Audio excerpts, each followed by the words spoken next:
Yeah. As a matter of fact, I was just about.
Hey, sorry, intro video ran a little long there. We're back with a 5th, 6th place match. This is Joey Ryan and intro Dave video Ryan ran a little long Rob there. And we're Joe back Tomkowski. With a 5th, 6th place match. This is Joey Ryan and intro Dave video Ryan ran a little long Rob there. And we're back Tomkowski. With a 5th, 6th place match. This is Joey Ryan, just Dave ran against Rob defeated Tomkowski. 5th, 6th place match. This Glenn Loveland, Joey Ryan, just Dave they finished 7th, 8th. Tomkowski. 5th, 6th place match. This Glenn Loveland, Joey Ryan, just Dave they finished 7th, 8th. Tomkowski. 5th, 6th place match. Glenn Loveland, Joey Ryan, just they finished 7th, 8th. Tomkowski. 5th, 6th place match. Glenn Loveland, Joey Jesco, they finished 7th, 8th. Kowski, 5th, 6th place match. Glenn Loveland, Joey Jesco, they finished 7th, 8th. Kowski, 5th, 6th place match. Glenn Loveland, Joey Jesco, they finished 7th, 8th. Kowski, 5th, 6th place match. Glenn Loveland, Joey Jesco, they finished 7th, 8th. Kowski, 5th, 6th place match. Glenn Loveland, Joey Jesco, they finished 7th, 8th. Kowski, 5th, 6th place match. Glenn Loveland, Joey Jesco, they finished 7th, 8th. Kowski, 5th, 6th place match. Glenn Loveland, Joey Jesco, they finished 7th, 8th. Kowski, 5th, 6th place match. Glenn Loveland, Joey Jesco, they finished 7th, 8th. Kowski, 5th, 6th place match. Glenn Loveland, Joey Jesco, they finished 7th, 8th. Kowski, 5th, 6th place match. Glenn Loveland, Joey Jesco, they finished 7th, 8th. Kowski, 5th, 6th place. Okay, Joey and Dave Ryan clean up the first rack, and they take a 1-0 lead. Okay, Joey and Dave Ryan clean up the first rack, and they take a 1-0 lead. Okay, Joey and Dave Ryan clean up the first rack. Okay, Joe Tomkowski and Rob Cord now have the break lead. Okay, Joe and Rob just lost a hill battle to Nathan Joe Tomkowski and Rob Cord now have the break lead. Okay, Joe and Rob just lost a hill battle to Nathan Joe Tomkowski and Rob Cord now have the break lead. Okay, Joe and Rob just lost a hill battle to Nathan Joe Tomkowski and Rob Cord now have the break lead. Okay, Joe and Rob just lost a hill battle to Nathan Joe Tomkowski and Rob Cord now have the break lead. Okay, Joe and Rob just lost a hill battle to Nathan Joe Tomkowski and Rob Cord now have the break lead.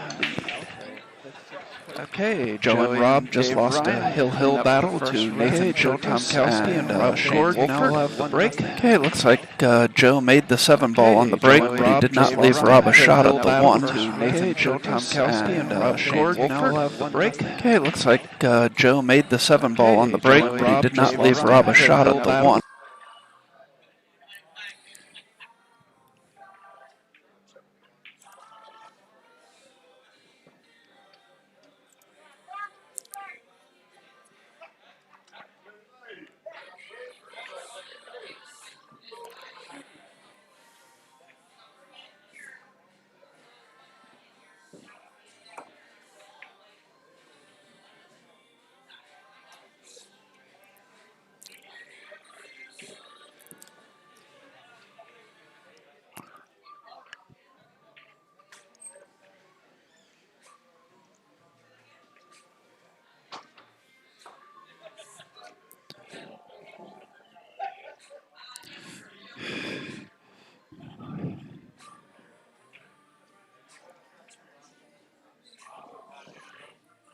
Okay, the 1's got a nice path to the pocket, but is on the wrong side. So he's looking at how he's going to get down onto the 2-ball off of this 1.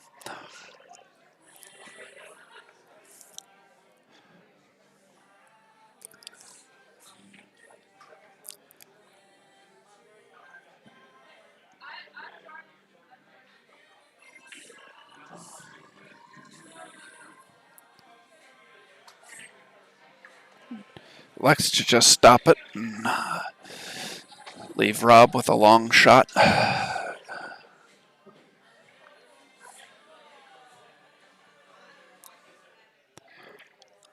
Rob will probably just cut this in with a little bit of inside English and drift up table for the 3 on the side.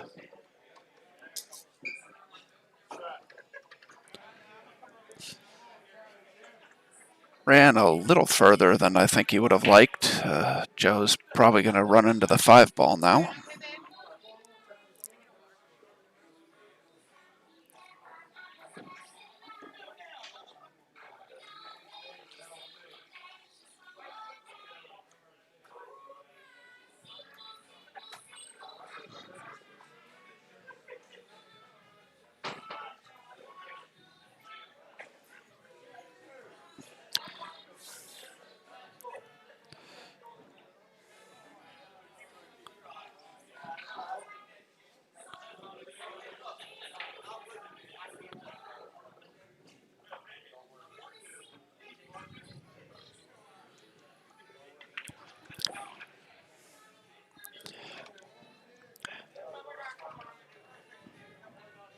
Hey, Joe took a little bit of a risk running into the 5 ball that hard, but he got away with it. And Rob should be able to just roll forward and give Joe the 5 in the other corner.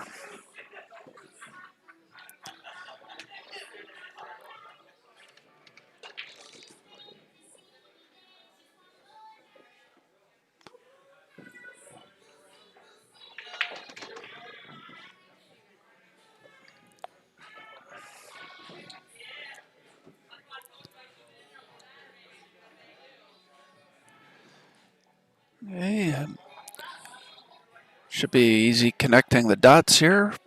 Probably just roll forward off the rail. No, chose to draw back, but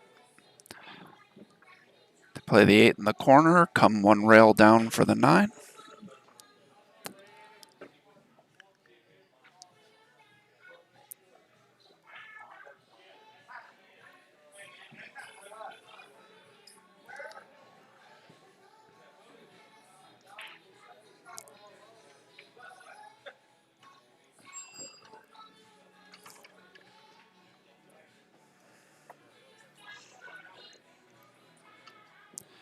A little short there, so it's going to be a tough cut on the 9 ball. Probably expect him to make this, but definitely would have liked to have been a little bit further across the table.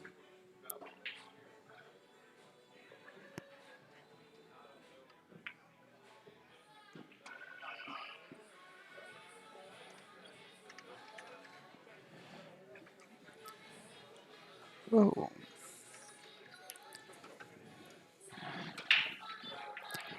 Did not see that scratch coming. That's a tough break for Rob and Joe. Joey and Dave get off to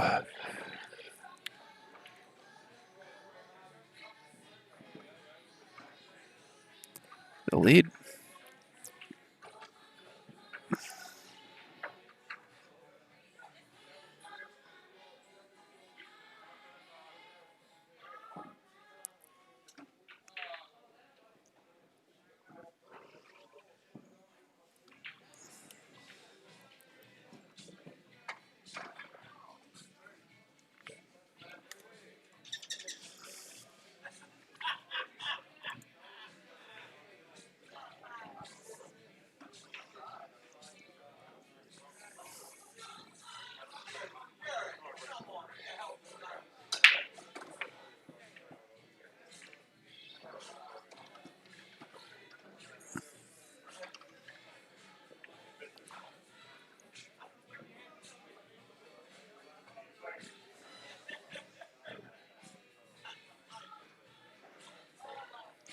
It's a good break by Joey. Dave plays the 1 and comes down a little awkward on the 2. Joey can probably come down 2 rails, but he's going to end up on the short side of the 3 here.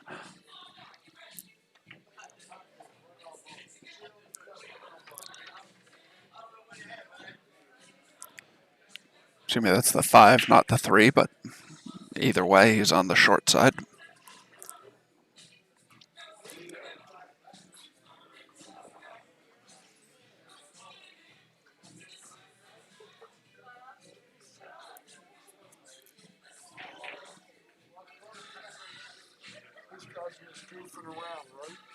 No. Yep. I ordered a burger and all. I'm expecting that.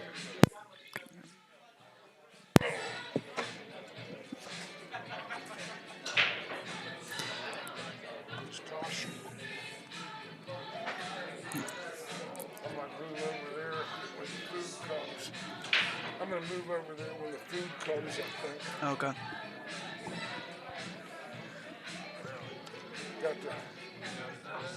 Got to get grilled up for the finals.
Well, here we are. We're back in the booth, and we have looks like a family affair to the left, and we have Rob and Joe returning. Loser of this. Oh, what a nice effort! Just hopped a little bit on him, and these pockets. If you don't catch them right, they don't go down. Uh-oh. This looks like me. Hey, let me stand up here because I might.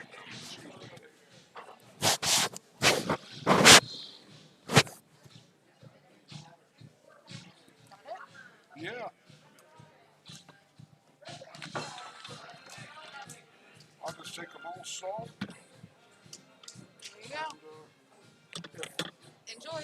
And if you can give me one more Coke with no ice, Gotcha. I'll be just sitting right here.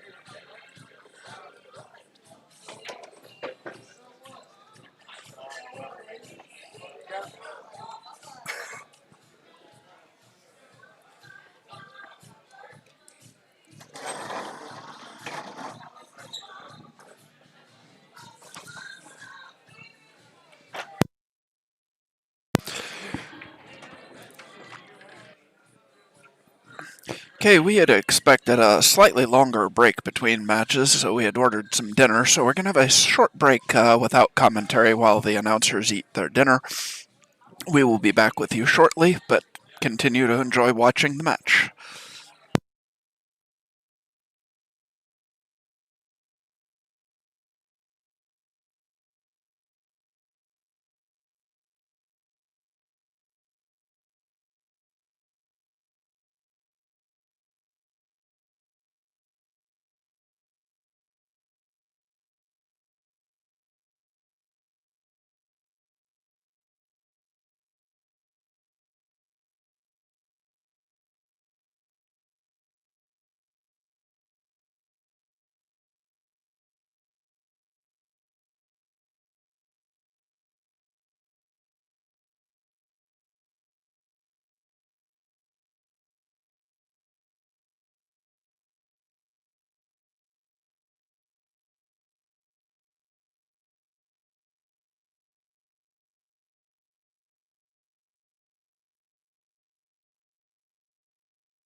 Okay, a nice run out by Rob and Joe. Cuts Joey and Dave's lead from 4-1 to 4-2.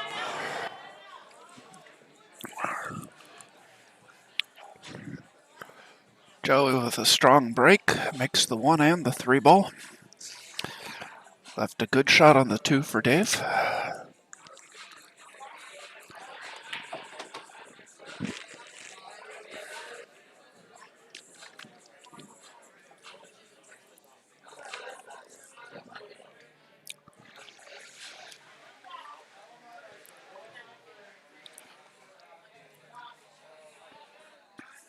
Trying to see if he's got a. I think he's got an angle that he can draw this back and play the 5 in the same corner as he's playing the 4. I guess he did not. Got a lucky roll there to make the 4.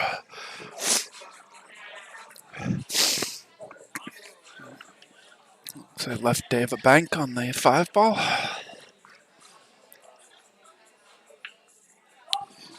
Makes it nicely.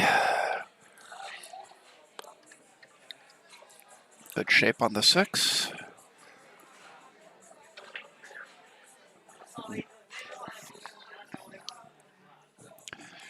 Expect to see Joey to bring the cue ball 1 rail out to play the 7 in the top left pocket.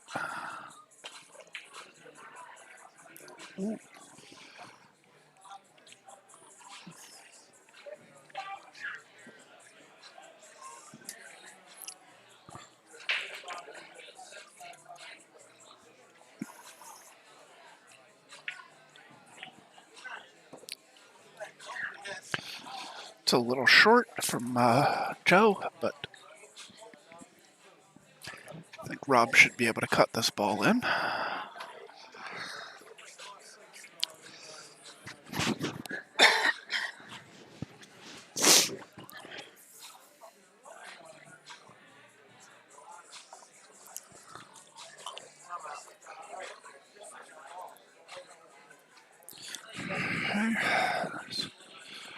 Rob and Joe discussed this shot. I'd like to mention that Joey Ryan is one of our sponsors. Joey has the Pool Player Podcast.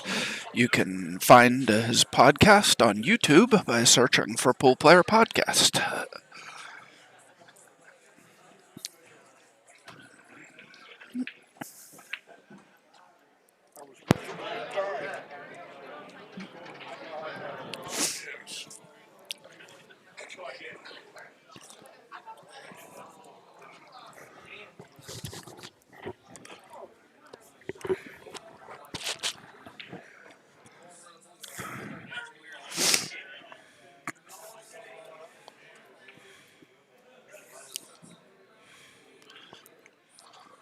Lift in the back, came up and out, lifted. They've conceded the game, so it'll be 5-2. Joey and Dave.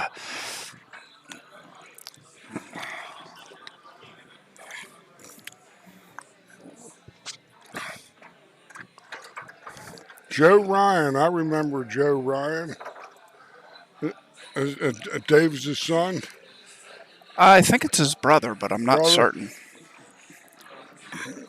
Because I remember a player named Joe Ryan from down this way. Shows you how old I am. These guys they aren't kids. Yeah.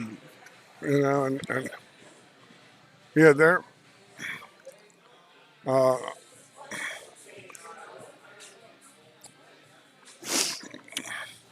If Joey sounds like Joe Jr. to me. Probably, yes. So I knew their dad. Played their dad a number of times, I believe. Played a lot of people, but I remember people named Ryan from this south side.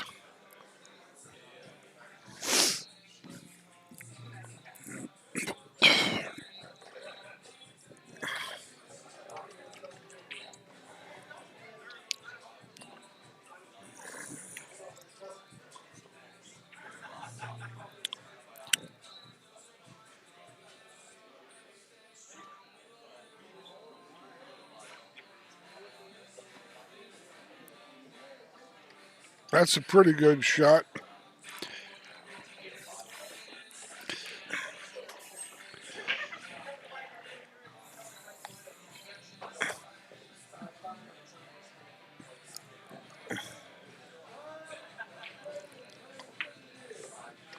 That was a nicely stroked ball there. It was very cleanly hit.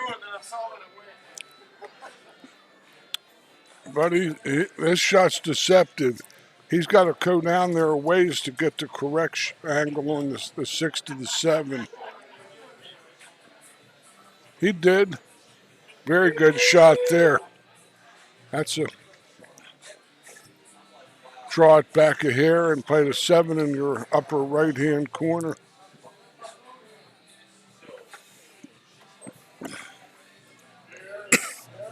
Or play to the side. And the side is, that's okay. He just got enough. He's got the line to the first diamond past the side, left of the side pocket. Oh, had the speed, Trooper. It's okay.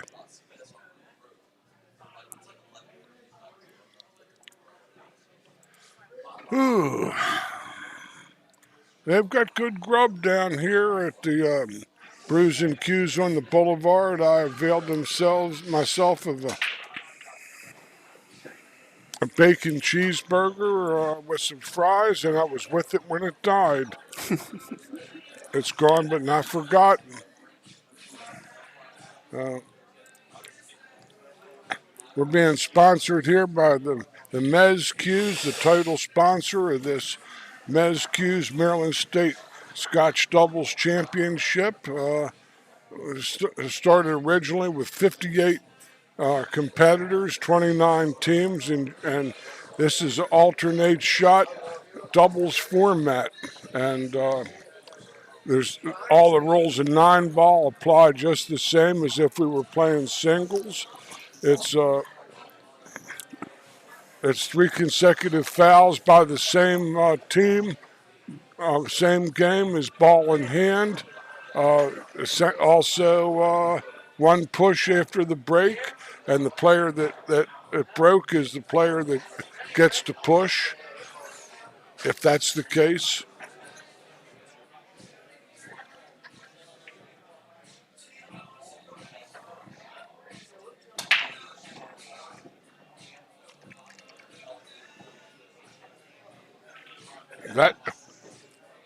That looks like a picture break to me. The 1-3 combo looks like a pretty sure thing. It's maybe a hair. It's sitting a little short on the point, but it should be able to bleed its way in.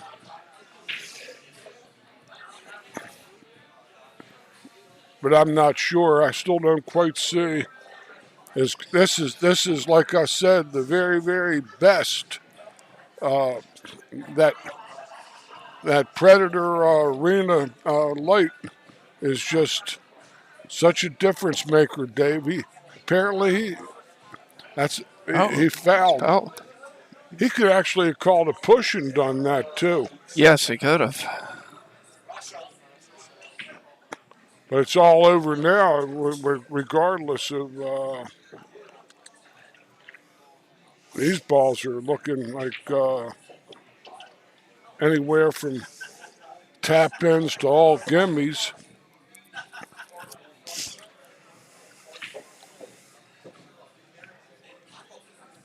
That's out of line.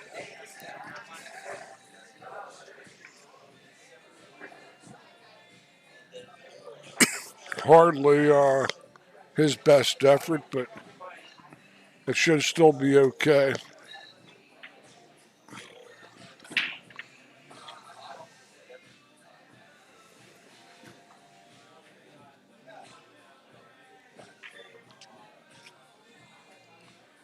The winner of this match will be playing for 4th, 3rd, I believe. This is the 5th, 6th. Yes. For the losers. Yep, the losers are 5th, 6th. Oh, nobody practices this shot at the pool hall. Trust me on this. unless you want to go to the chiropractor. You got to twist around and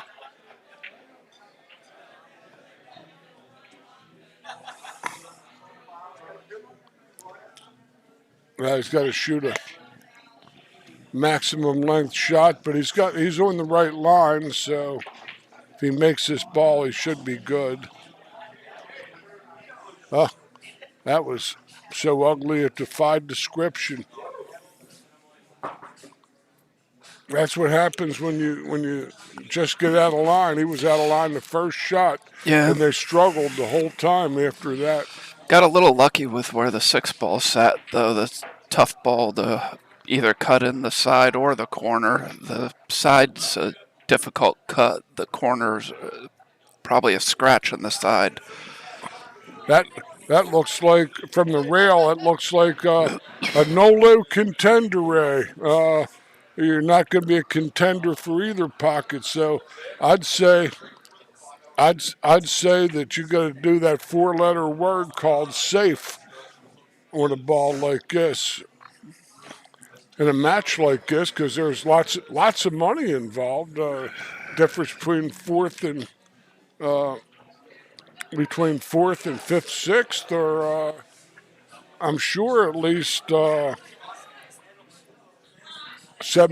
or $100 a man. At least 50 a man. It's $230, so $115 a man. Yeah, like I said, it's if they were in the local hall gambling for that, it would be definitely worth their while. Even though this is contest pool.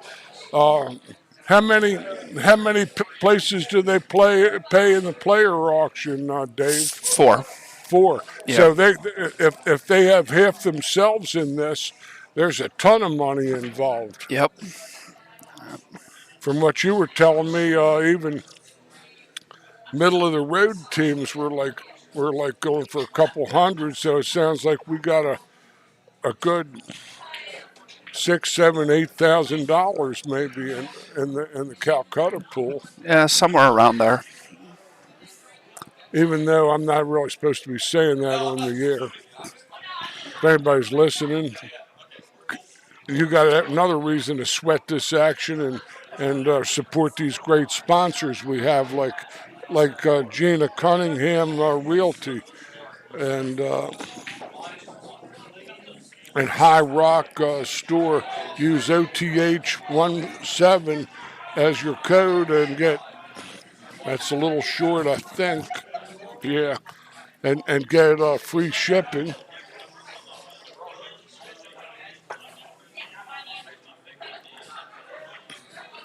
This is the shot where you cut the ball high left English, left center, and go up and down the center of the table.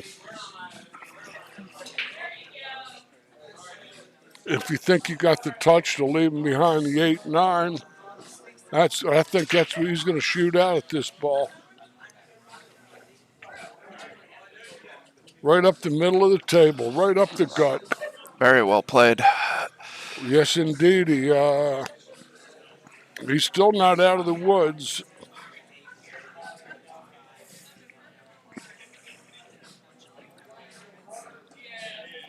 He caught the full pocket, a little piece of the 9. Very, very nice. That the Ryan boys are on the hill, and Rob and Joe look like they need a doctor. But they were in this spot before and battled back in that match that they lost, but they lost that in the beginning. They had their chances to win the beginning of the match and didn't take advantage. Yeah, and here they are in a similar situation. Yep. And it doesn't take much to turn these, a mistake, scratch on the break. Any number of things can happen. At least they're on the break this time, so they're going to control their own destiny this game.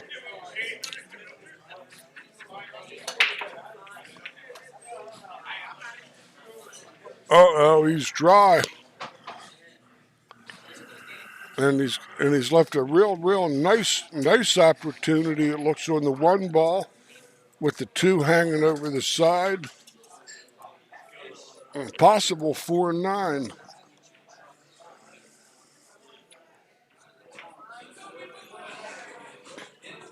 Not the greatest. He left him straight in on the rail, but he can hit this ball firm and go down 1-2 cushions and play for the 3 in the corner pocket, or roll it in soft and take the 3 in the short pocket.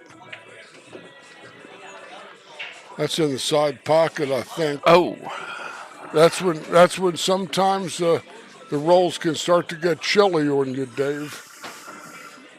So let's. It looks like one thing that Rob and yeah, he says, come down here. I want to play that John Brody looking shot, that 49er. He better watch the 6 ball playing this shot. I don't like it, what he's going to do there.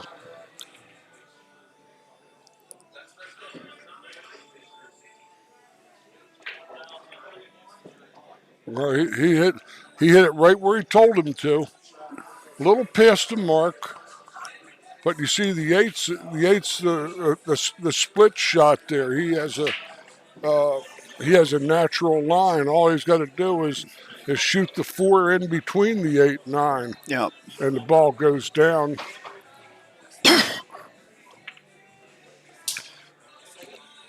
Nice shot. Nice shot. So there's a quick win for Rob and Joe, and they close the gap to 6-4. Yeah. The Ryans are on the break again, and they're still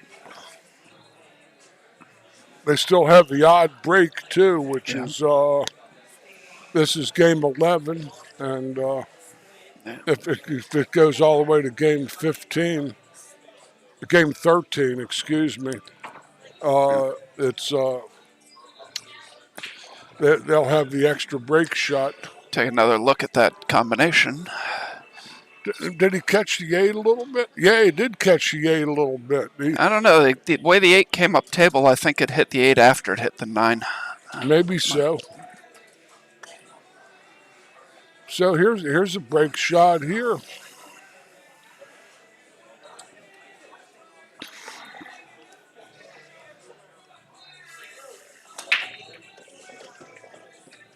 Oh, almost got kicked in the side. Broke the 1 in the side. He makes 2 more balls too. He made the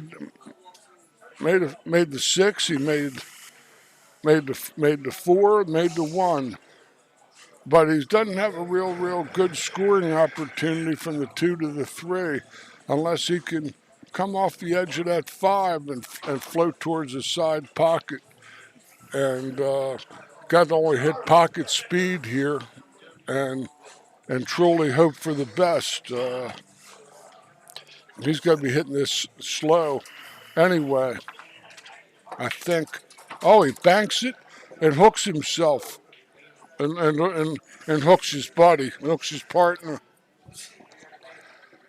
Guess he thought he could hold the cue ball on the bank to keep it from getting behind the 9. Well, that was a good shot, but you know what? Chances are he's got a job. So, thank goodness for jobs.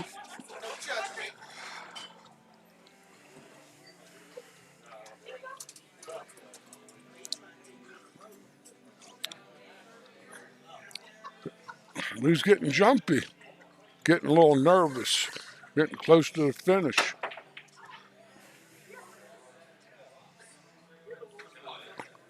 And as things go, stranger things have happened. The 3 might goes past the 9 in the side hole.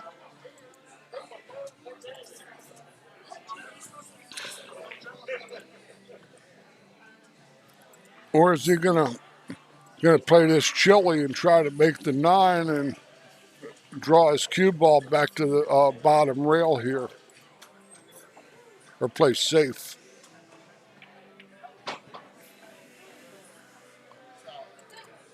He hit that ball pretty nicely. This boy's gonna have to sing for his supper from here.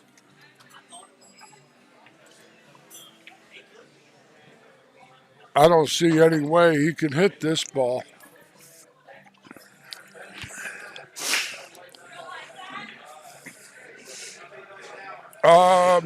Maybe a Z shot where he can play inside the 7, come to the side rail, and then come behind the 3 where it's open.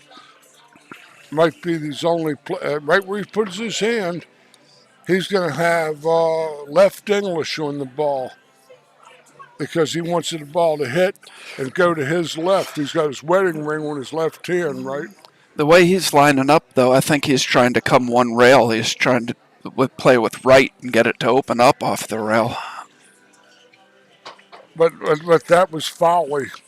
He had to come short where the ball was available to him. Yeah. And the inside ball, he could have caught short between that diamond, and then the English could have kicked into it.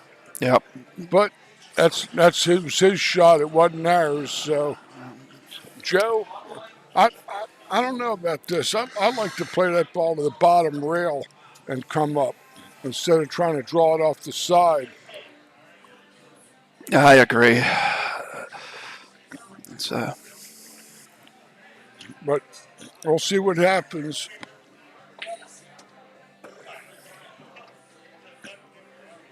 A big angle.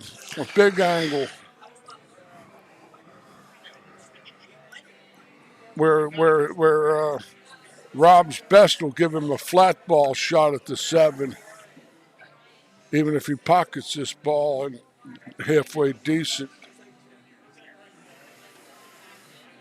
Oh no, he hit that good. That's fine. Yeah. Probably 2 rails around.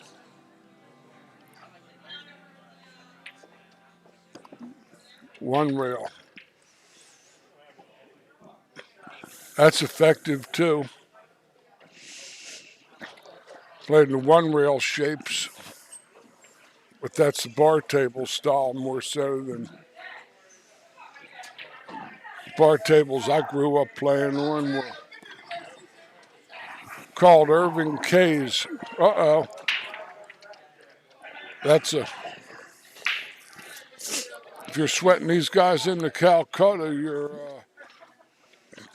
you ought to go to Rite Aid and get some antiperspirant or CVS. Up. Oh. Father, into thy hands I commend my spirit. He's got to still make his ball, but I think his chances are pretty good. Yeah. Thrust home. Well, it looks like Rob Cord and Joe Tomkowski finished 5th, 6th in this Maryland State Scotch doubles tournament here, sponsored by Mezz Cues at the Brews and Cues on the Boulevard, and we have four teams remaining. One team is going to join them in the 5th, 6th bracket, and then you're going to see the 2 undefeated teams in what they call the hot seat match coming up in a while.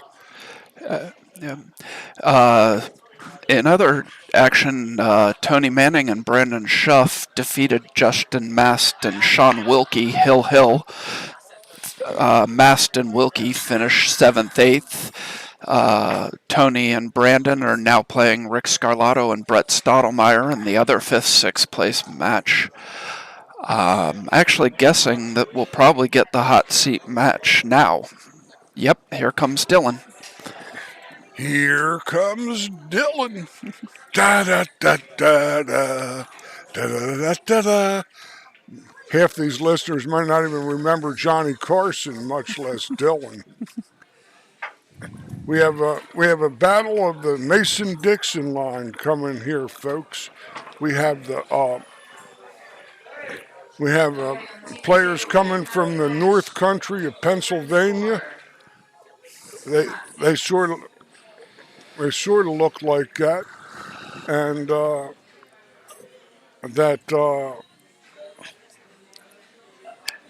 Dylan Spoor and what's it? Dwayne Leb. Dwayne, Tony and Dwayne are Dylan and Dwayne. Dylan and Dwayne. The two D's. Okay, now I can remember. I have to use some mnemonics here to come up with some kind of memory key since a hippo stomped on my campus. Anybody knows what that means? Chances are you've taken at least 100 credit hours of psychology.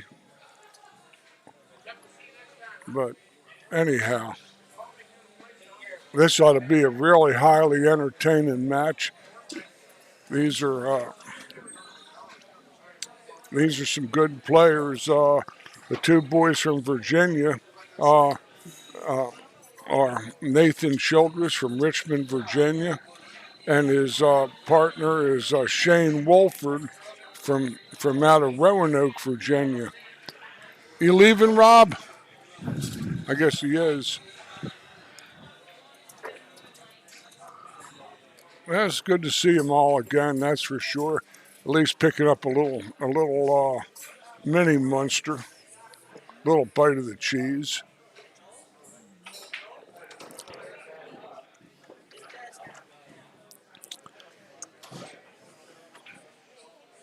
Coming back in eventually? Coming back in, right?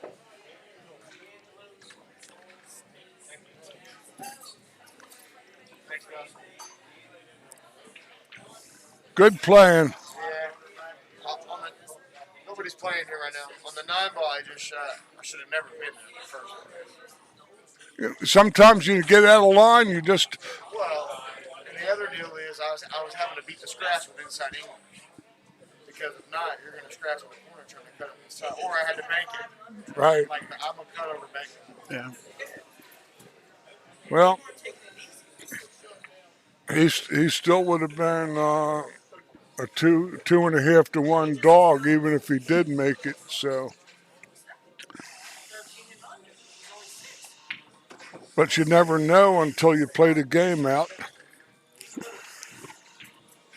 Funny things happen on these short tables because you don't have all the room to maneuver, and you run into balls and funny things will happen, like the old Zero Mostel movie. A funny thing happened on the way to the Forum was the name of the movie. And a funny thing happened on the way to the 9-ball. I ran into the 6 and had to kick and off with my head, and they threw me to the Lions in the Forum. In the Coliseum. I didn't make it to the Forum. I made it to the Coliseum instead with the Gladiators. Okay, well, looks like we got action here. And we got a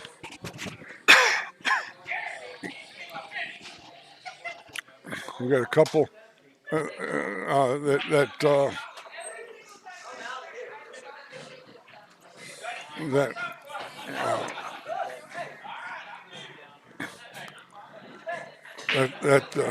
that the Pennsylvania boys are at the table, and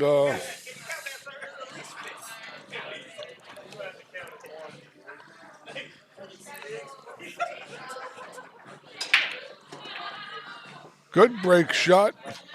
If the one spins over, it's a superb break shot.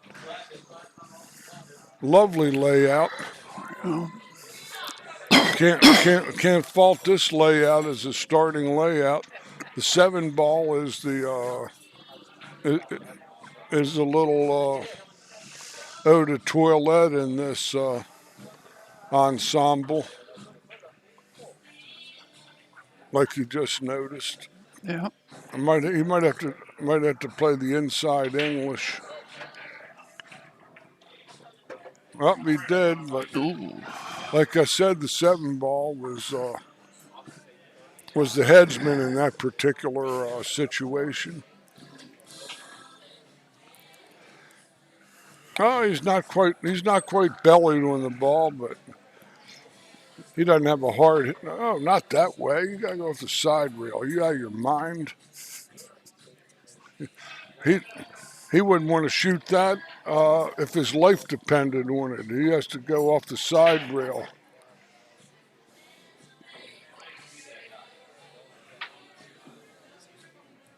Anything else? Oh, he's going to try to go 3 rails, go through the 5-7 gap. Nice hit, but he got the roll. Got a roll, yes. Nice hit. He went through the 3-rail gap. I was real happy with that selection, and it wasn't even my shot. Okay, let's see what Shane can come up with. Shane is going to possibly put him on top of the 7 ball.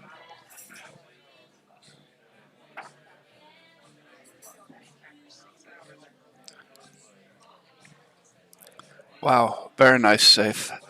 It might be a goodie. He might have a little blue paint. I don't think so. I don't think he can get. No, he can't get by the 5. He's got to go airborne and kick behind it. I would think. Jump the 5 and kick airborne off the bottom rail and strike the 2.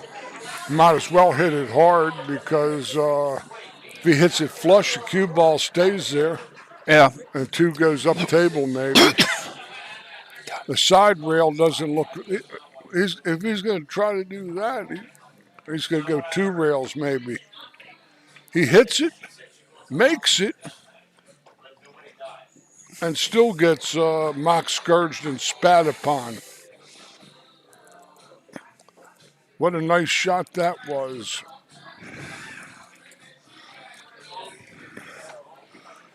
Yeah, I wasn't sure he had enough room to get by the 8 to play the 2 rail. I didn't either. It looked like you see, a lot of the times these guys that play these straightforward-looking 1 rail positions on these bar tables trick me because I'm so used to the flow of the big table, and this is I do call my share of bar table events, but at times I still get befuddled.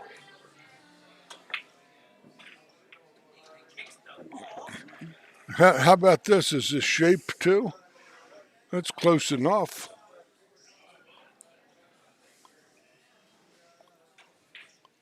This is a bit of a trickster.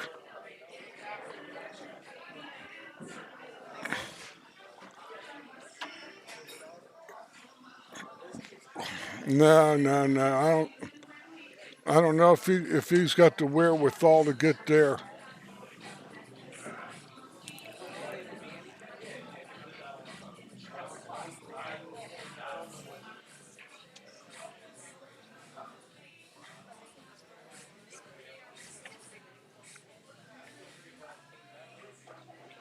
What a lovely shot. He did have enough room to get that ball to the point. That was a good shot.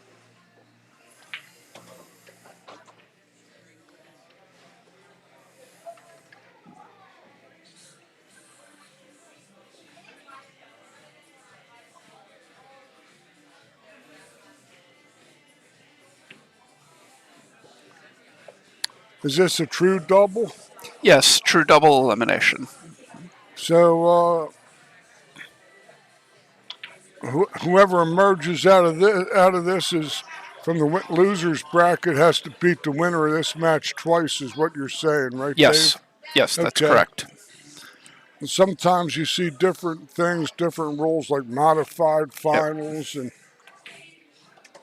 nice out there from the boys from Virginia, from Shane Wolford and Nathan Childress, and they take a 1-0 lead off of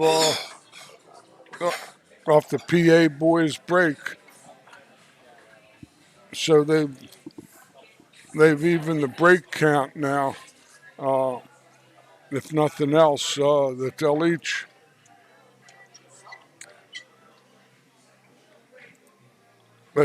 get 7 breaks from here if they go to the hill together. So good break shot. This looks good as gold too. The 6 is a little gnarly, but this boy here has some touch though. Did I put it on him? The announcer's curse. That ball is sticking out. That 4 ball may have a little bit too much. 5 ball has a little bit too much orange paint on it. Maybe, I don't know. I think he can get this. Let's say that he didn't pounce down on that ball with ultimate alacrity. In other words, he wasn't quick to jump down to this. He's twisting it.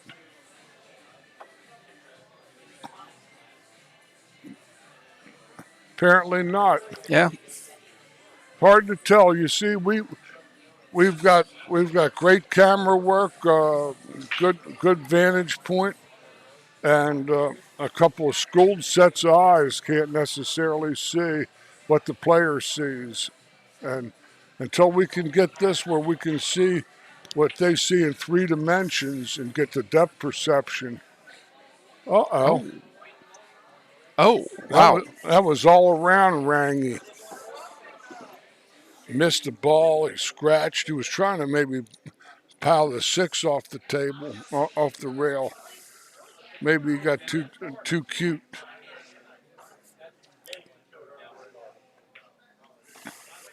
Can't give boys like this too many chances. They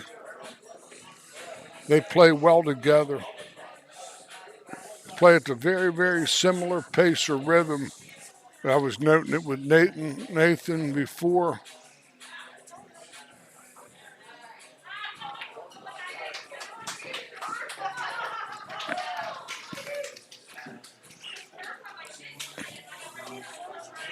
Now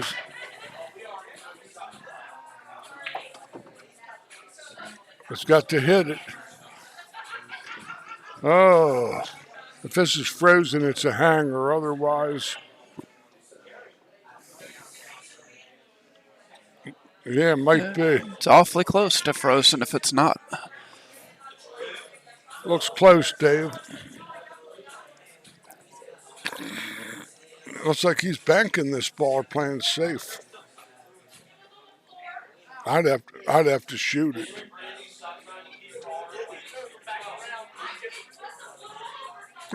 No, it looks like he's aiming to shoot it. Yeah.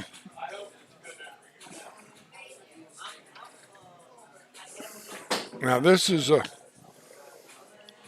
a back cut where he's got to put the electro inside in stroke from the double pike position. In other words, this is a triple in shot.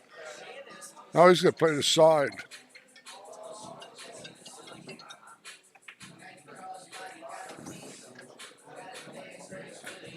That's a good shot.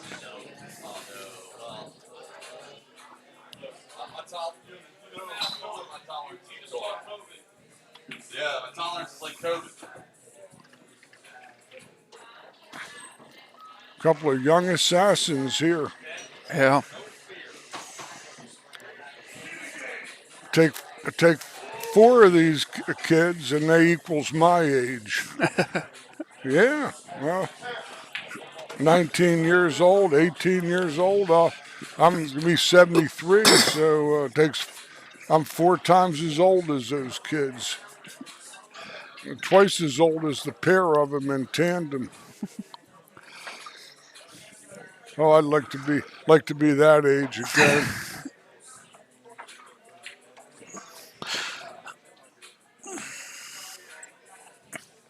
I went through some hard knocks between the ages of 20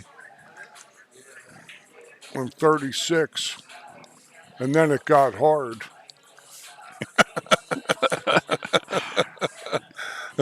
then I actually had to live some life.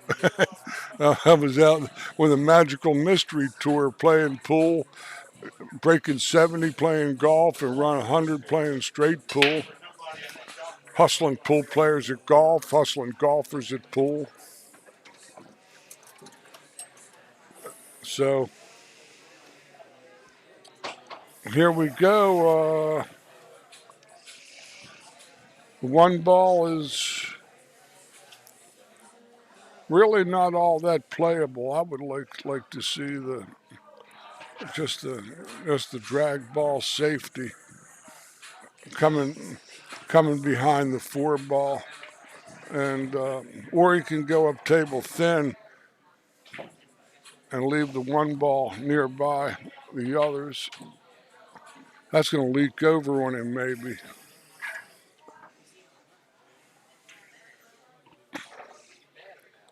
Yeah, Nathan sees this.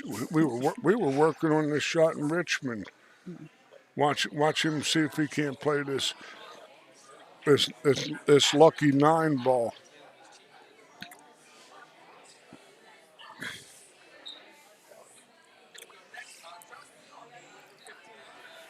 I think he has treachery in his heart.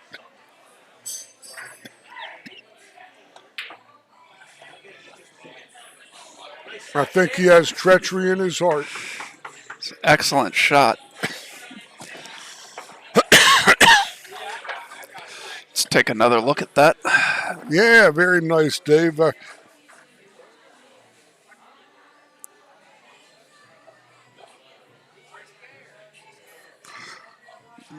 Sweet.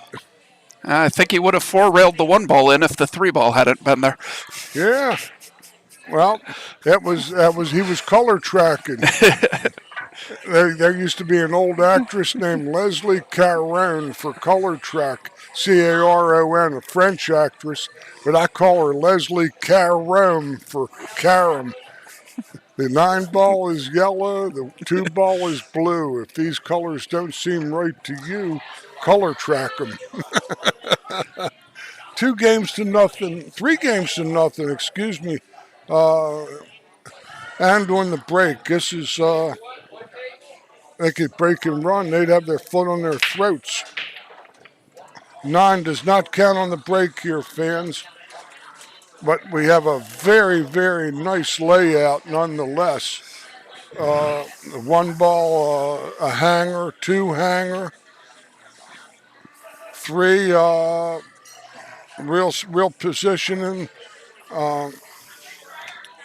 for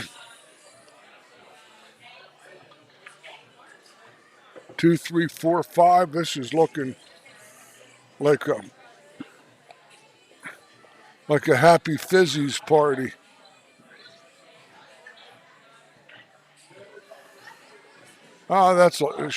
Shane's a little wrong on that ball.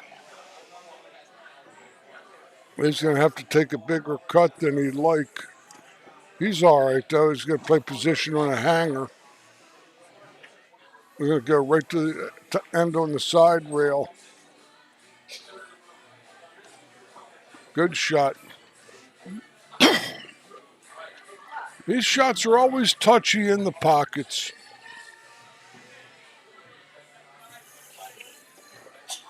Oh, that's ideal there.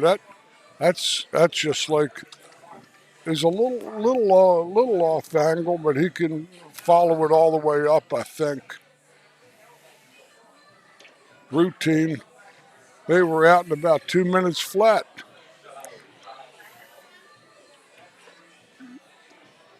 Yeah, they made quick work of that rack.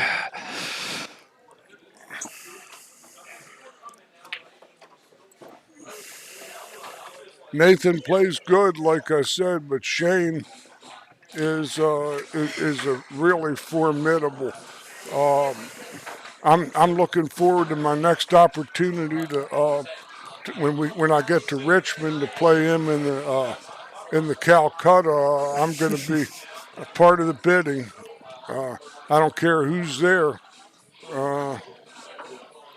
And I believe his tables back at the Wolf's Den are all diamonds. So that's what they have down there at Diamond Billiards. They have 5 diamond tables, and then they have like the gold crown, but the knockoffs. They're not, Okay.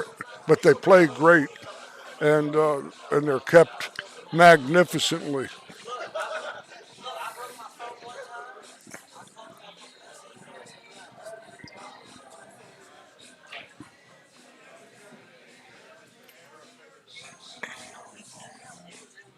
He's going to have to Shane was trying to slow him down there for a second.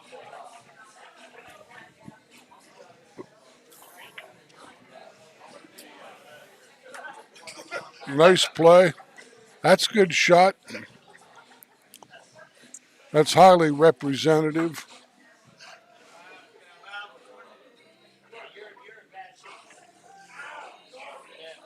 This one, he's lefty, he's reaching. Thin side, 3 rails.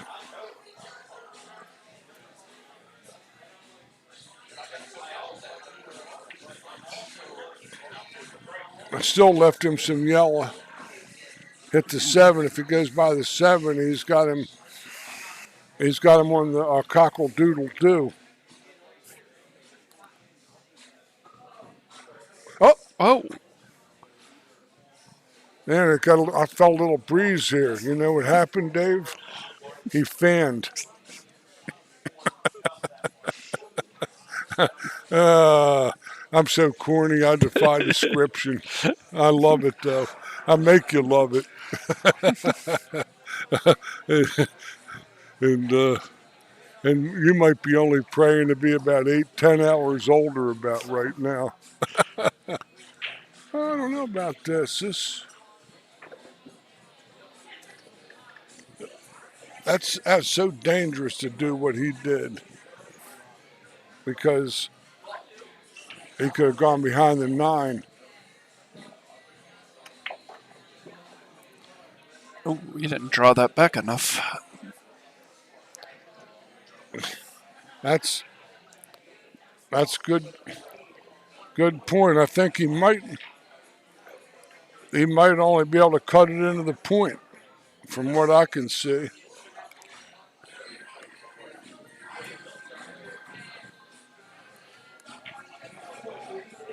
Leaked out on him. Looks like it. These boys better win this game, or they're going to be having to put their sunglasses on. You know why that is, don't you? No. They're heading to the west side of the bracket. When you're heading to the west, the sun gets in your Yep. eyes. Makes sense. I got millions of them.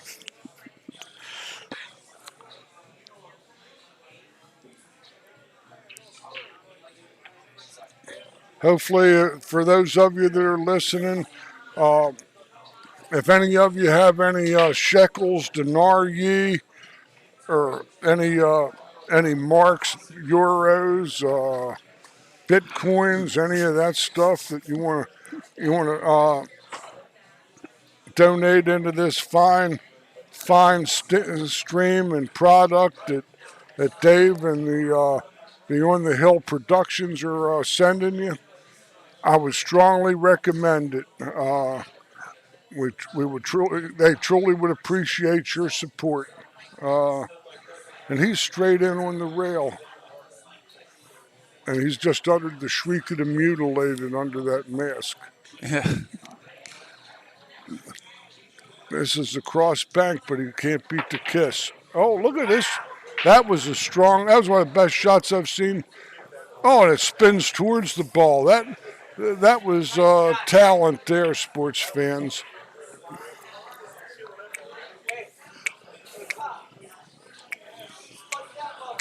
Yeah, they both shook their heads on that one.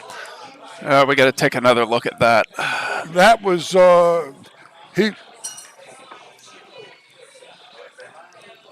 That ball, you think he was going to spin the other way, and it spins in towards the 9 with authority too. It just didn't like do a little slide up or something.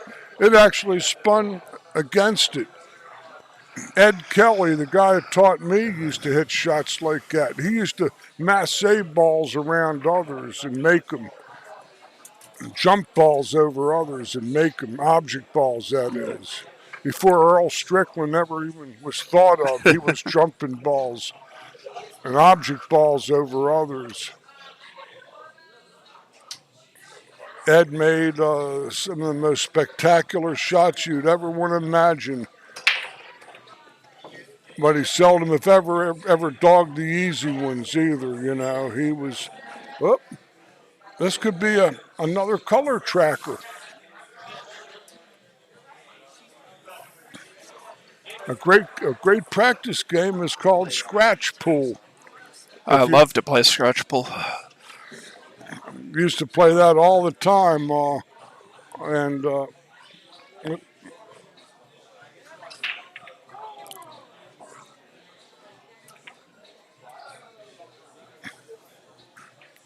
it was still worth the play.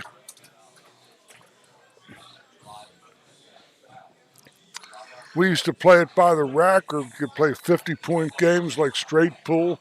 We played it all kinds of different ways.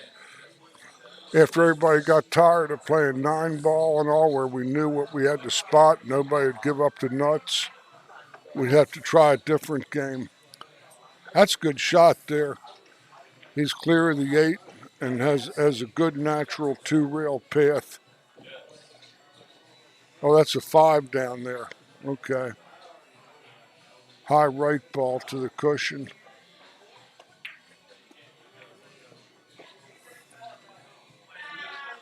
This one is a little, he's going to have to put some more energy on his nugget. I don't know if he's got any left after that last encounter.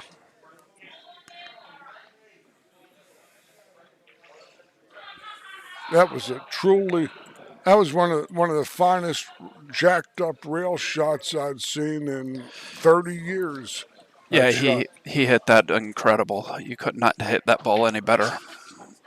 That's a good shot too. These boys are starting to play now. It's going to be a hell of a match.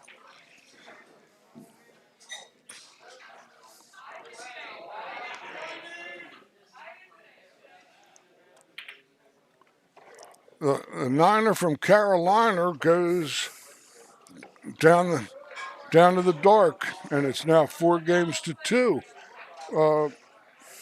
Nathan and Shane over Dylan and the other D. Dwayne. I got to think of the Allman brothers. Okay. Dwayne didn't like it. He was on a motorcycle and he had a real tough day. Yeah. Motorcycles are cool, but they scare me to death. Around here with all these people, all these idiots texting. Yeah.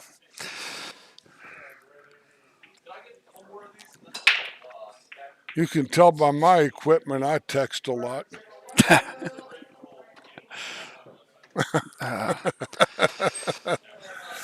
I go on the internet, I send emails out, I do all that stuff. Okay, this might be I don't know if he's going to try to put him on two chuckles right away or try to run out. If the 3 is clear, he might have to play. He's going to roll it down to play the 2.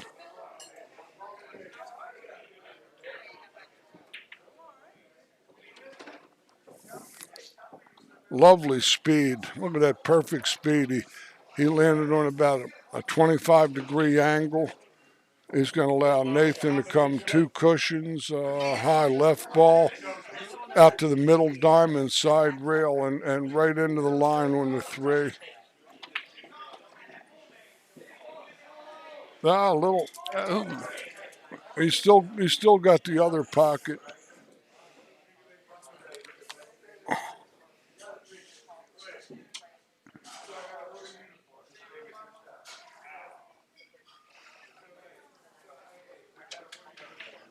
If he can put enough bite on the ball I think he can.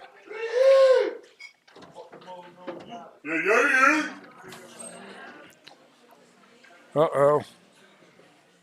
Some 3-ball necks. I just heard some 3-ball necks in the background. What color is the 3-ball? red. There you go. Got to stay acrobatic between the ears. Let's see what he does. Oh, he overchips the cheddar and sells out in the side pocket big time. Well, maybe No, not. he got a good roll. He got the last little turn. The worm turned and the Annalita advanced.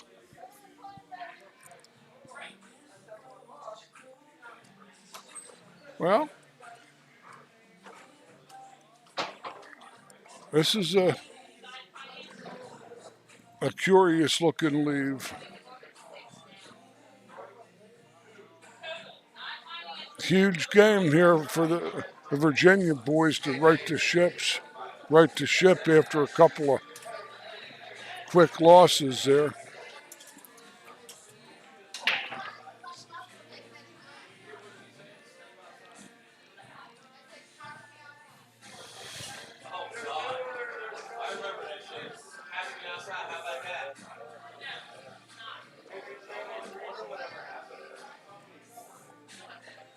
Uh-oh. He might have left a little piece of that ball.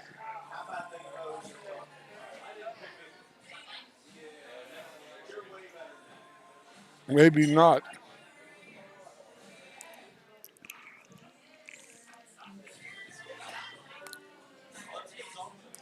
The bottom rail was an easy kick.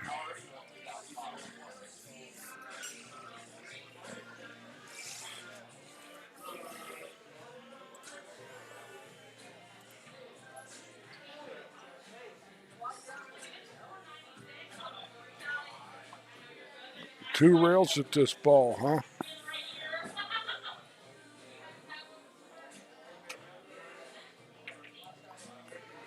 Very nice hit. Nice play, period.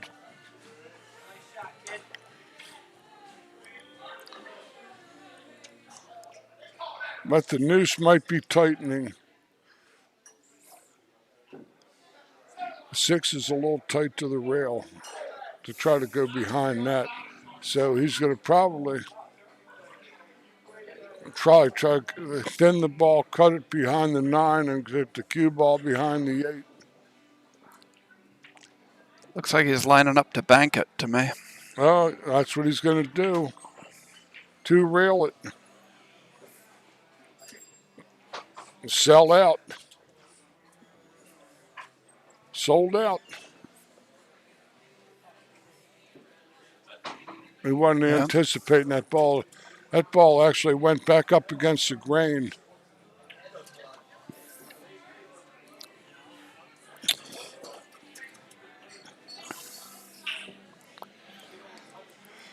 Shane's money in the bank. Shane is money in the bank from here, folks. If you don't think so, if he doesn't cut this ball down the rail, I'm heading to the car.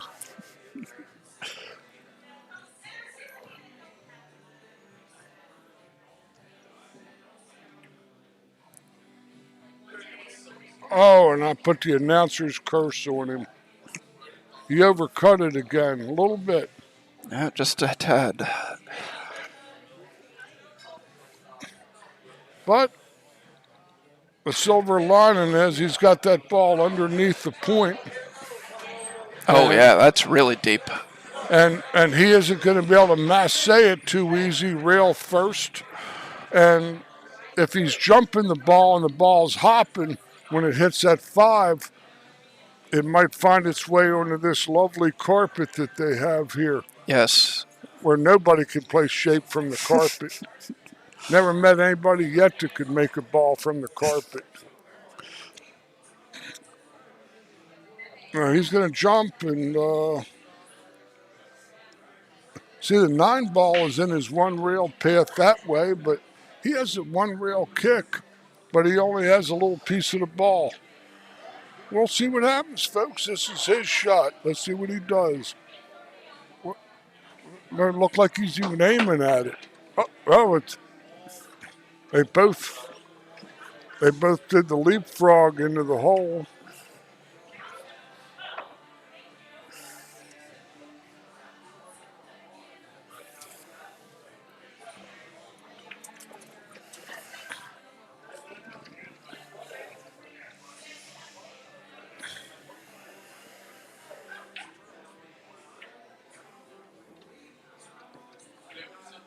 That's a crumb bum shot he just hit there. That's a lousy shot.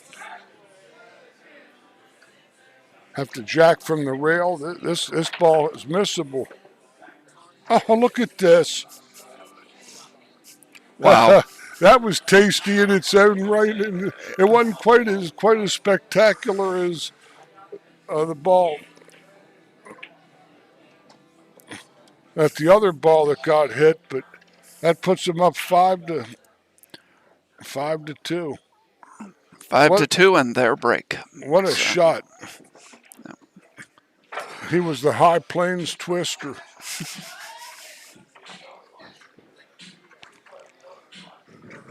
Yeah. Hope you all are getting entertained. Those of you that you cyber sweaters that are in here coming up. Yes, please. If you're watching, please like the stream, share the stream, subscribe to the On the Hill channel, so you'll get notified when we go live for future events. On the Hill channel, I'll subscribe to it when I get home. I like to hear myself talk. Yeah. Can't you tell? Don't answer that.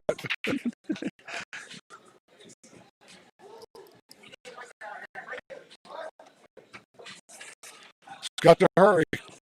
Nah, he didn't get there, I don't think. I think Shane missed a position there. He might just get the and bank this ball around. Oh, he banks it to the side. 2 cushions.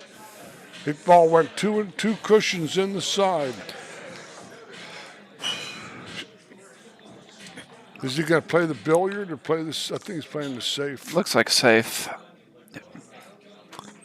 That's not so good, really. Yeah, he definitely left him a piece of the ball. He left a kicking stick and to the 4 in the corner pocket past the 9, and he has shape if it happens to go down.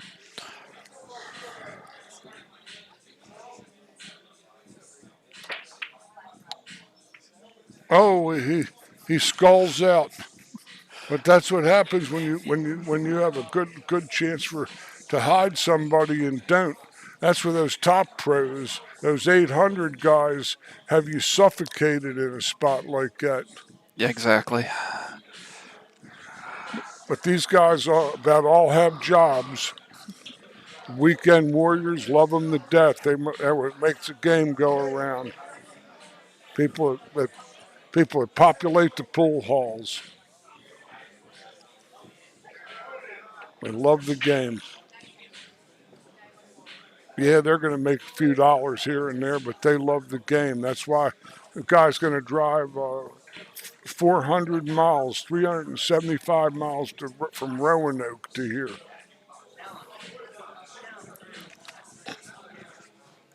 You go down 81, and before you know it, you're in Tennessee when you're going down 81. Yep. I made that ride just a few too many times.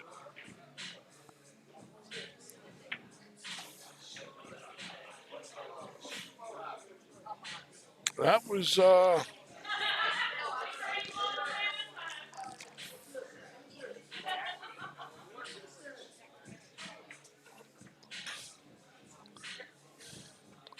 These boys are bidding to go on the hill.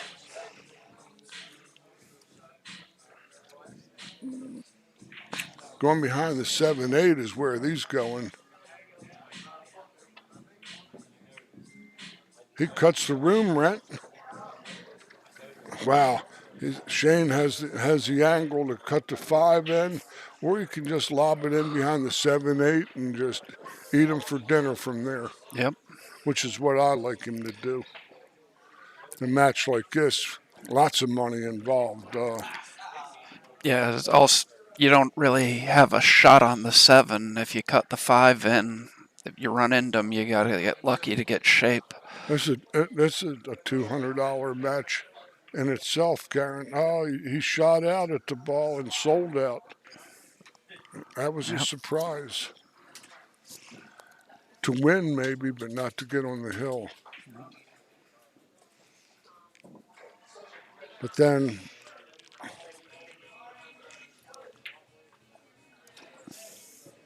whoa.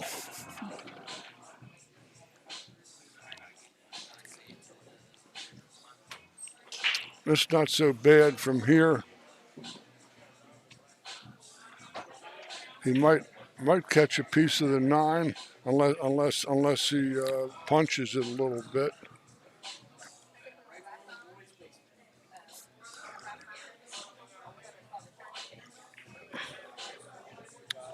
He's hiding around the corner sweating this action. All right. They got a couple drugstores. I'm gonna see one from here. Get that antiperspirant. Get those deodorant sticks flowing. Sweating this. He might run into that 9 ball too if he hits it with the follow hit, which is what he's doing, I think. But he isn't necessarily. He's going to safe behind the 9. Almost a good shot. Almost. He did give up the bottom rail, and that could be proved to be his undoing.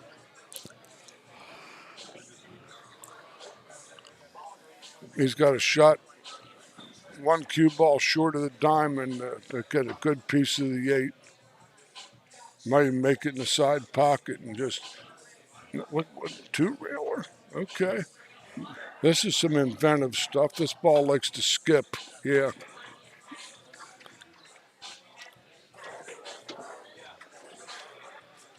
Oh. I watched the sun come up in too many pool rooms.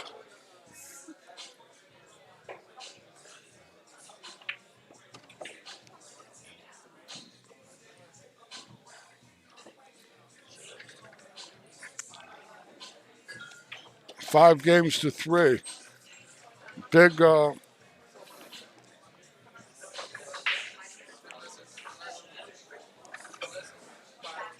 let me do that either. Oh, never a mind. big win there. That was sometimes you go back in a match like we saw, turning points. Yep.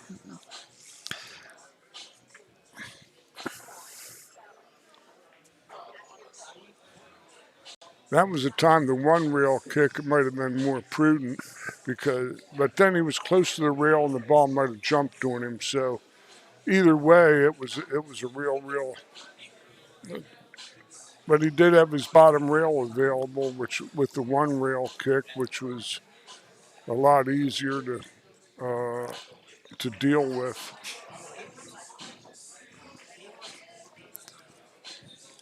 But we're here. We're here one more.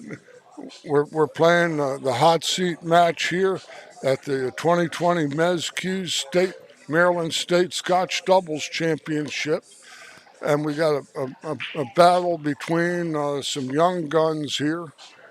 And this guy might be 40, I don't know. But He's old enough to walk in here, which makes him young to me.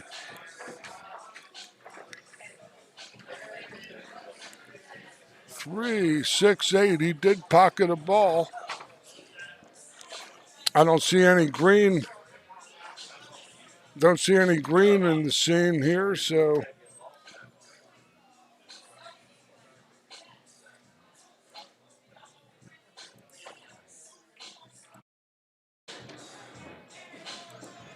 that's a decent shot.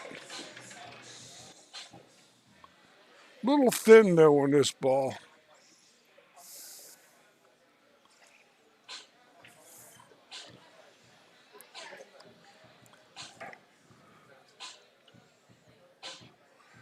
Aramuth balls they're playing with, they're the standard of the industry, folks.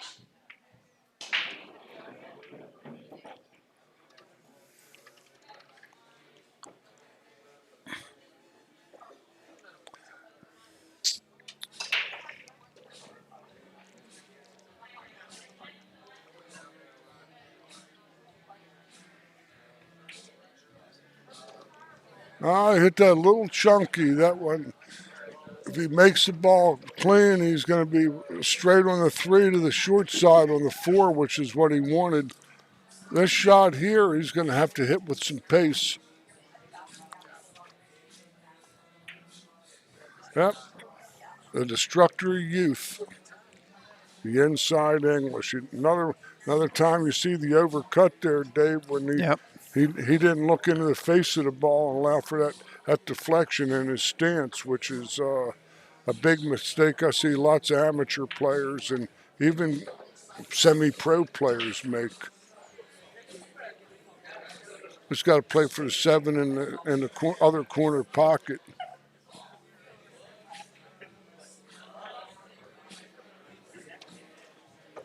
That's ideal. He's got a place for his bridge hand and everything. This is looking like oh, a little bit of adventure. He's going to have to go around 2, 3 rails and play the 9 in that corner pocket that he just looked at. Or go, boy, that ball really rocketed off that 3rd rail. He didn't think it was going there, I don't think.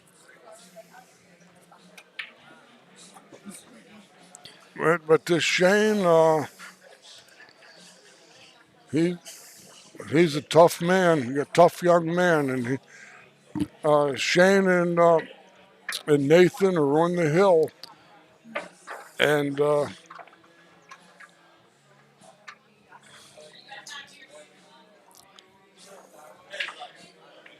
they got the last break shot too, so it's a tough road for the other boys.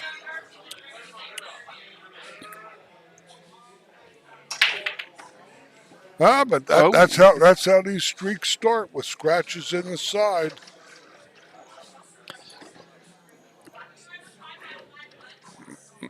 He made 4 balls counting the cue ball. Yeah, 4 ball's going to be a little tricky to deal with here.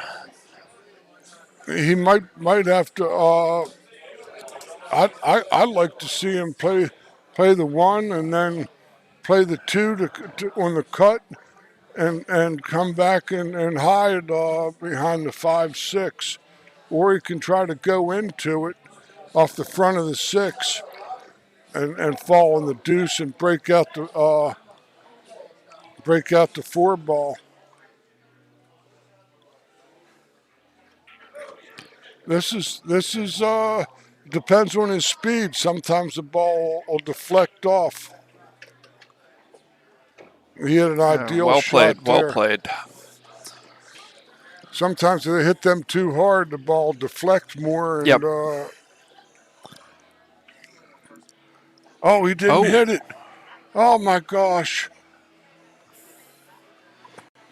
That's...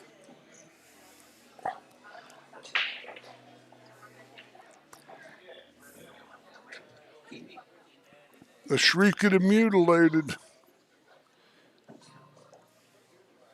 It's rail first, 4 in the corner pocket, and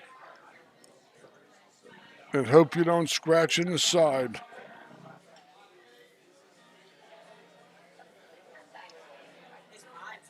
He doesn't have any kick. The kick is he's got to go to the dark edge of the 4 ball to make it from that side. He goes there. He's getting his sunglasses ready. He hits it, but he actually got away with it because he didn't leave a shot. He did leave a shot. Yeah, I think he can make that 4 in the corner.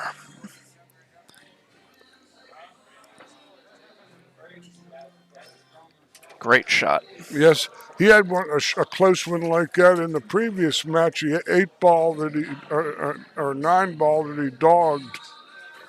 No, it didn't dog. He was trying to get the stick out of the way.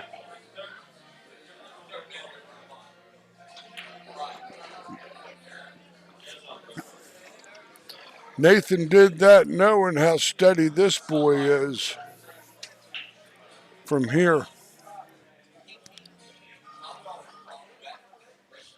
But these shots will take it out of you even if you're young. It's like making a 4-foot putt on a golf course every hole. No. Oh. Huckleberried. He'll be your Huckleberry. Not quite done yet.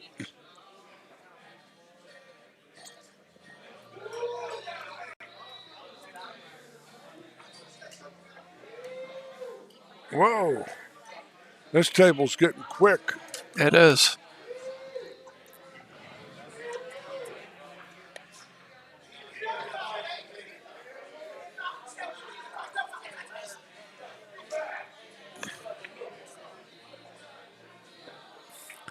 And 6-4 with Dylan and Dwayne to break. Dylan and Dwayne. I might have to wake up in the middle of the night tonight, Dave, screaming, Dylan, Dwayne, Dylan.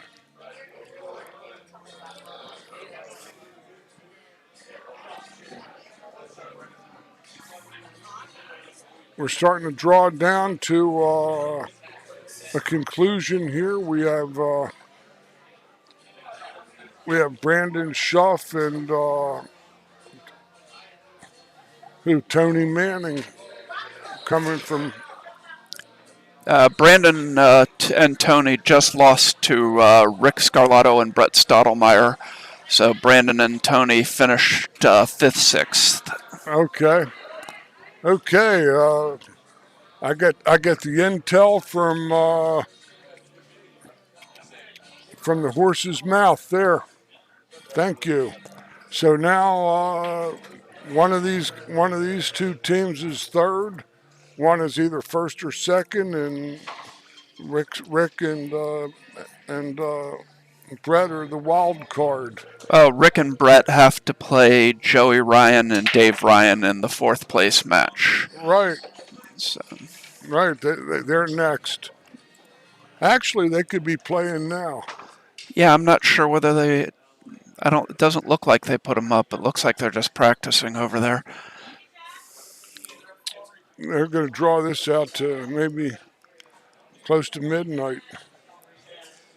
10:30 anyway, 11 o'clock.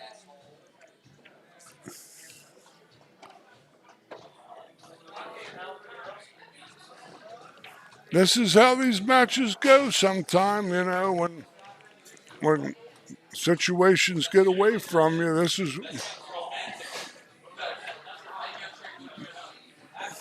is what happened in the Rob Cord match where he got up on top of that 9-ball and. Yep.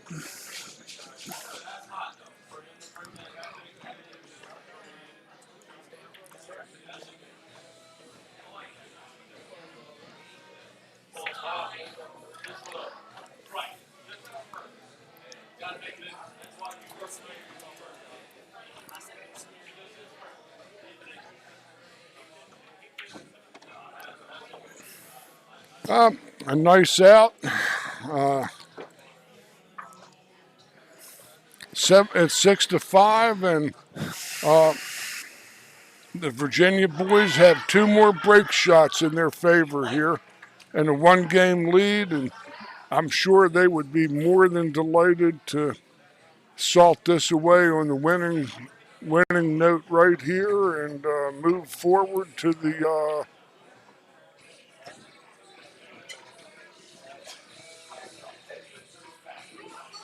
electric chair. Beautiful break shot. Oh my goodness! Look at these balls. They pop like but as the old saying goes, the last ball in flight can give you the fright.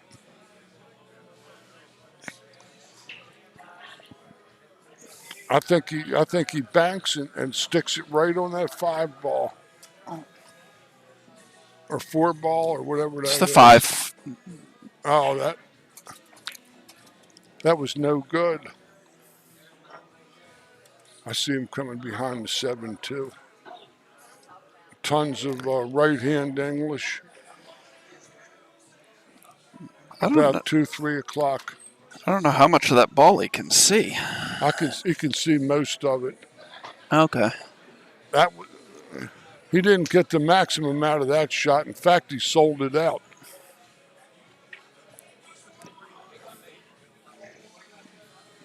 Not that this is a hanger, and his cue ball is going into heading back towards Richmond.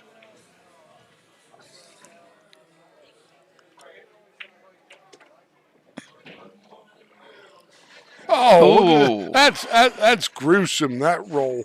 If you're sweating these 2 kids in the bleachers and you see that roll, your bankroll just grew and it shrunk and made you love it.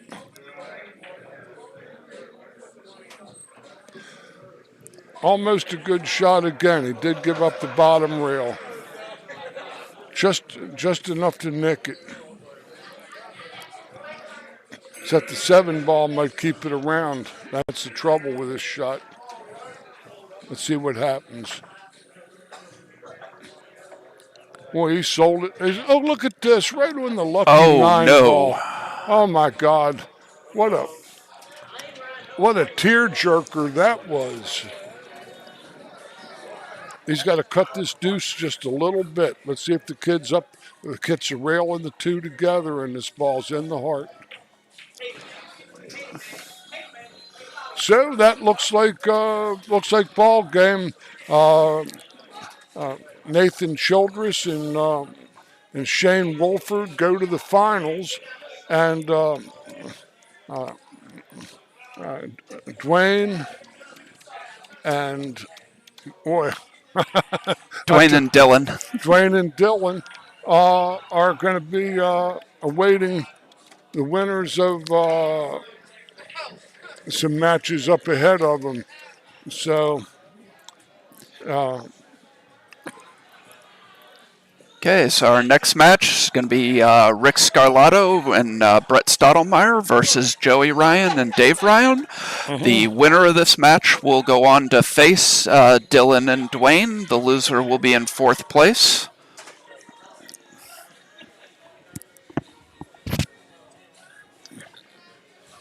I couldn't have said that better myself. All right.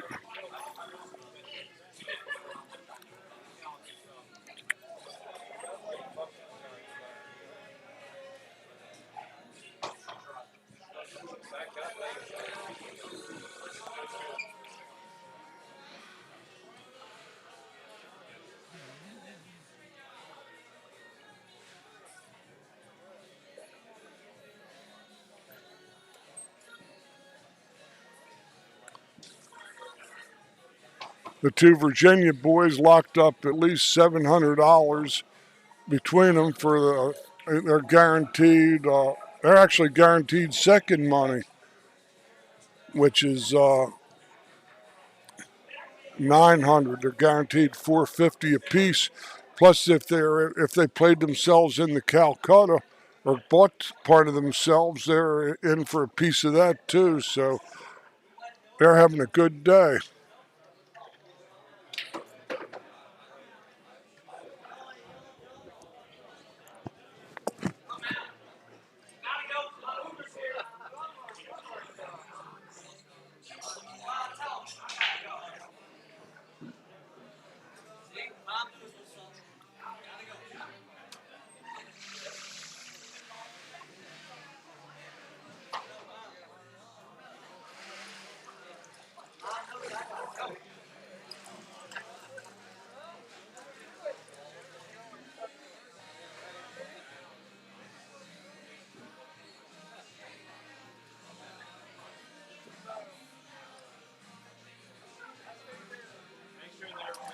Make sure they're ready too.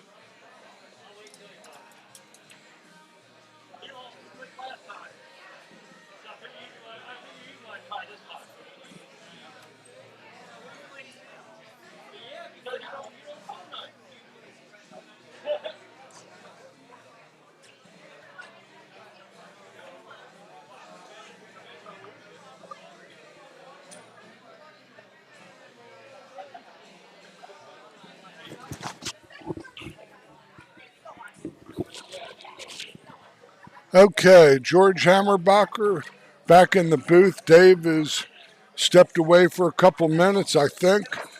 But here we are. This is, we're boiling down into this play for fourth place, fourth and third. And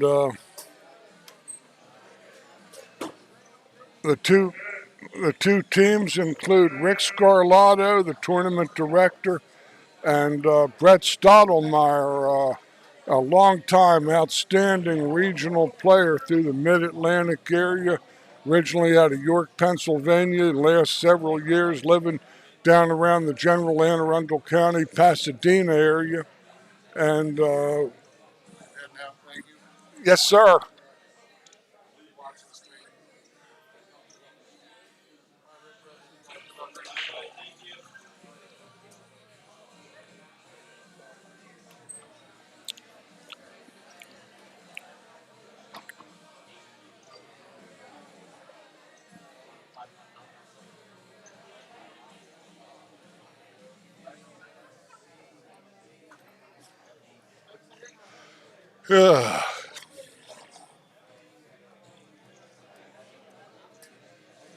Okay, this is going to be a race to 7, as of all the other matches we've done today.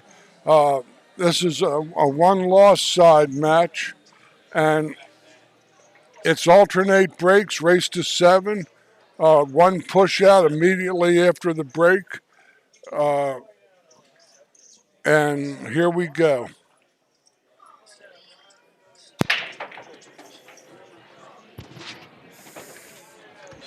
Brett breaks the balls, has makes 2 balls on the break. The 3 and 4 are in the dark, and he leaves his partner Rick a 1-2 combination. That's a good shot to get warm on and let your stroke out on. That you're not taking a little something like that. You're getting a good full hit and good full stroke, not a full hit, but a full stroke. And his cue ball should track much down the middle of the table. He's telling him to hit rail first. I don't know technically if that's allowed to touch the table, but he's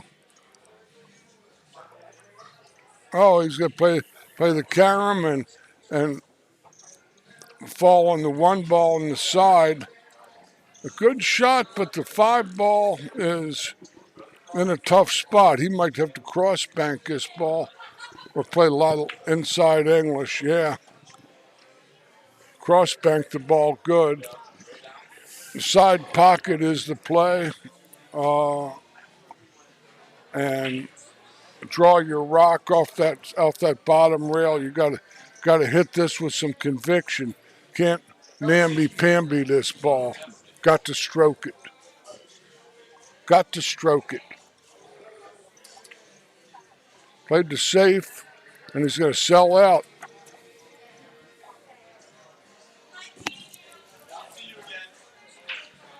Sell out. I thought if you're going to play it safe there, just slow rolling it up onto the 6 was a better play than hitting it with speed. He had 1 foot in 2 worlds there, I believe, Dave, and didn't set foot in either one of them and ended up in outer space. Yeah.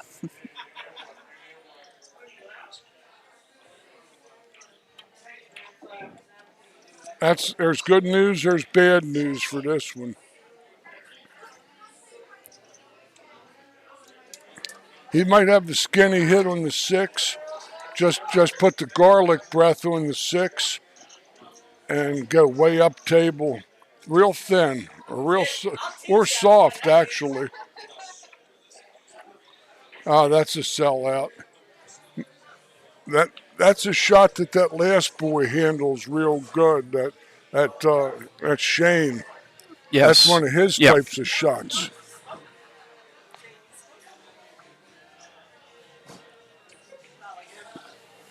But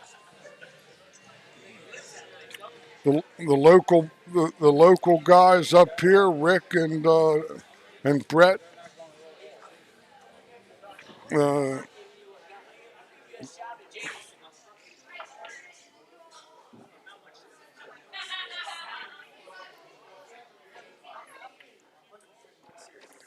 nice inside English kill shot from Mr. Scarlatta, and without too much ado,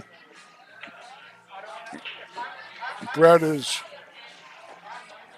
pumping the 8 in the side, and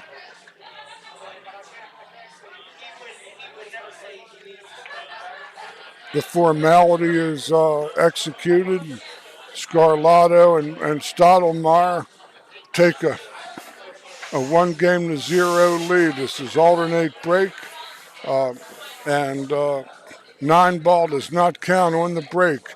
It gets respotted, and the breaker stays at the table, having legally pocketed a ball, and has his or her option to push or to shoot. And sometimes they might have to push. But let's see what happens. And he's going to be the karma chameleon here. My boy George.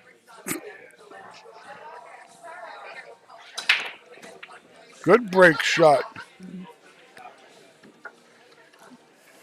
The 1 is in, but the 2 is got the Watergate thing happening there. A little cover up. Side pocket is in the ideal kick spot. Maybe the point, the near point of the side, possibly get him to compete with making the deuce rail first. Hard to say. I don't really know how these balls come off these rails. I haven't hit any balls on this table. But I've been watching for about 8 hours here, so.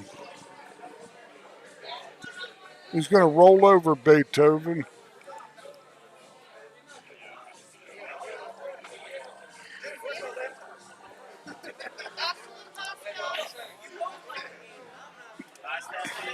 This is a clear bank.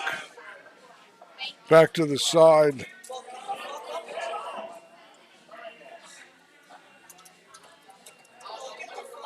Maybe not.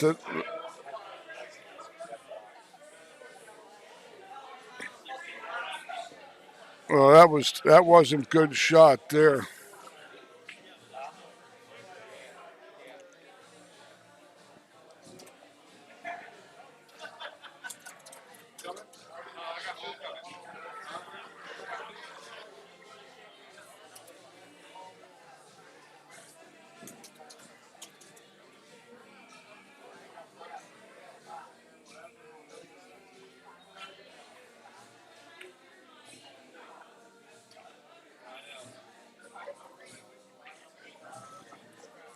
I think he hooked him.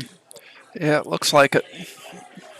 He's hooked, he's hooked. His brain is cooked. Well, maybe his brain is cooked. Or maybe the other team's goose is cooked. I don't know.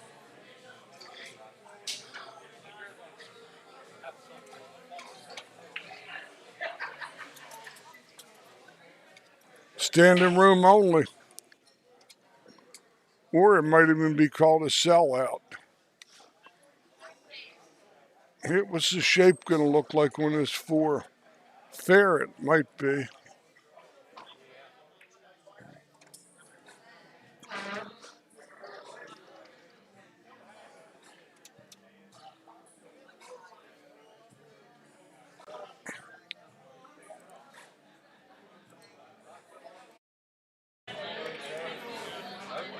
That's a good shot.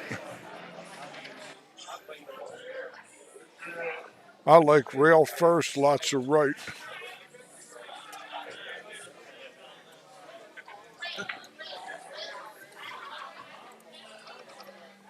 Something like that. But the 7 and 8 are in the tough spot there. This is where the speed control has to be precise. Reaching for the ball, stretching. Yep. He's already maybe resigning himself to this combination.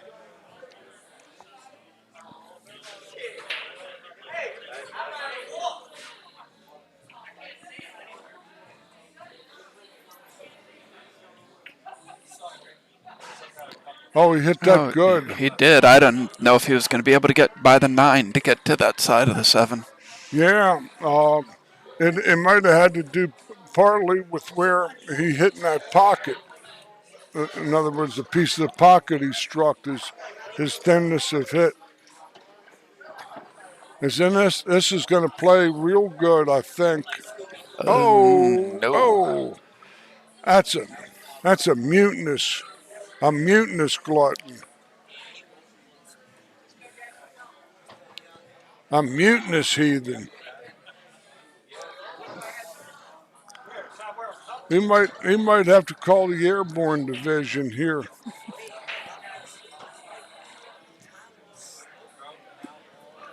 That 9 ball is 90% air. It's the 10% that always kills you.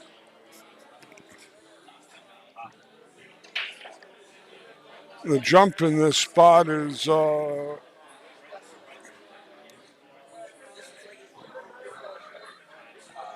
don't know. I'd bottom kick the ball and send it up table. Yeah, he switched back to his regular cues, so he's not jumping. He sent the cue ball up table instead of the 8 and played it nicely. That was tasty. He might have a little thin hit, but when he tries that thin hit, he can fin and give the game away. Yeah. Or bank it back towards the 9.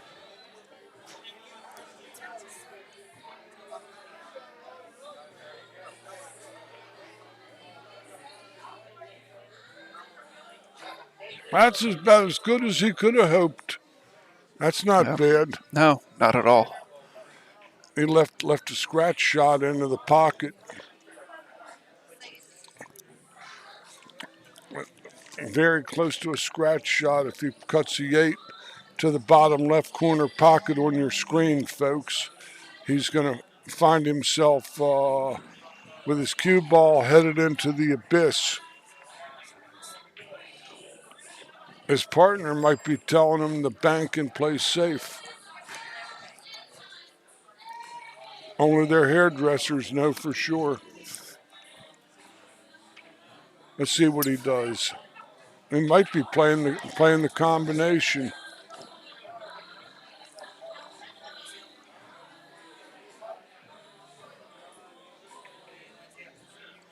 Nice hit. Very nice. That's a scintillating shot. Caught a piece of the 9. Hit it soft. Most people like rear back and play hillbilly hardball with that ball.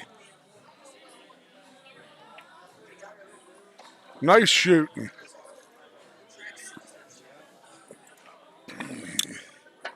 One apiece. The Ryan boys sure earned that game. They sure earned that game. They could have never hit a better shot on the 8. Some great play we're seeing today, Dave. Yes. We had 58 players, 29 teams were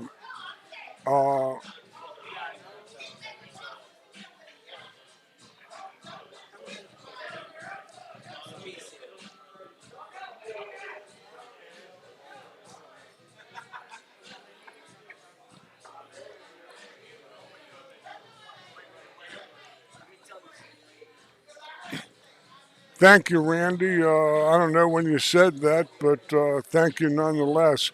Randy is a real good player. Known him for a while from up the Harford County area someplace, I believe, Randy. No, Randy lives down south of Annapolis.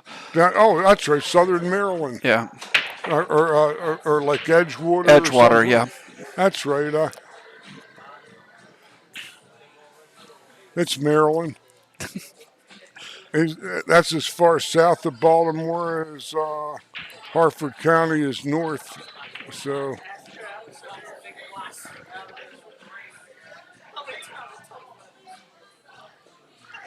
whoa.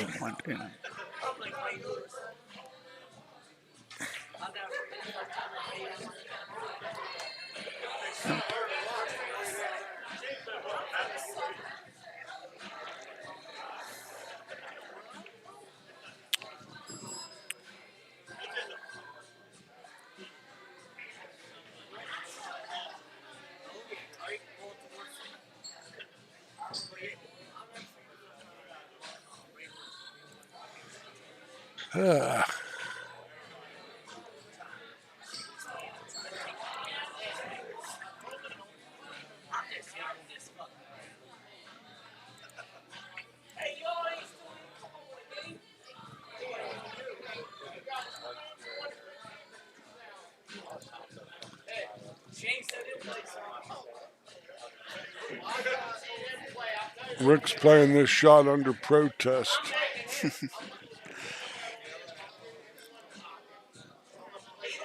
Oh, wow. Very nicely struck. He poured it in.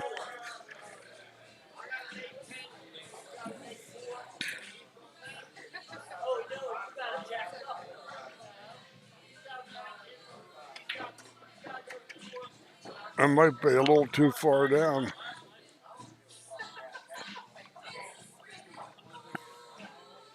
Oh, that'll be okay. Fine. Rick's bridge hand moved.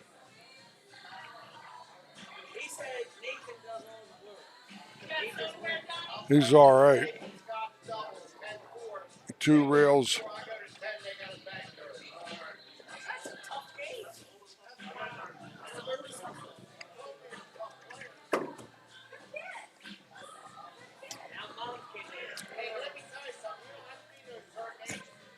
Bottom left and just stop on the front of the 7 ball.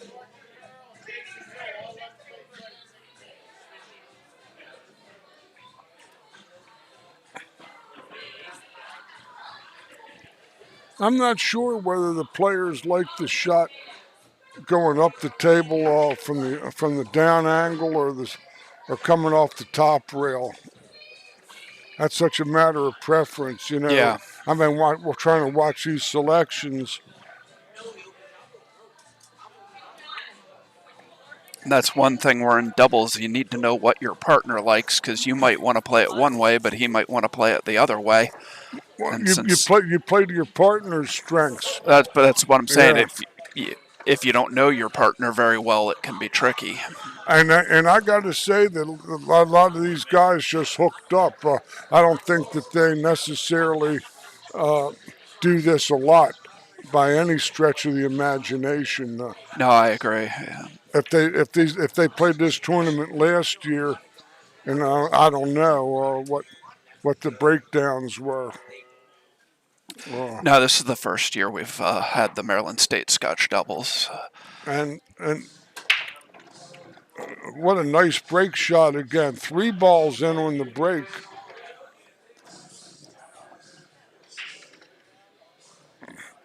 He eliminated some of the mistakes at the 5 and 6 or in a. He might draw it over and try to hit the 6, but that's a hard shot to really. Good. There's a moth flying around the table. Mothra! We're looking for Godzilla. We're looking for Ghidra. If we see a big foot come through and land on the bar, we're done for the night, folks. Mothra!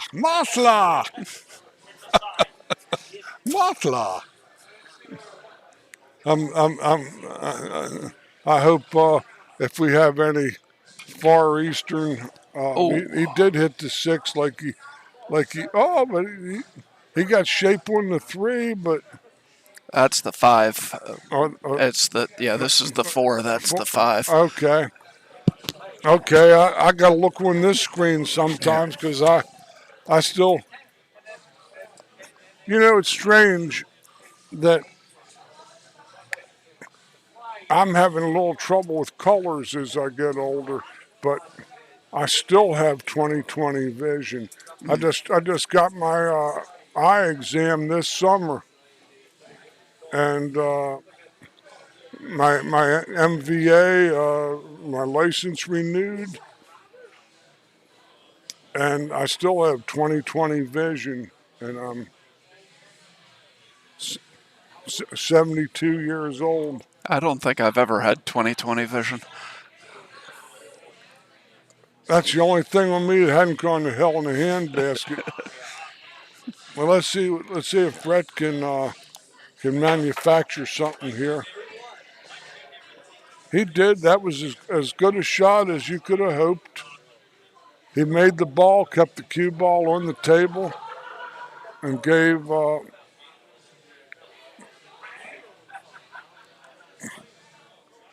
Rick an honest shot here.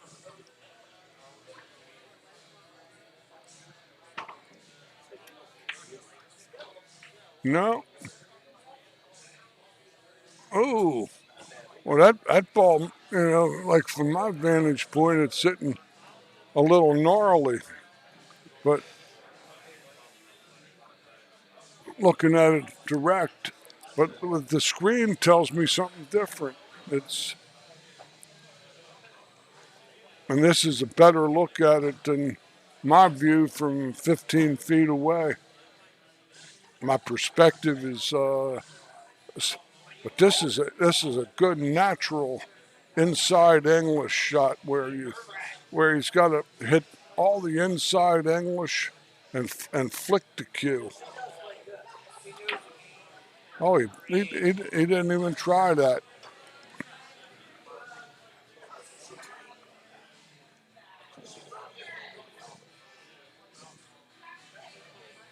I like to carry him off the 6.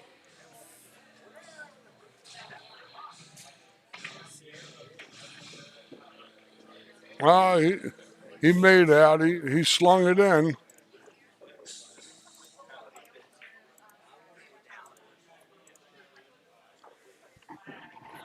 Great event.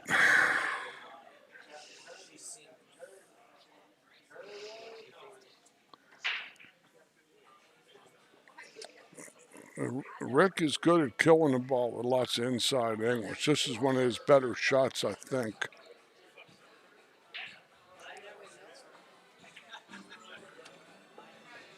He did. He hit it real good.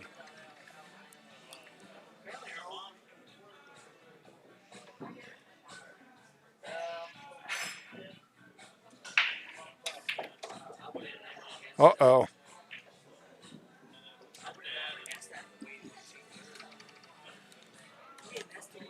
Probably okay. Might have to get the rake for goodness sake.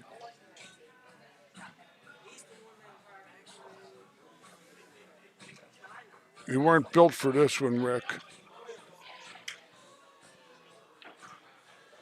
Wilt Chamberlain might be able to reach that ball. I used to play a guy many, many years ago, Dave. His name was Warren Webb. He was from out of the Eastern Shore, from Cambridge. He played basketball. This guy was 6'5" or 6", but he had arms of a guy like 7 feet, and he could just like lean over the table and reach the cue ball when it was in the rack. And I said, man, what an advantage that is. And he said, well, he was a good player too.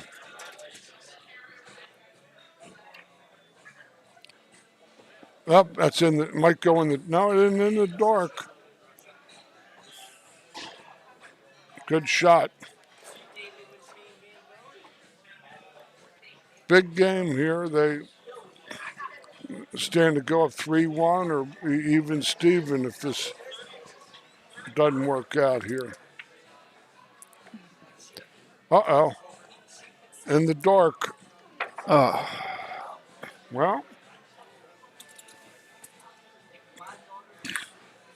that's from getting out of line yep. and having to shoot long, flat ball shot and supply all the draw, and he got funny on the 7. All those shots come out in the wash if you play long enough in any event. Sometimes they don't. And sometimes you go 2 and out when you're playing some places and you lose 2 close matches that way. Well, we got 2 games apiece with all that rumination on life and all that jazz.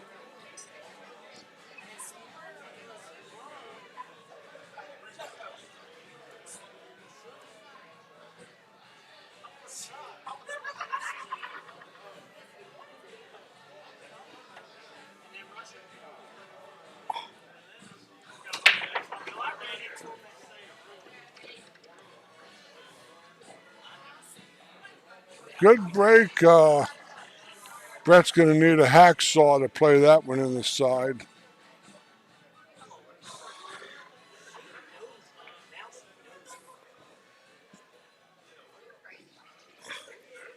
Maybe not. Yeah, he did need a hacksaw. To saw away that rail a little bit, give him a little extra into the pocket, you know. He might have come up with like a veer or a swerve shot on this ball.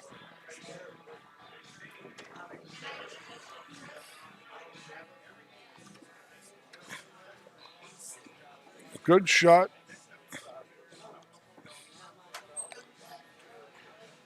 These are all delicate little touch shots here.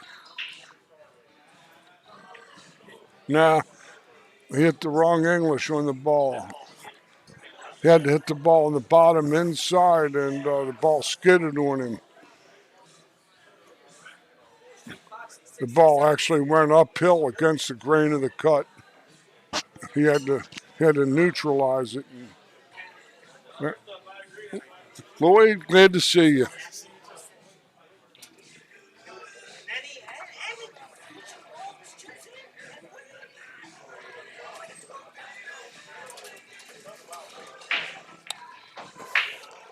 Is Lloyd still involved in all this? Yes, Loy and Rick are the ones that run these tournaments. Okay, I thought as much. Lloyd was playing today, and I didn't get to really talk to him too much or say hello.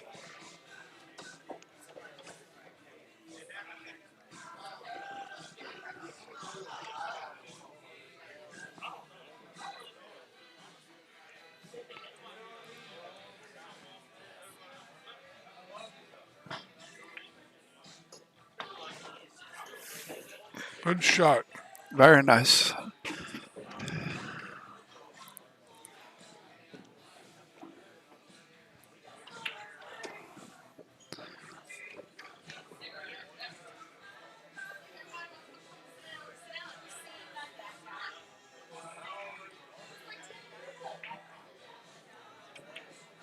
Uh-oh. Oh, he's okay.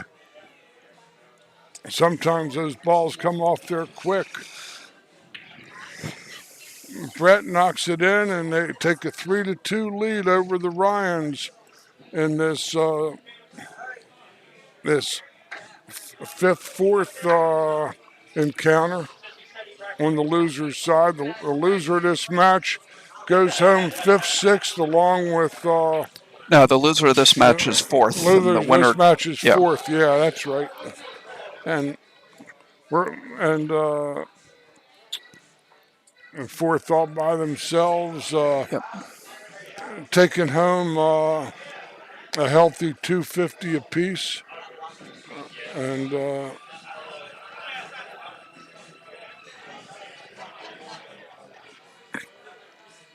plus they move up their station in the Calcutta, which is probably I can remember winning a tournament once, Dave, that I won like $560 to win the tournament, and I won another 1,100 on the Calcutta and nobody knew me, and I bought myself for $20, and after that though. I never bought a whole of myself again when I went to that spot.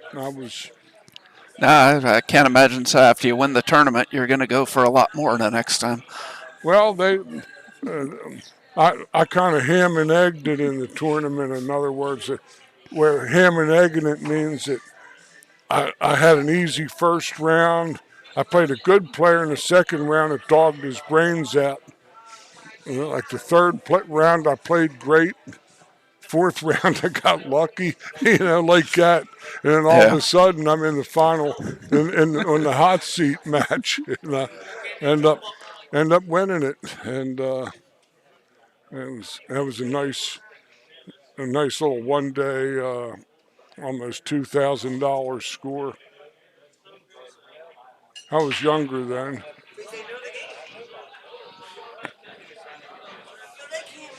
But this looks like a push is going to be.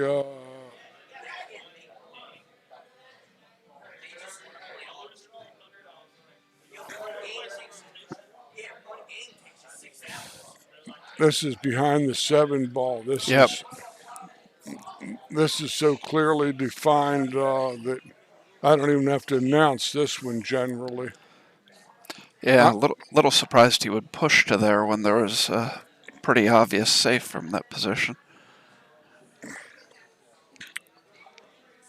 He might have missed his spot too. It's hard to say. True.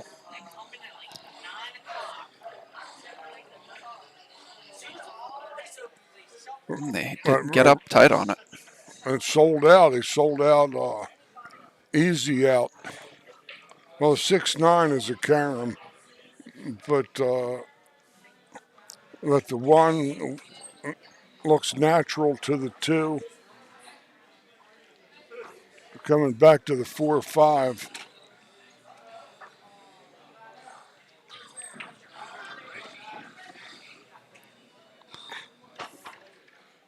That's just about right. He might have to play the cut pocket and go to the short side on the 4. Like that. Not really the short side. That ball is like dead amidships on that diamond. Now,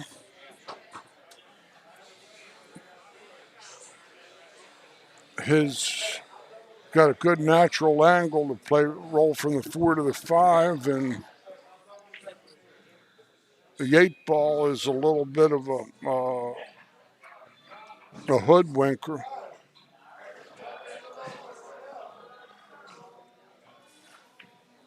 That's what. Oh, he'll draw his ball back there. I think. He might be a little wrong on this ball.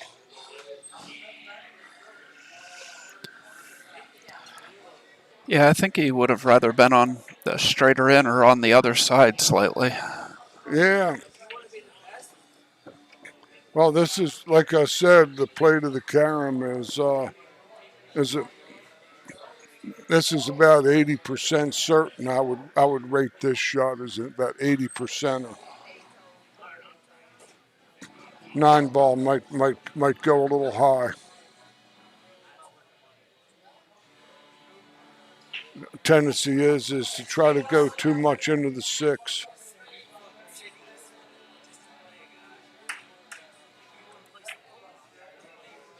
Good shot. Yep. He held it. He didn't. It didn't let that ball get forward on him.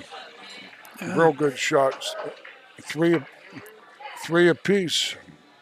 Let's take another look at that carom.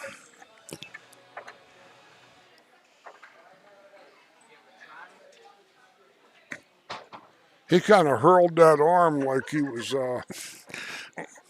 like he was getting ready to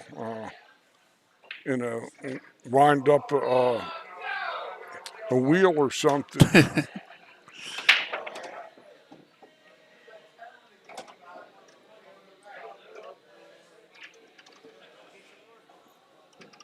Brett broke the balls well, but as randomness of these layouts go, this is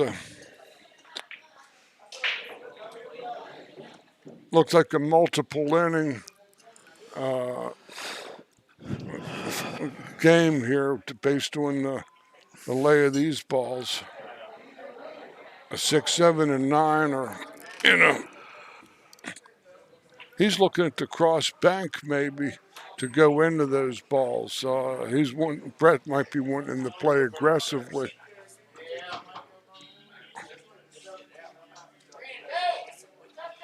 Oh, safety. Many are called. He's giving him his 2 safety options.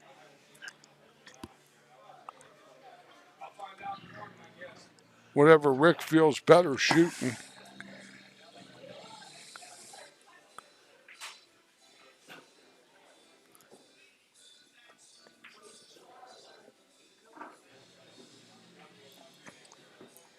He might have left a backdoor kick on the lucky 9 off the singleton there. Yeah, it's pretty close. And it might throw if he hits the right side of the 1 ball. Yeah. Hits this near side at 9 might toss. Oh no, not that. 1 rail.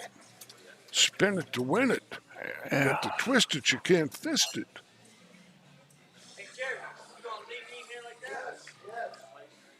If Joe were here, he'd tell him that. Maybe. No, I don't know about this. This is. Yeah, no, I agree. I like. Well, Oh. all we can say is chances are there's white cloud in the bathroom because he might have to need it after he kind of out on that one.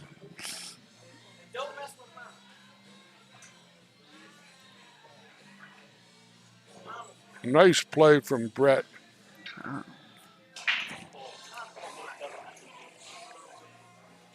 Good shot. Hell of a hit. I don't know if he can call the Silver Thins man on this ball or not.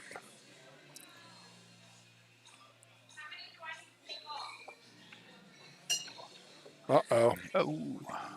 Into the valley of death. Oh, he jumped up like a jack in the box on that one. He might be, no, he isn't on Lake Titicaca.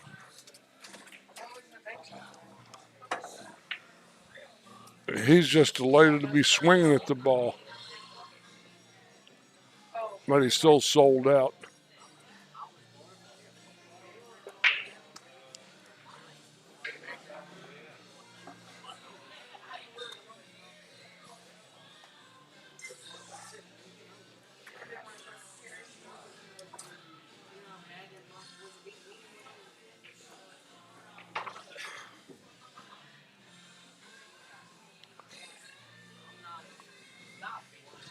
That 4 ball, though, is sitting in a rather precarious position.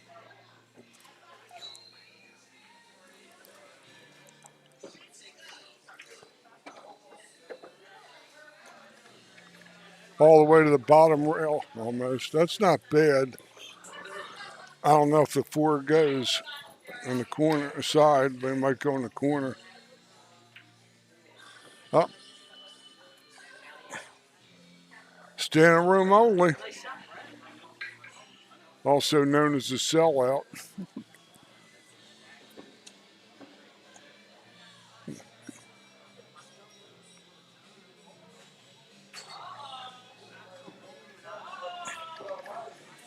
That's a real good shot there. He's got the perfect roll-up angle to land at the first time and pass the side pocket. Even better.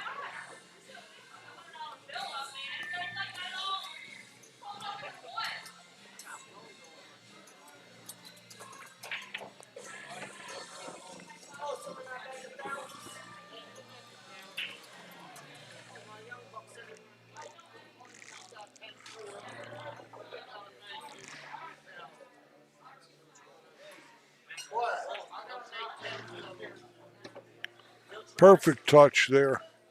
Lovely shot.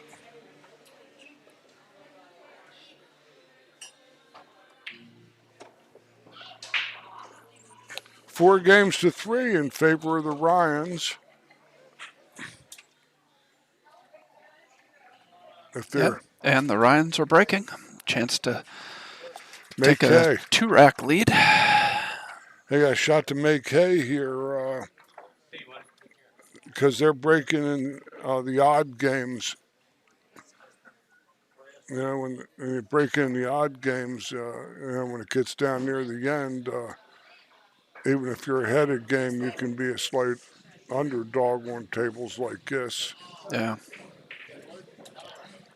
This guy's been breaking the balls great. Breaks that ball in the side pocket every time.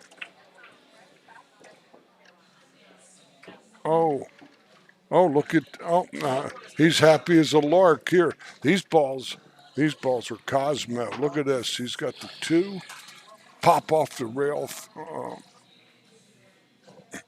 a 4 or 5. These are all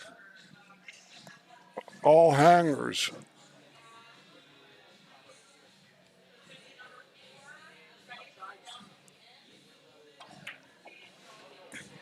That was a little bit grubby at that ball. His cue ball could get away from him a little bit.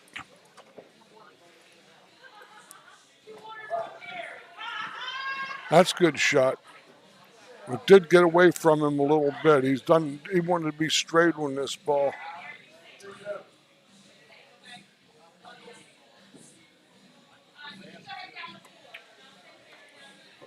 Got to hurry. That's a good shot. He's coming right off the point, right at the 8 ball. This is just stroke it in. Just finish your stroke. Oh, it dove off the point.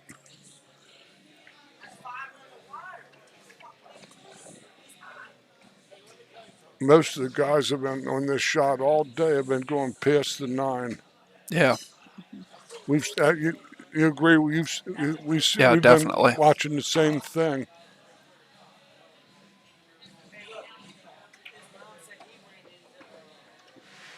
Not he hit that well. That was scintillating.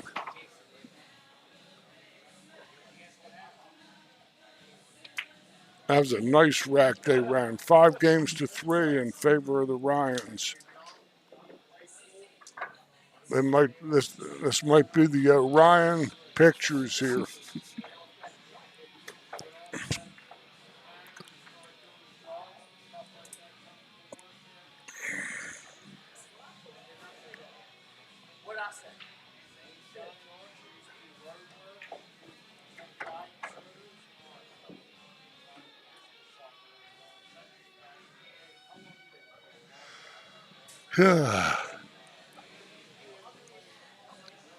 Man, I got to get up early tomorrow too.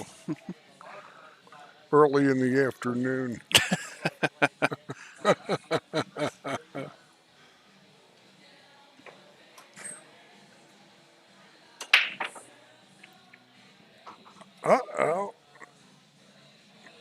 Oh, Oh, he the got last ball in flight. The 8 ducked its head on in. But this looks like, I don't know if he can get the 1 in between the 7 and 2 to play the combo. It's tight. I think there's room, but it's not an easy shot at all. No, not at all.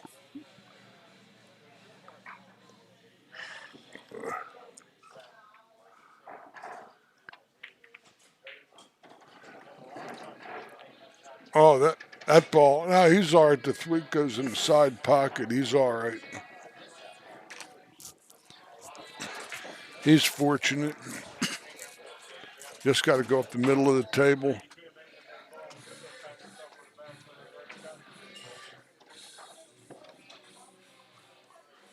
A little wrong on this ball. He's lots of inside English. Forced it back in line. Now he's good.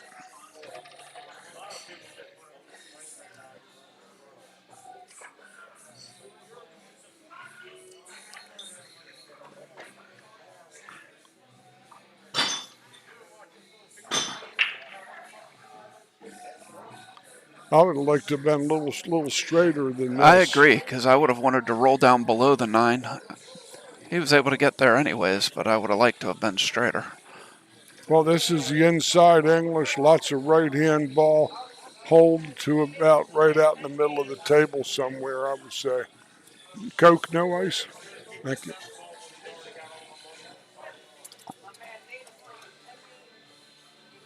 It looks like he's going to go around the horn. This is dangerous. Uh-oh. That was going to cost him lots of money maybe. And let these boys get on the hill.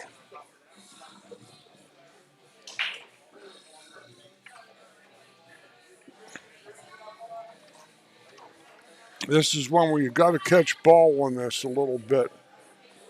Dave, with a high left ball, you have to catch a little ball. You can't catch rail. Otherwise, you're sliding across into that hole. Mm-hmm. You got to catch ball. You got to really turn this ball. He's stroking it like he wants to turn it. He did. I hit that very nice. But he went a little past his enchilada there.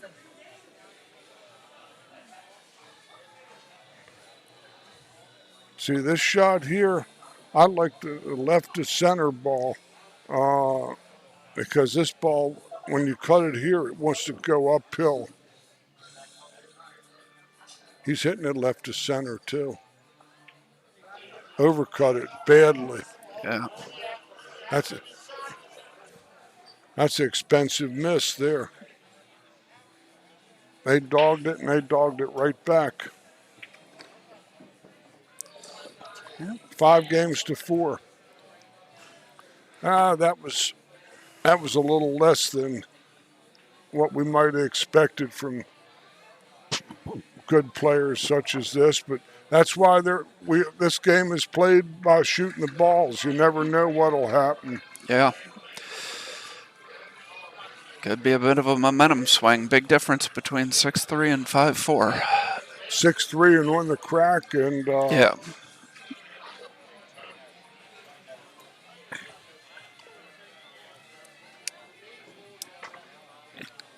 Donkey Shane, Signorina.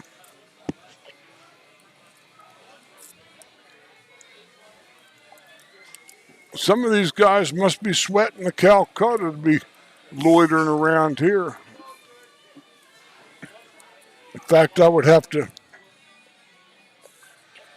wager a few denarii that if I check people's armpits around here, I'd see lots of rings. Especially if it's as you described it, which one's in the side, 8's in the corner, 2 is hanging. This looks This looks as easy as the law allows from here.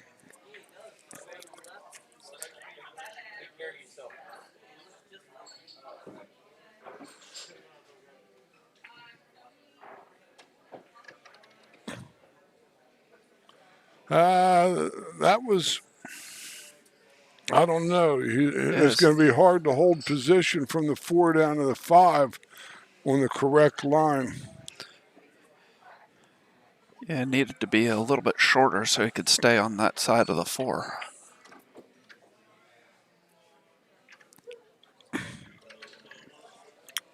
Well, he's on the correct side to draw it back to the 5, but Yeah. it's still a shot that looks, it's a little bit more athletic than you might want to have when it's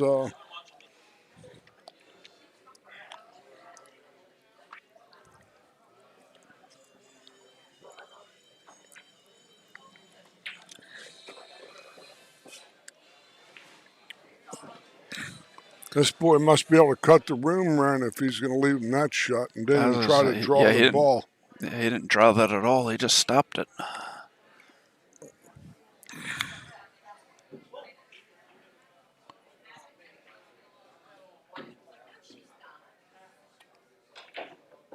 Safety.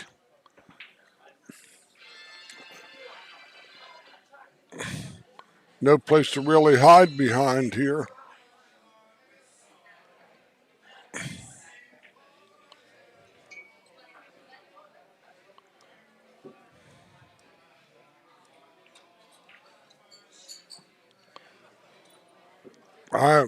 I don't even have a clue. I'm trying to play this shot, and 2 shots maybe to try to carom the 7. I love the caroms, as you've already seen. Yeah. Because the 7 is sitting real nice. It's sitting like the number 7 is one full ball off the rail, which gives you an optimum carry points into the pocket off the rail first.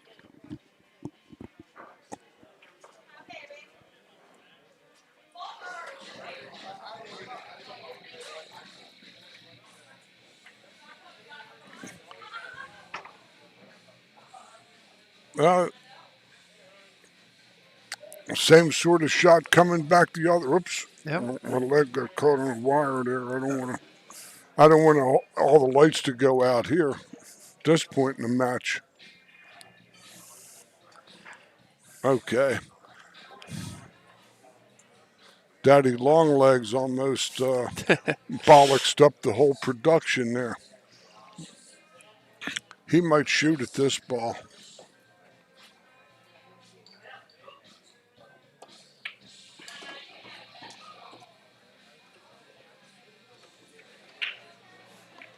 Well, he got rewarded by. That's the only place a cue ball can go is down there to the 7. It also can go in the drink.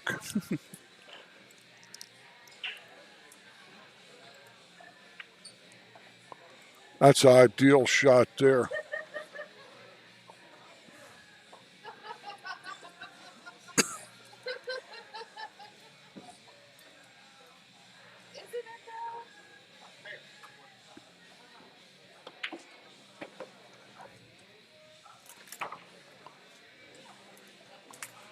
Well, you couldn't ask for any more than this. No.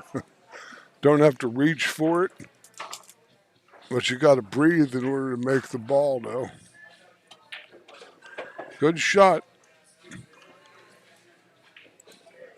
6 games to 4. And it's a monster game. They got it done.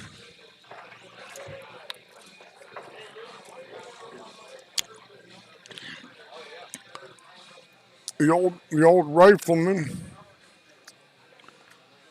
Buddy Hall,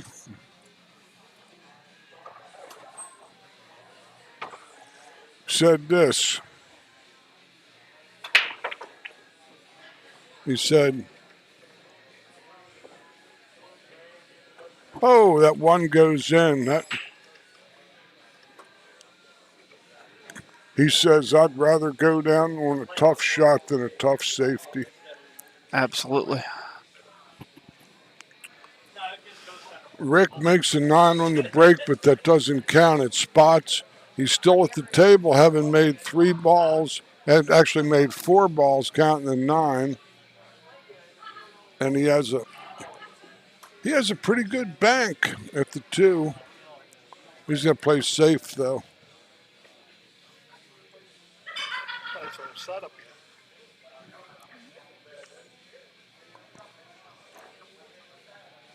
He might have left him in the window. How much is that 2 ball in the window? The one with the blue paint. How much is that 2 ball in the window? Yeah, I'm not sure if he has enough of it to make it, but I think he can call the High Plains Twister. oh yeah. This is looking like I'm listening to the warden. The warden isn't taking phone calls. which is going to take me towards my litany. The condemned man ate a hearty meal. A little high right and go to that diamond where the chalk is. Oh, he skinned the ball. He skinned the ball. He hit down on it. He didn't follow it. He speared it. So the warden might have been taking phone calls. He was out to lunch. Had to stop off in the and now he's back in his office. The governor was calling.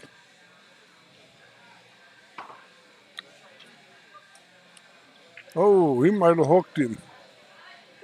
That's in the window too. He is shooting off the rail though. This is gonna be a tough shot. He ought to be so happy and exhilarated to be there that this ball's a hanger for him.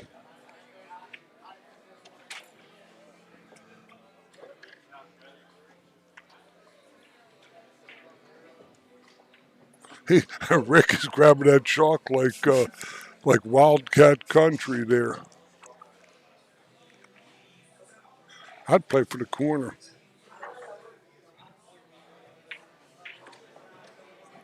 That was okay, but he could have shot and stopped for the corner. But it was his shot. Yep. 6 games to 5, and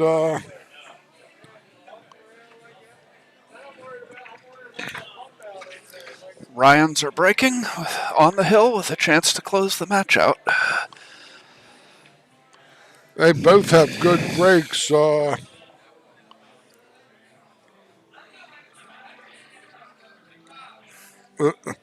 This boy with the red bandana has been breaking the balls, and he's hit them super.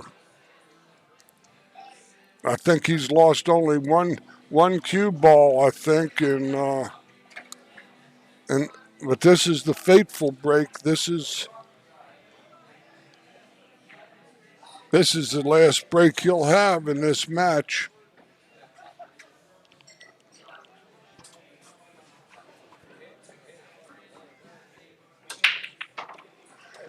What a lovely break he made. Oh, and he's still hooked by the. He's still got to push out. Oh, that's evil. That's evil. That's it. That's evil. Yeah. That's Beelzebub, Mephistopheles, and Lucifer all wrapped up in one package there.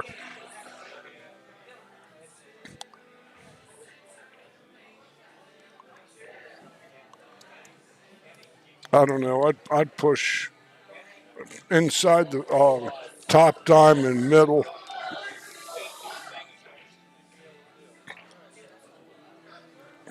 Pushed it right in the center on the diamond. A little past it maybe. but I wouldn't give him a chance to hold the cue ball under the 6-9. I don't know about this. He's pushed to a jump shot. Yeah, he has. No way Rick's shooting this ball.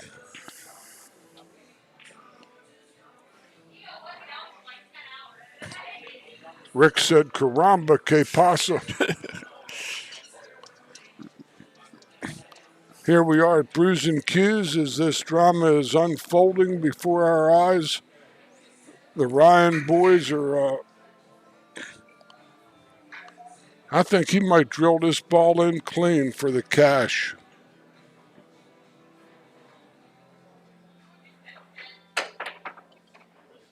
Good call. Excellent shot.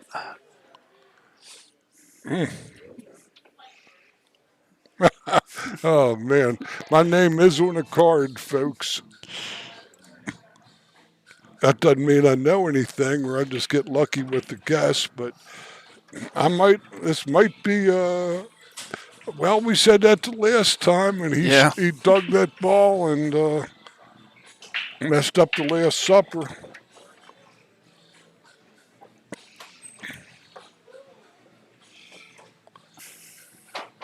Oh, extra practice stroke. Kind of shortened it up, too, the stroke. But here we go.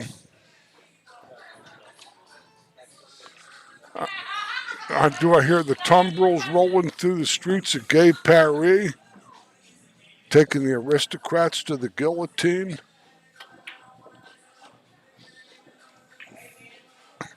I believe the sound of the head landing in the basket is momentary. Unless we call Huckleberry Hound here. There it goes. Down the hatch it goes. And the Ryan boys take down Mr. Rick Scarlatta and Brett Stottlemyre by the score of 7-5. Brett and Rick finish in 4th position. Yep. And take down half a dime, I think. Yep. Plus they are in the Calcutta. The Ryan boys are cinched 3rd, and now they're going to have to play the Dwayne Laub and Dylan Spohr. The Pennsylvania boys. Yeah. And let's take another look at that great jump shot that that Joey Ryan made to start the run to seal the win. Pushed out to this position and then fired the ball straight in and held nicely for shape on the 4. I had him drilling it for the cash. I think just a light quote, lucky call. but still, it's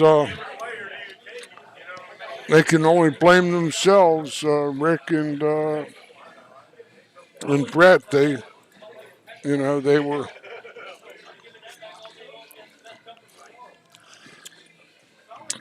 They didn't quite just didn't take all their opportunities that they had, and at times like this, you got to flat out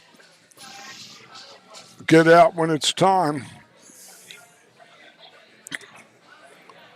And but the boys are getting it right on with it, so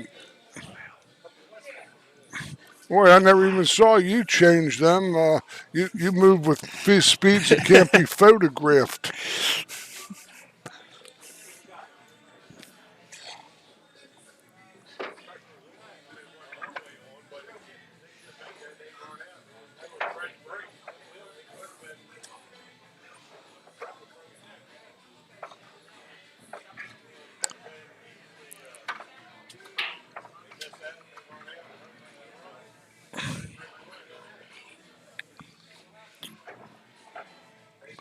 This is the 3rd-2 situation, and loser of this match gets 3rd place. Yeah.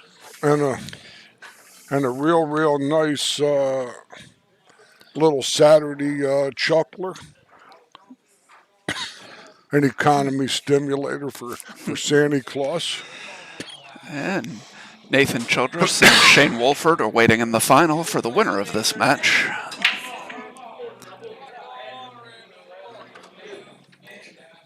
Oh, some nasty rolls. Balls are breaking good, but this is a rail first shot to be sure. And if he wants to get exotic, he can draw his ball strong off of this.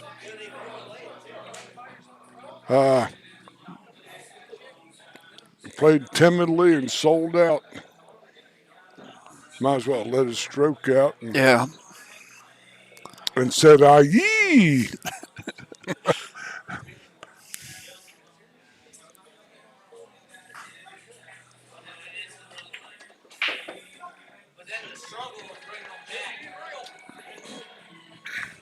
That's a respectable shot. Might play just a touch of high right of center, and he could track right at the 3 ball. If that's the case, they're out.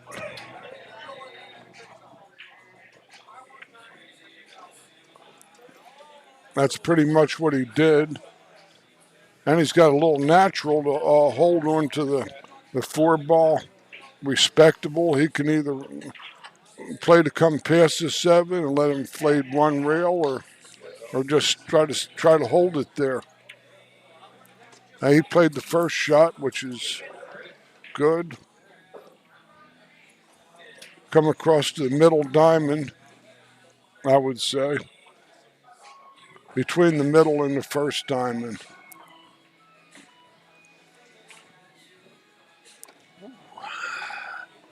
Used all of the pocket on that one. He got to the middle, between the middle and first. He did hit a little chunky. It was what a chunk of chocolate, huh? Oh, looking tasty. If it gets near the spot, he's a happy camper. In the rack area, but the spot would be the spot that he would get hot. He might roll it with the high right ball.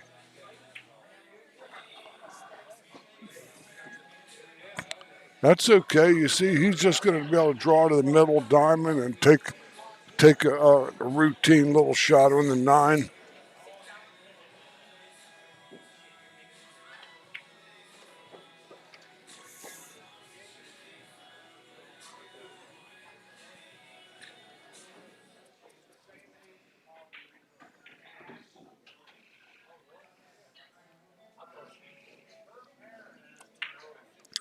Nice out from the Ryan boys there. Yes. They take a 1-0 lead off of the off of Dwayne and Dylan. And believe me, I Dylan, Bob Dylan, and Dwayne Allman. I'm supposed to be able to remember them. Maybe they might have been named after them. I don't know. I won't ask him because I might get punched in the mouth. And I just got myself all beautiful from the Fang Man. I saw the Fang Man about 10 days ago, and he gave me a clean bill of health, and I got out of there quick.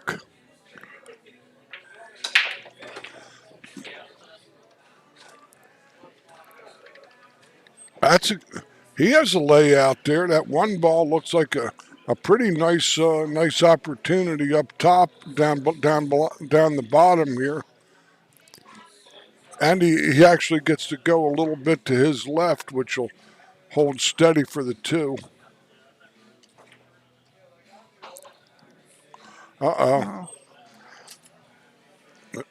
That was... Look out. Do you see what I see? Yep. I made a few people weep with those shots, and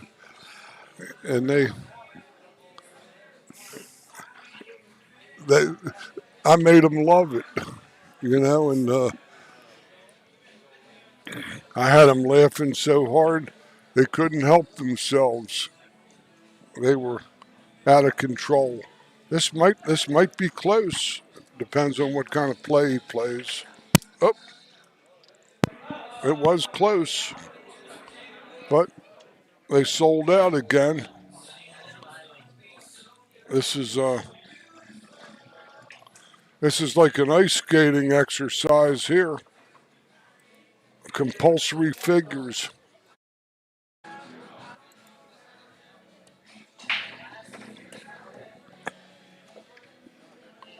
Yeah, that'll do.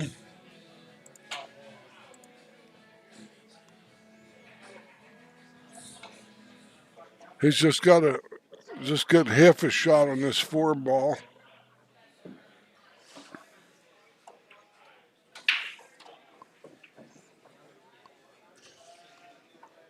Here, this is going to be the left-hand English special, where he's going to go to the middle diamond or a little bit in between, and twist it back with the left, and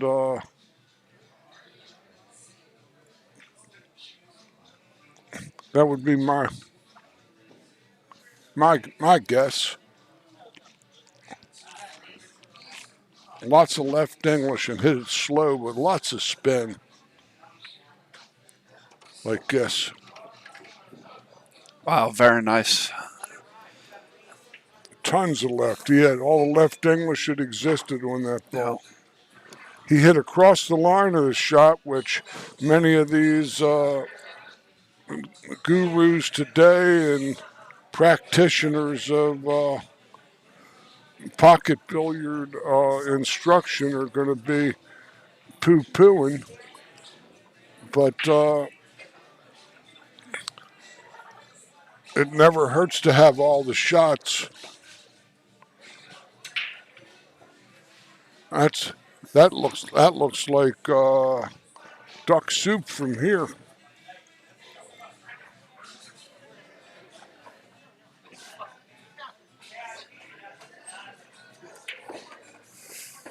Right. That was a bad commentary on that last game. Bullshit. Huh? Bullshit. Bullshit. I just you not Dave. Dave's on point all. I call your bluff, senor. I know you are. I'm having fun too, Daddy. I don't ever usually say such guttural expletives on the air, but after 8:30 in the evening, all bets are off.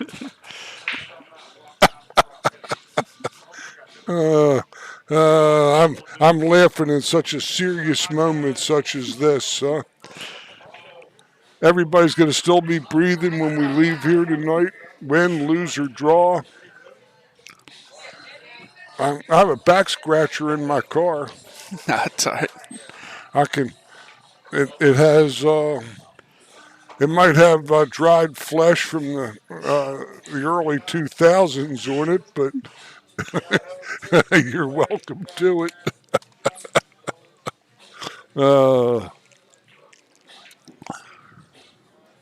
I'm just ecstatic being in the booth here. I was in the booth weekend before. I was in Scranton, Pennsylvania, doing a tournament with the ladies tour.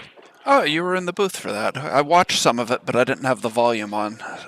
Yeah, I was in the booth the whole weekend, and they drew a field like similar to this, 29 players, Yeah. I think, and this is 29 teams. Yeah.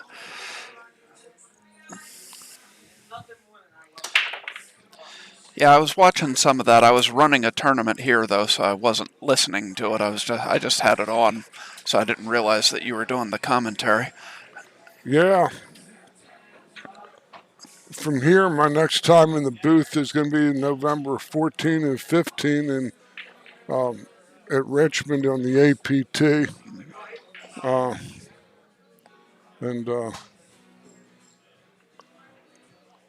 that's what got me going. It was 2013, and I was crippled. I was getting ready to have my first hip replaced, and I couldn't play anymore. I was just, last couple of years I've just been really, really bad off. And a good friend of mine took me down to Richmond to watch some of the boys play 9-ball, actually 10-ball it was that weekend, and I was I walked over, I saw this kind of stuff. I said, "What's going on here?" And he said, "We're doing this stuff on the internet." And I said, "What, announcing?" And he said, "Yeah." He said, "Yeah." And I said, I'll give you a hand if I like. And he said, "Who are you? Do you have any experience?" And I said, "A little." The guy was Ozzie Reynolds in the Action Tour, and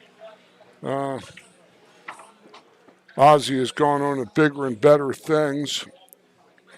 He's out running CSI with the with gigantic productions and all.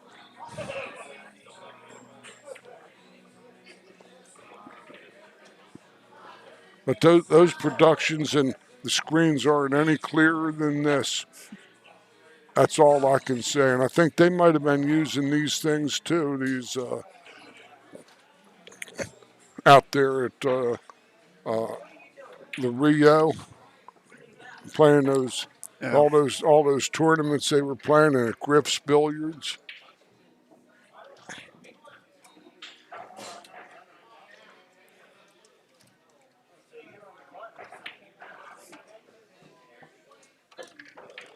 Dwayne and Dylan get on the board and trail 2-1 with a nice run out.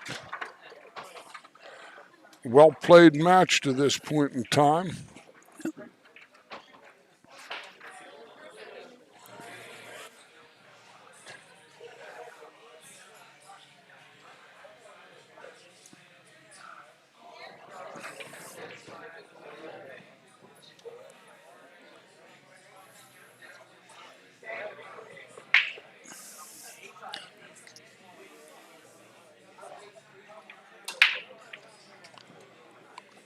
Breaks lethal.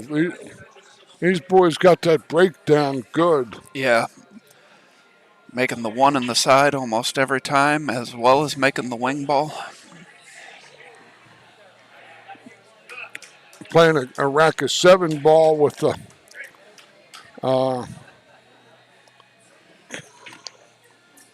he's going to probably try to just float chili or try to hit the 7. I wouldn't try to hit the 7. I'd float chili into the fat pocket inside English and try to get straight in on the 4 in the side. The other shot, the 2, was a little bit too high above the 7 to try to go. Yeah, he's looking at his tangent line now. And see what he does. He might be drawing it for the 4. That's a good shot. It was,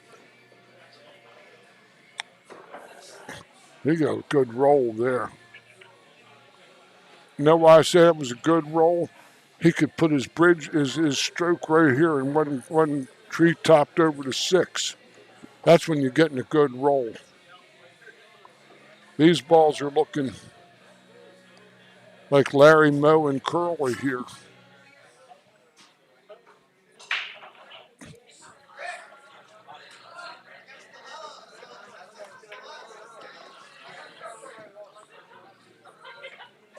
A good shot. Got a slight angle out, I think.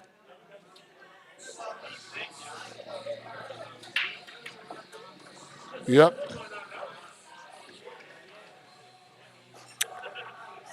He'll draw to the short side.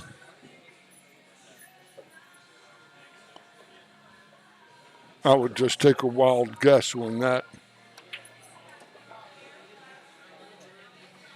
Good shot. 45-degree angle shot. Shot you live for. Center middle edge of the cue ball to the center to the middle edge of the object ball.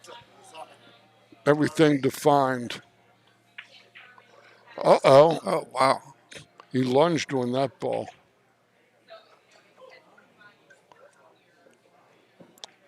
That's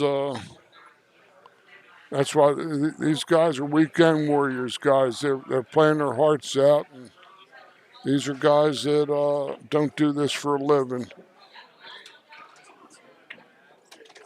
Oh, no, he's all right. A gift from the Magi.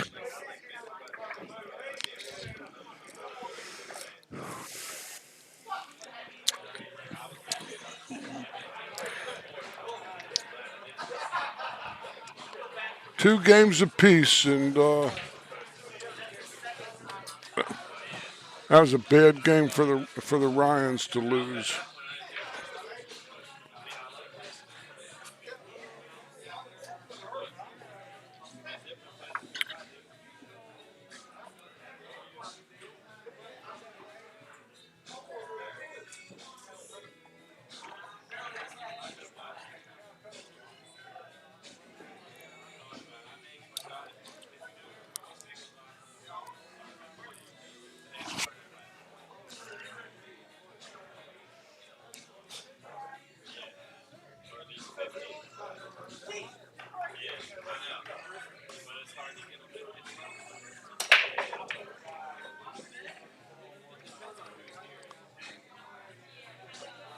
Uh-oh. This looks like a color tracker if I ever saw one. Draw this ball with a low left draw.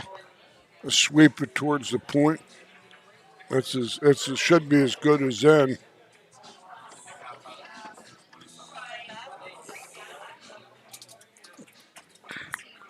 Just like that. 3 games to 2. When you miss opportunities like that game that the Ryans missed 2 games ago on these bar boxes, it can really cost you. Yep. I was playing in a tournament in Lincoln, Nebraska back around 1990. It was a bar box tournament. It was being played there on Irving K tables with the big cue ball, the last of the holdouts of that table. And we were playing a game called Hurricane 8 Ball, a game that might gain some favor around. Kissed in. It was a game that might gain favor around here. You ever hear Hurricane 8 Ball? No, I've never heard of it. 4 stripes, 4 solids, and the 8 ball in a 9 ball rack. Oh, okay. They call it short rack 8 ball now. Okay, well, At least around here. Uh-huh. A very popular game. We ran that up in a pool room. Last one I had in Reisterstown in the early 90s when I came back to town, and they had I had full field locals every week, 32 players. The other tournaments had trouble getting 16, but everybody loved that game because it was fast, it was easy, and I was in a tournament there. I got to the finals, and it was a race to 21. Oh, wow. I get up 17-4. I run 11 racks in a row. The table was breaking real good like this one. I broke and scratched, and I was shaking the guy's hand. He hit me with 17. Ooh, wow. That's impressive. Well, it was...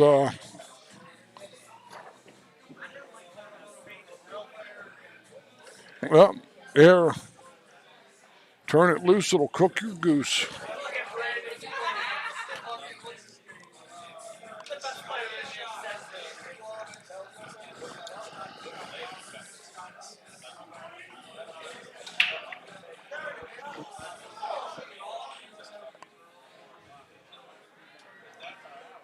I left English kick at this 4 in the side and maybe use the 5 as a sideboard. Yeah. It's kicking out the other way. If it doesn't make dollars, it doesn't make sense. He is left-hand English, I think. Spinning it into the 4, hitting it firm. Kicked it straight in. Never touched the 5. He was actually expecting it to hit the 5, I think. The cross bank is available side pocket. I don't know if he knows the shot.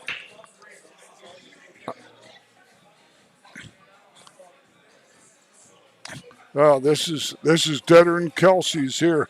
Banked this up the middle of the table. 2 rails, cue ball behind the 7, lockdown. No other shot need apply here. Any other shot, they've dogged it, in my opinion. And let's see what they do. And the game is on you like that. You think different, though, so. I think he's trying to make it. No. Sell out, too. Yeah. Maybe they're happy with 700. Maybe they're getting tired. Maybe they got to go home and eat some pizza or something.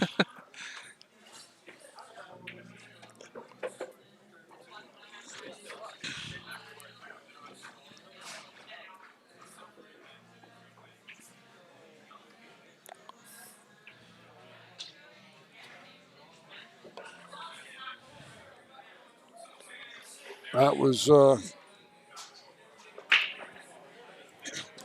such a pretty easy opportunity for what you would consider an A or an open player to play that shot easy from a distance even. It was, couldn't have gone too wrong.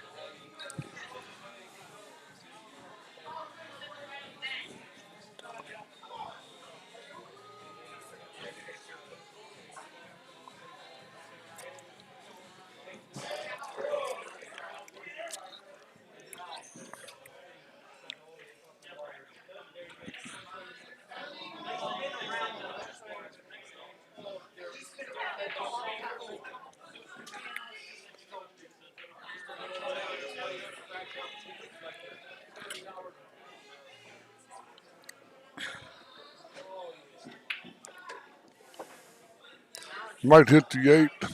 No? No, he hit that great. Came right up between them. I just rolled the ball down. I wouldn't even draw it over. Wouldn't even risk it. Have it go in the side, 1 in a million even. There's one too many. What? That? Very surprised he did all that. I figured he'd just stun it over a little bit. That was the Heidelberg shot. We used to call that the Heidelberg shot. Short for the Heidelberg Pilsner, because you had to be on pills in order to hit that shot. Well, it worked out for them, and they're now up 4-2, and it's their break. Yeah, he almost delivered himself up to the infidels to be mock scourged and spat upon with alls and bodkins. I'm talking some very obscure stuff here. Only true degenerates understand what I'm talking about at this point in time. But I'm going to give you some entertainment, if nothing else.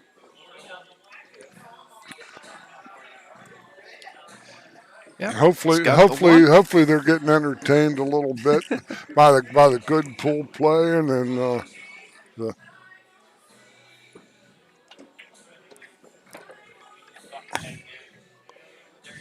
the nuclear brain cells that I shoot out at them. But here we got to draw the rock and spoil the child. Hup, hup. Uh-oh. This is not. He's all All right. right, all right. That's the good news. The bad news is that he's got to rotate the rock back on the correct side of the 5 from jacked up and straight in.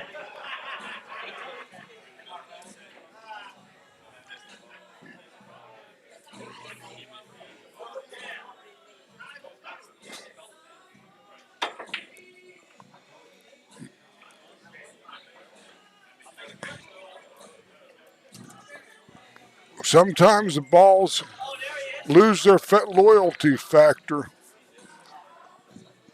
when you don't respect the opportunities you get, and this could be the beginning of the comeback for the Ryan boys.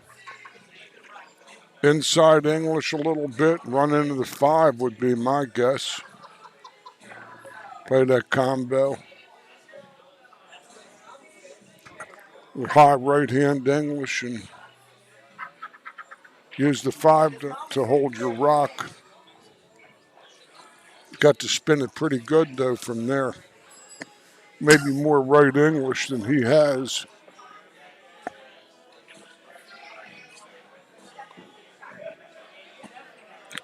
That's a big shot. Get them back in gear here. They've tailspun here the last 3 games.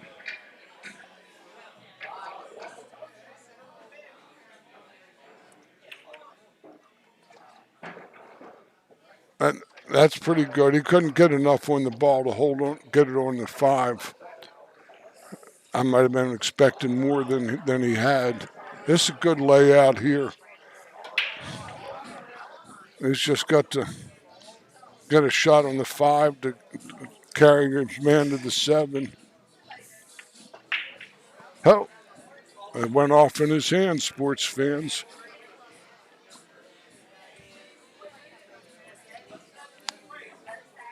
But this is the high left ball all the way, I think.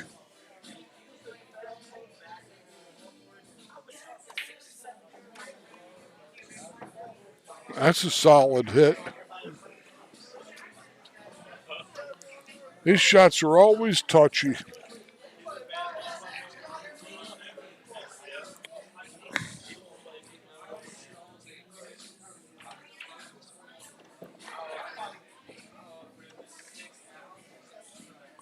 Tasty. That's the tasty freeze right there. Maybe he's got a little angle. Okay. That was pretty good. They fought their way back in that game. 4 games to 3.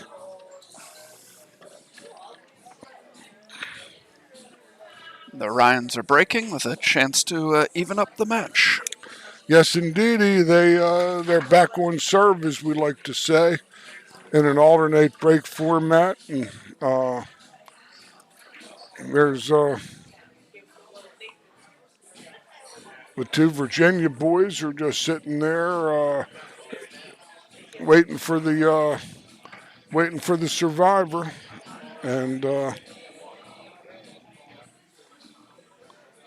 with one set in the bag. Another great break shot. His one hit the point though, and it cost him. He has to roll out.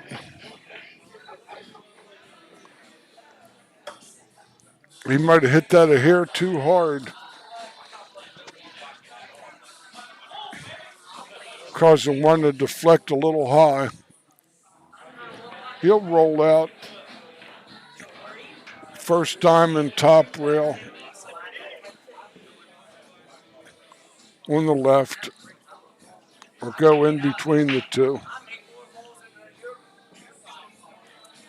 See, this is the correct way to push like this, so you're not reaching. He might have given a little too much ball there. Going behind the 2 is looking like the play.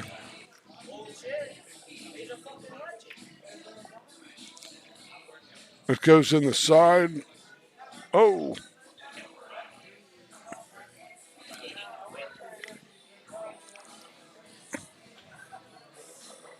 He can hit it. He might have to. He might double kiss that in. It's hard to say. Real tough shot.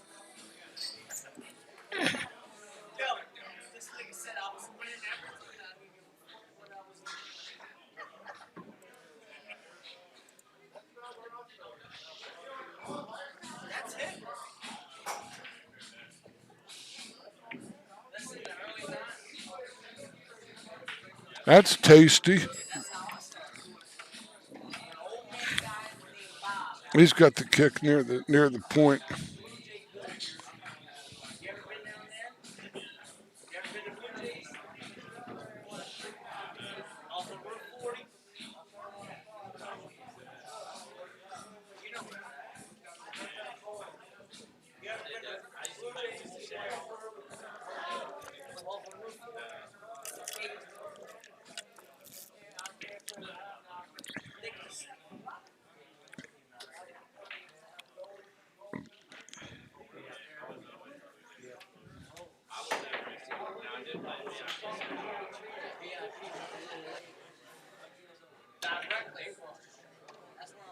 Oh.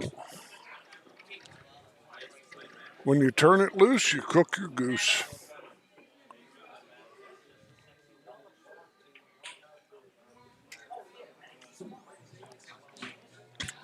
That thing was like the hands of justice. It was blind, but it had eyes. I would also recommend to folks to never get to where you have to reach for a ball with ball in hand. And, even on a 7-foot table, he wasn't really reaching, I guess, but on 9-foot tables, I see that more times than not from players that should know better.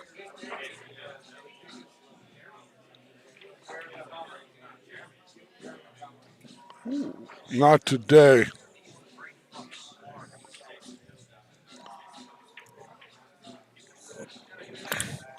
Can't hit that ball that high on the ball.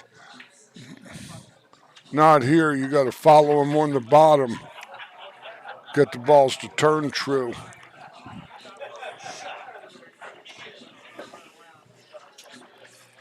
See, what happens is when the people hit these balls high, the cue ball keeps going forward after they contact, and they hold on the angle for a split second, and it doesn't turn the ball or release the ball at the hole. And that's just another classic example of that. This one's a little flat. I don't know about this one. We got a great look at the angle here.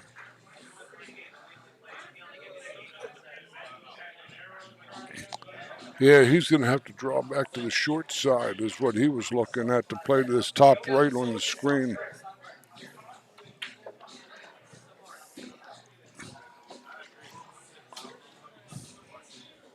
He's going to be shooting a long 8-ball for his trouble. Yeah.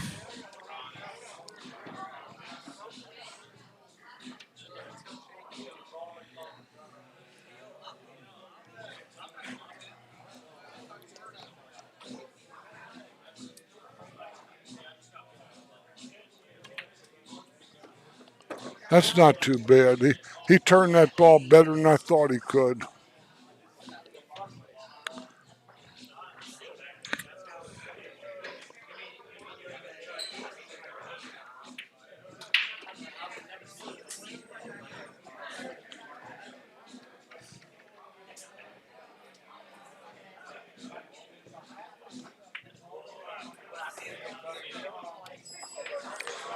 Five games to 3 for Dylan and Dwayne. I'll get their names right if it kills me.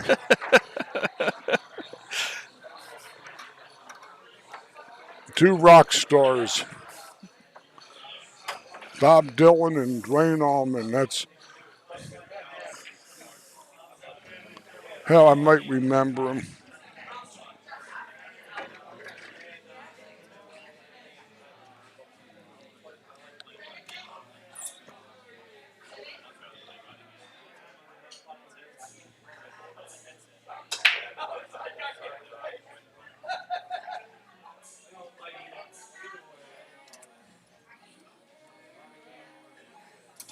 A Mojave Mash.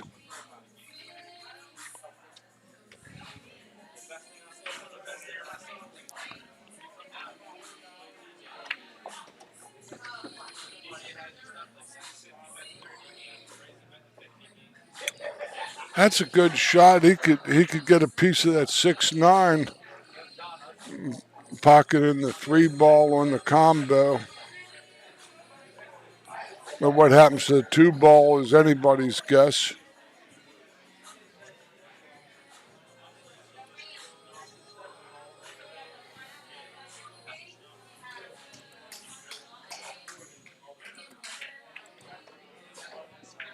That came out beautifully. They need this run out in the worst way. Get back to 5-4 with them on the break. Yep. Or be down 6-3 and into the valley of the Guanji. That's where all the busted out pool players go. It's all fossils of busted out pool players, the valley of the Guanji.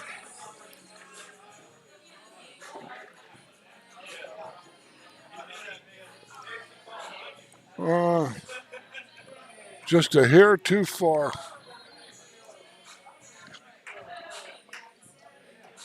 He might try to play the corner thinking he's going to hit the 5, and he might go in the left-hand side of the side pocket and never touch the 5. That's when you know you can't make a ball and it's time to go home. When that happens.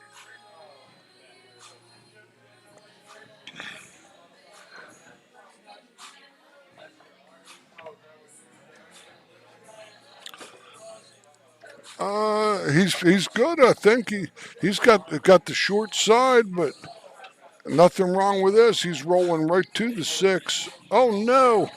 It went off in his hand, sports fans. That's going to be. Wow, that's as buried as you can get in there. There was an old movie with the giant grasshoppers made in the 50s called The Beginning of the End. And this looks like it. I see a possible 1, 2, 3, 4 railer into the 6-ball. With all the left English that ever existed. Yeah, that's about all I see. That the 8-ball's got the 2-rail path blocked. Yes, it does. If he can get right in front of the side pocket and beat the kiss on the 7, he's going to hit the 6. After that, anybody gets out of this is Houdini. It's like he thinks there's a 2-rail path there. Oh no, 3 rails behind. Very nice hit.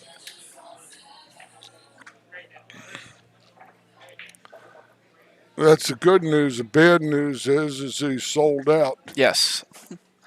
But he's still going to make the boy earn it. So. Oh, he's a little outside the mark there. He's might have a little angle on the 8 that he doesn't want.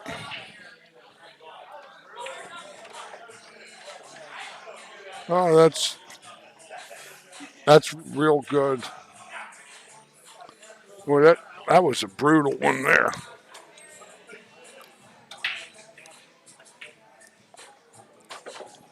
He likes that inside follow.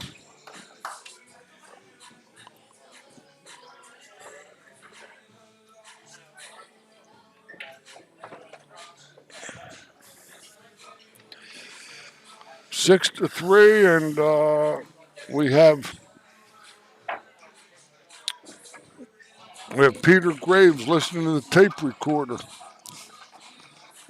Your mission, should you decide to accept it,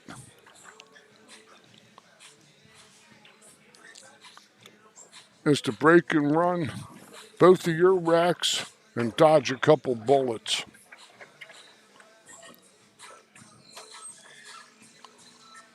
Boy, they're in sad shape. 2 games in a row, they just lost their market.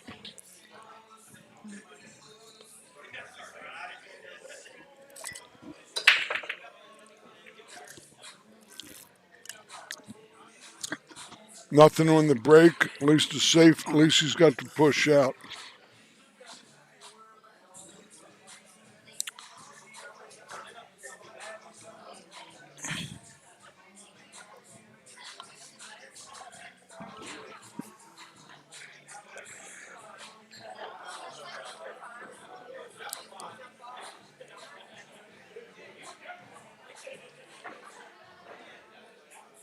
He's gonna try. He's gonna push and probably break the 6-9 up, is my guess.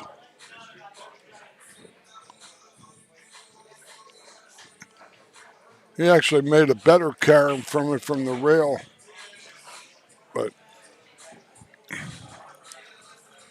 they got to shoot all shots. Every turn they get at the table, they got to shoot. They can't give the push back to the guy in this spot.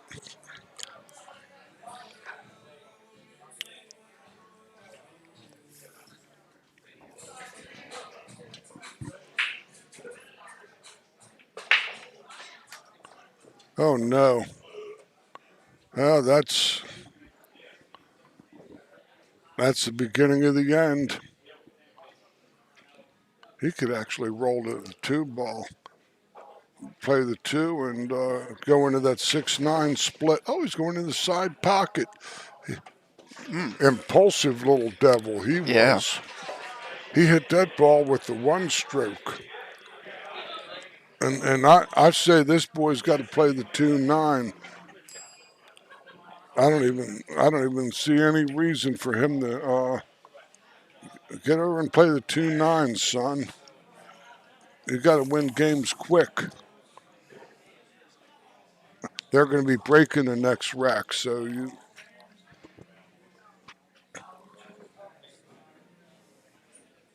That's correct. You got to be on the Heidelberg patrol if you don't do this. Then these guys, they play good, but they haven't played 50 years. Yeah. Not that I know, but this is elementary. That's correct. A quick game on the string. Charge him for that mistake. And impulsive. He had to try to do something fancy. Yep. And signed over the paycheck.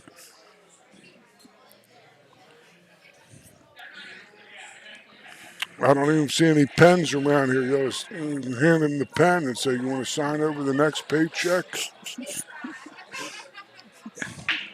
I'm not working these days. Just you work, go home, and sign over that paycheck.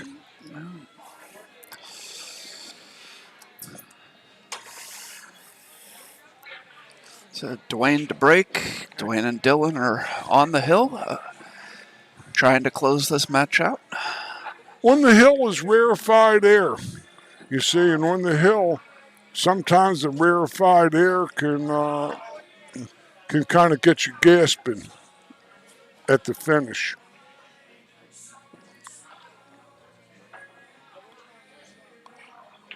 Those shoes are surely the trip on Dylan. Those look like are spit shine tennis shoes, which are I'm getting blinded by them. Yeah, I'll just get my eyes away from them. I looked over there and I called winking, blinking, and nod. Well,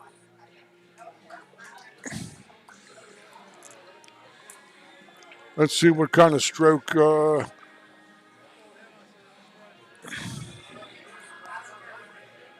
Dwayne can come up with. I was digging.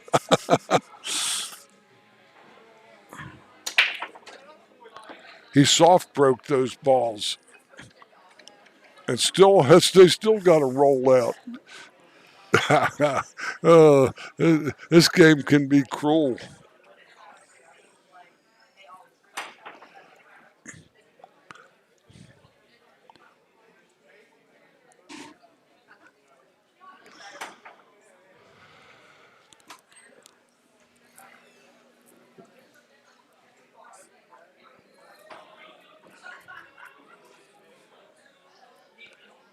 He's either going to push to the side, the kick off the bottom rail, off the top rail. Kick and stick is the play. But here, this is in the danger zone. You see this one ball?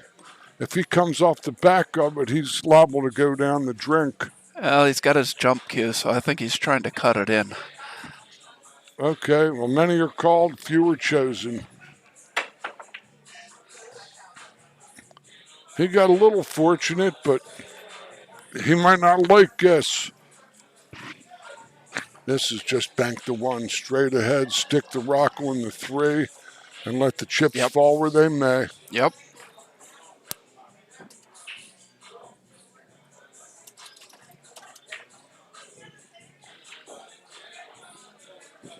It got unfortunate.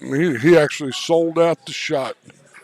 If you can imagine how hard that was to sell out a shot there. That was 30 to 1 to do that.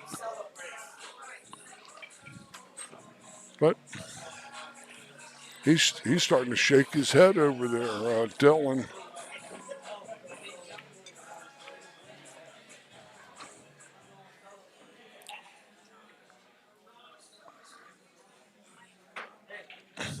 I see him coming behind that two ball like a citizen.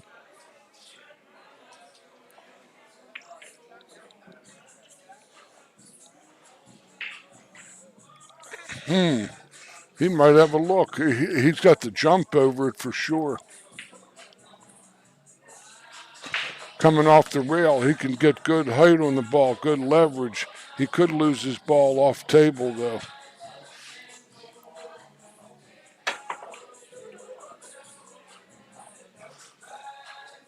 Good effort.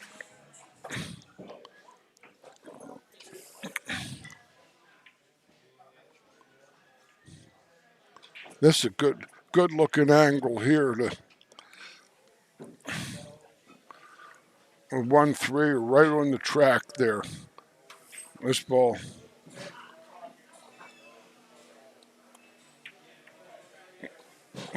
the favorite.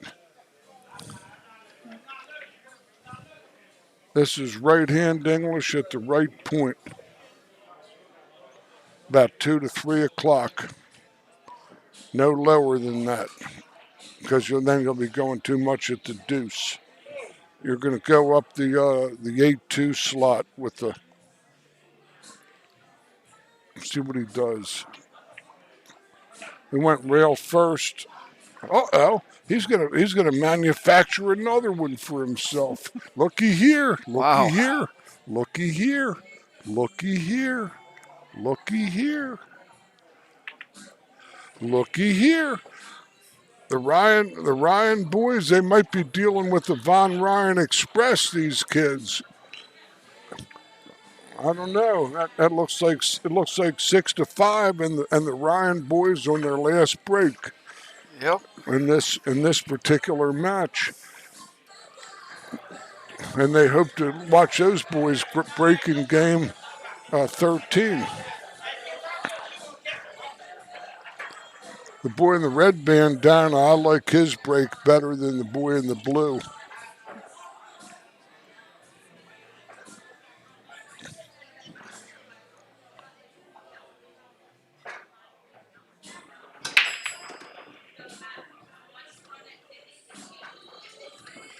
Oh, some strange rolls. They might get a tournament official over here for this one to make sure that that this play is on the up and up. I don't know what the rules are. He's shooting away from it, so he's going to go into the 4-ball. Oh, he shot at it. I was expecting that to be a safe. It is, I think. He might have got him. Yeah. He might have got him. I just thought he was going to roll that behind the 4-ball.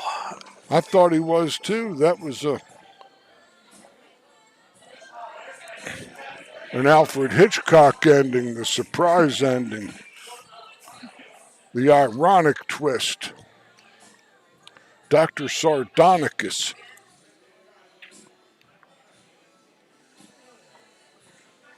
I think he can hit it, but I don't know if he can score in the side pocket. Yeah, I don't think he has enough of it for the side.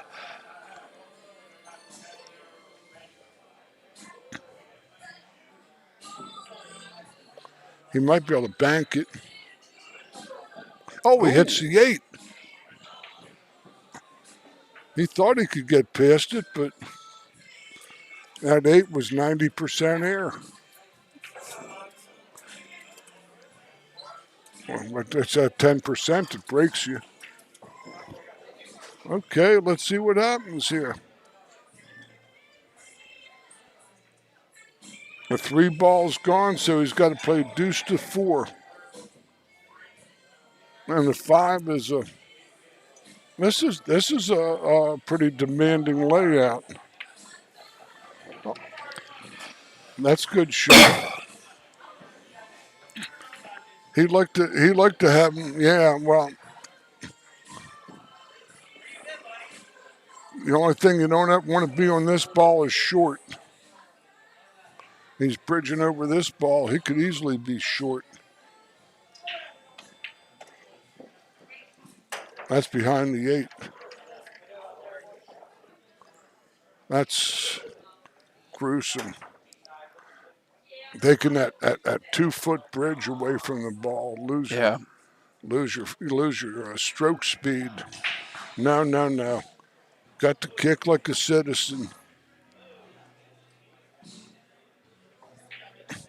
I used to know people jumped with the shafts of the cue.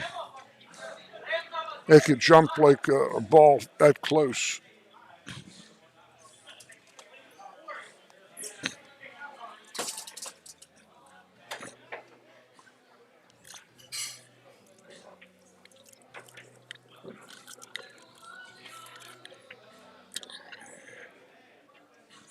Oh, well, that isn't such a bad thing, because the 8-ball is going to be in the path. Oh, good. And he could actually run. He could actually get his cue caught up in there and foul. He's got to raise up on this ball. He jumped it over.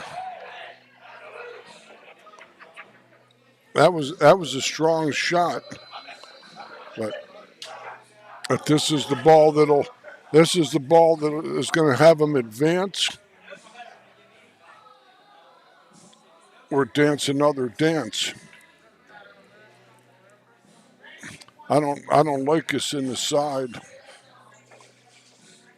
I like to cross bank. The cross bank lays right to the 6-ball. This other shot is, I don't think he's got enough. He's looking at it. I like the cross bank. I'm not a very good banker, so I probably wouldn't play that. But let's see what he does. It's his shot, not theirs. He doesn't know what he wants to do. I know that much. I don't blame him if I'm in this spot. Even though I instantly might know what to do, making myself do it is quite another. He's got to have his mind clear, though. He can't have any doubts in his mind.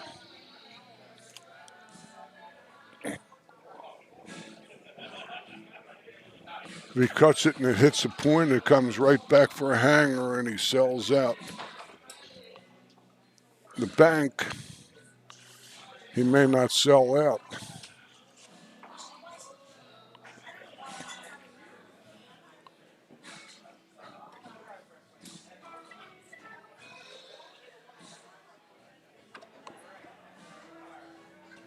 He's got a similar shot going in the other direction. Yep. Easier shot, though. But see the 9 ball? He either goes at the 9 or he goes at the 7. I don't think he can put enough inside on the ball to get it on the other side of the 7 to shoot to the top left corner on the screen.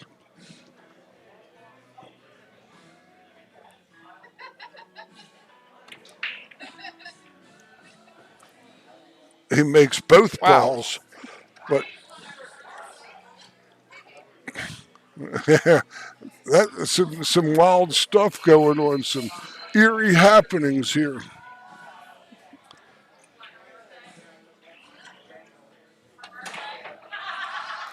Oh, and then he bobbles the 8. That was a tough shot for the Do-Re-Mi. You kidding?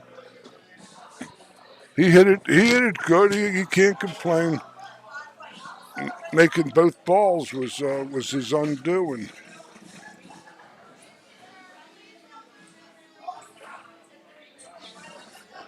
Oh, 50-yard liner.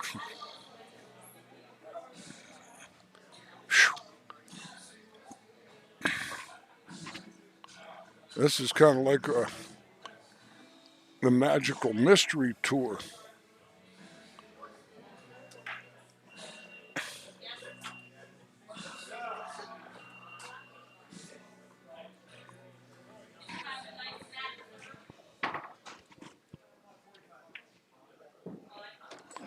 That was a hell of a shot to keep breathing. And now we have the Hill. We have the Coupé de Gracie. Yep. No matter where you go, there they are. Dylan to break. Dylan to break, and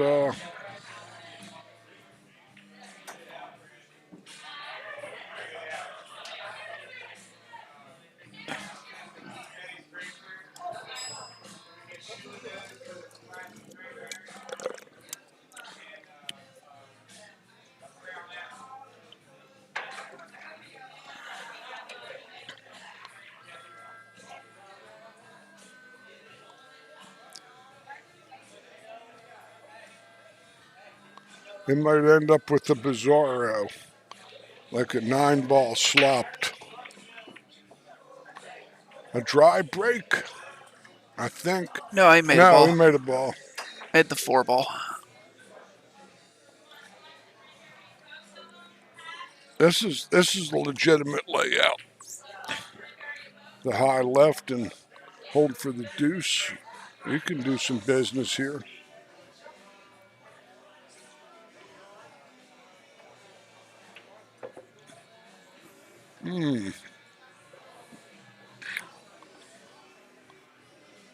The 7 ball might cause a little. He got around the 7. Oh, he's wrong on this ball though, and the 6 ball is huge. Doesn't have enough right English in the world from there. Dwayne, you're going to have to. I don't know if he can turn it enough to make it go off the front of the 6 with a Massey shot almost, a right-hand ball to change the path and hook the ball into the path.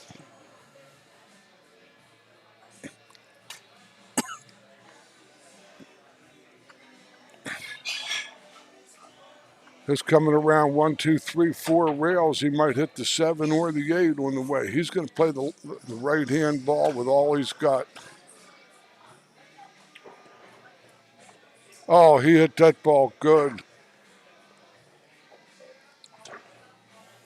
Lots of pool to be played here, though.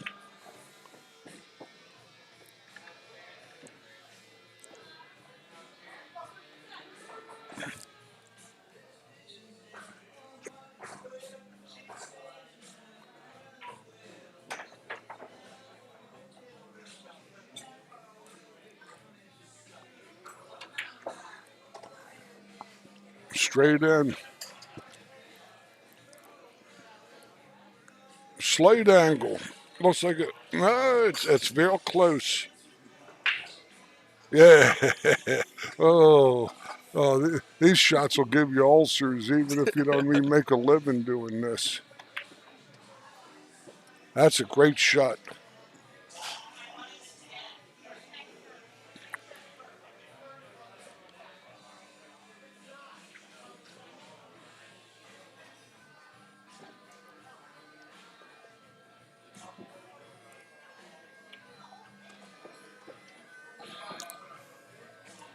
What a concession.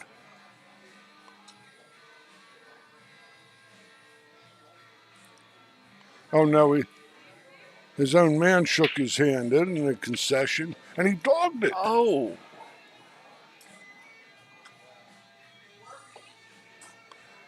What happened there? I don't know.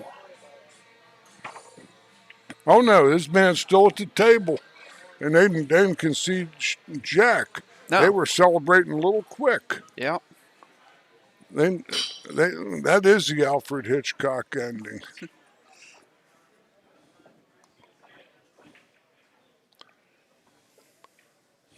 This boy ought to be so happy to be at the table. He's gonna drill it in the heart. Gonna make him utter the shriek of the mutilated.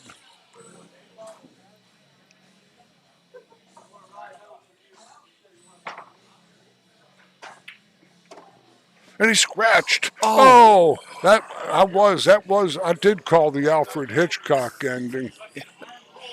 Wow. It's an unbelievable way for such a great match to end. Bizarro. That was the Bizarro Mr. Mix Picks. He was that little imp from the fifth dimension that used to devil Superman.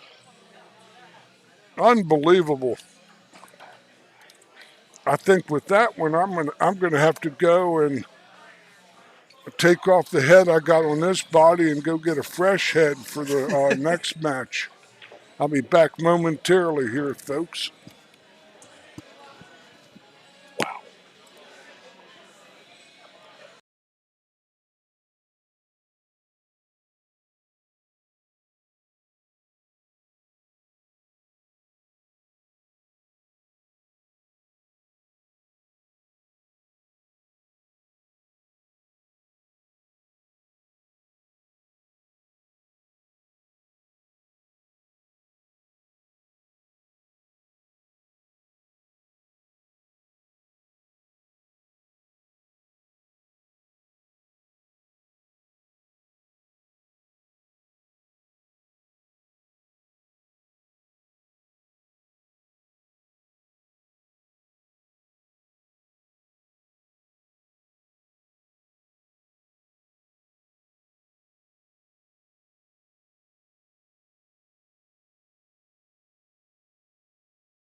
tough rack. Real tough rack. These balls are.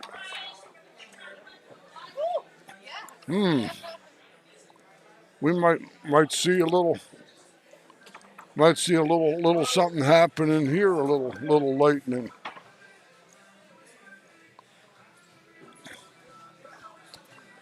He would have nothing to lose, in my opinion. He really doesn't seem to have a pocket for the ball.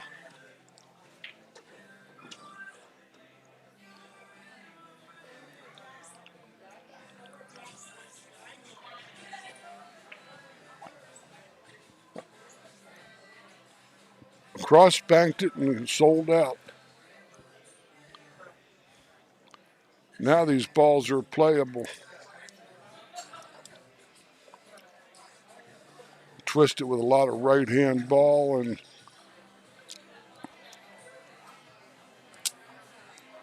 from distances and all. His folks own the Wolf Den Billiards in Roanoke, Virginia, so he's far, far away from home, and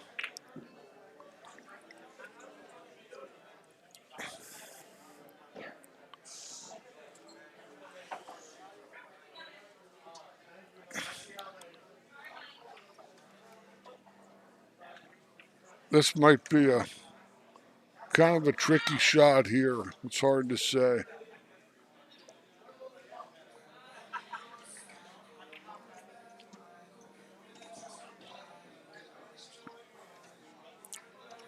Oh, I don't know. He might have bellied on the 8. He might have a shot on the 5. That's real close.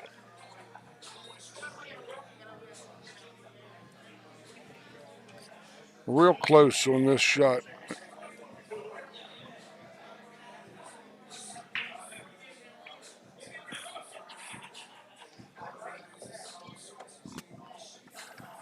That's superb. He's going to be a little wrong on the 7, but that's still pretty good. Play to the corner, and he's not wrong anymore. Great shooting there.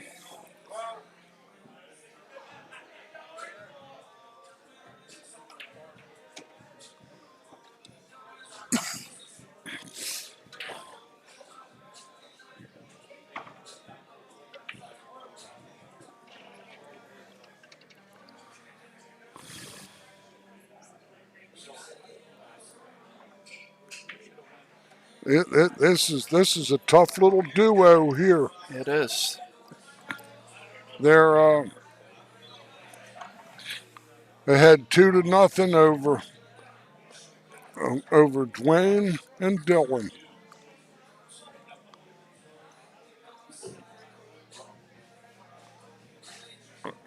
Dwayne's racking the balls.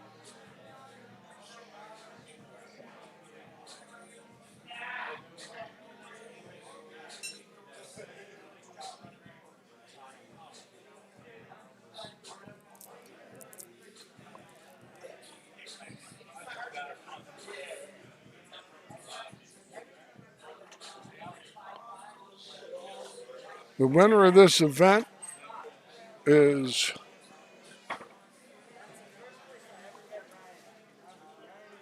going to be, I believe, the first inaugural Maryland State Scotch doubles champion, and will win $1,300 plus whatever they had going in the player auction. And second prize will get $900. And Dry break. it's a Mojave mash. I think he's got to be a citizen and either cut the ball behind those balls or play the cue ball behind the 6. Mediocre. He left the side rail open. Not bad, though. I'm not sure if the boy has any look at this ball at all, any clean hit. I doubt it. But the hit is Yeah, he's got to go side rail. And he'll sell out too.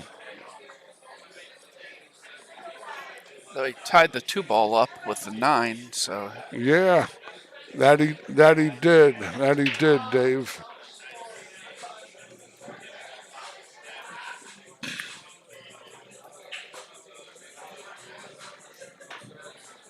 He might be playing safe and coming behind those balls.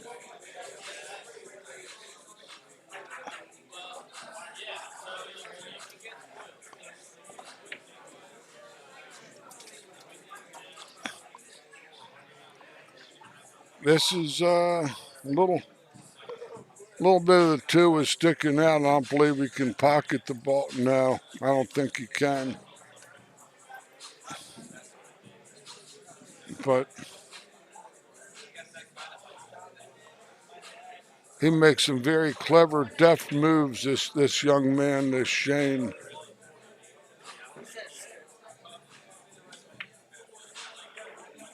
Banks it cross corner. Just hangs it up. Made a real good swing at that ball.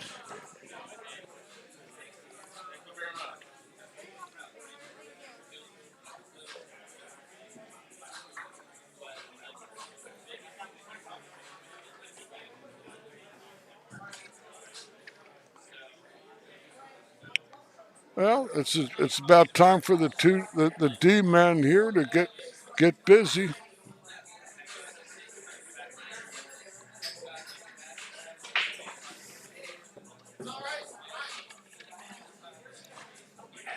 The 5 is ensconced with the 9.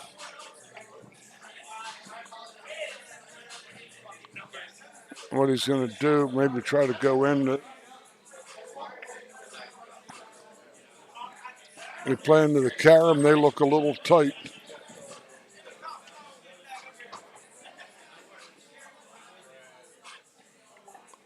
Now, played the safe. That's pretty good.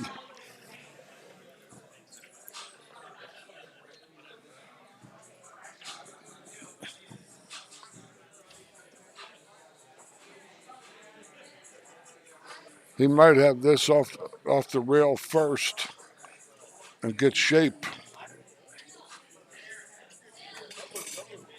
Oh, he fired it wide. That's one of the few real miscalculations I've seen him make this entire event.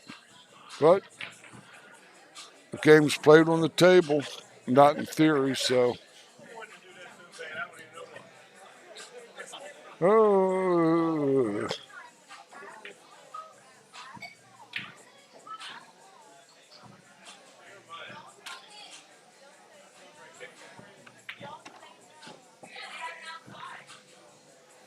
Oh, bumps the 8 to the rail.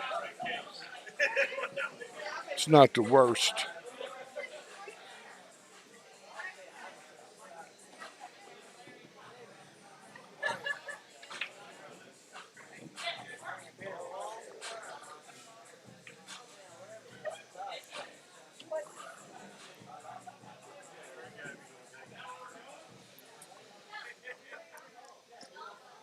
He going to try to pinch it with the inside ball, or what's he going to do? He's going the other direction with it, coming behind it. oh, overcut it.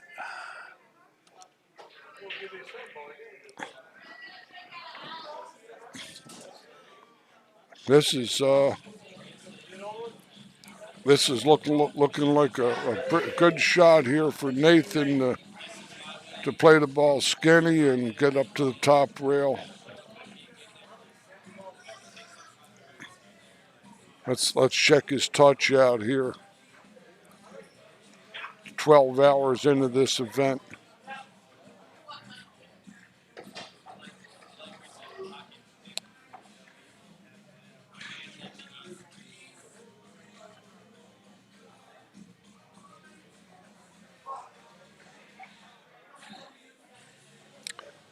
Ah, he whiffed.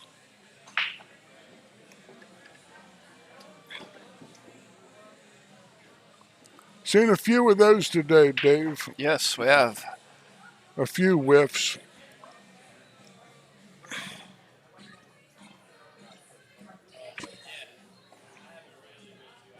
This boy here found money to be sitting in this match.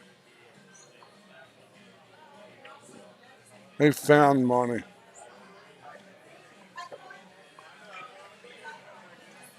Found $200-300 laying on the ground. Yeah. Well, Dwayne and Dylan get on the board. It's 2-1 in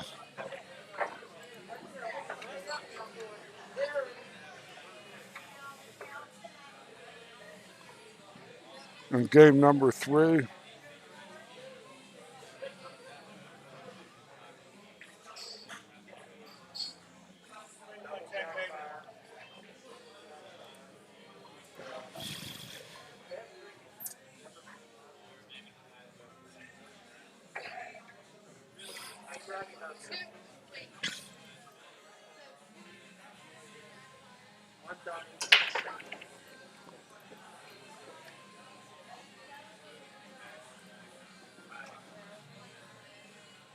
This is a sweet layout here.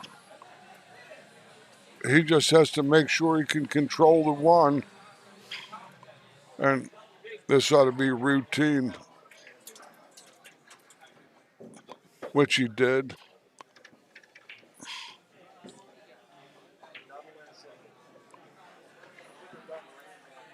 Natural to the 4 in the side, probably.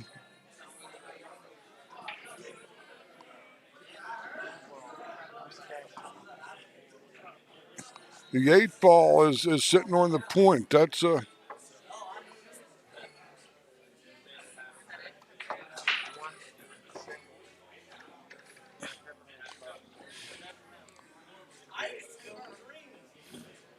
Nathan's going to have to score this ball, nick it in off the 8, I think. I think that's what he's going to play for.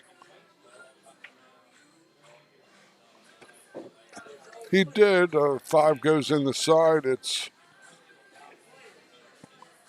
tight.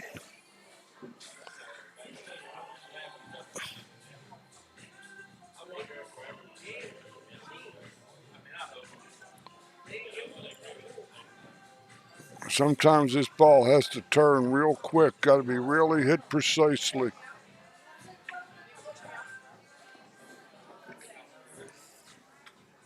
There's good news, bad news. Kind of straight in and on the rail on the 6.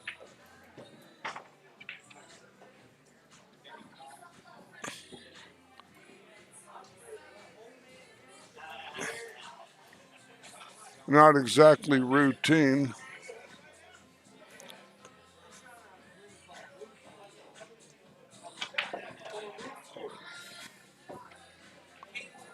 Eddie Kelly told me a long time ago he could teach the fundamentals and all the other stuff, but he can't teach talent. He's gonna nick it. That's tasty. That was really a delectable shot.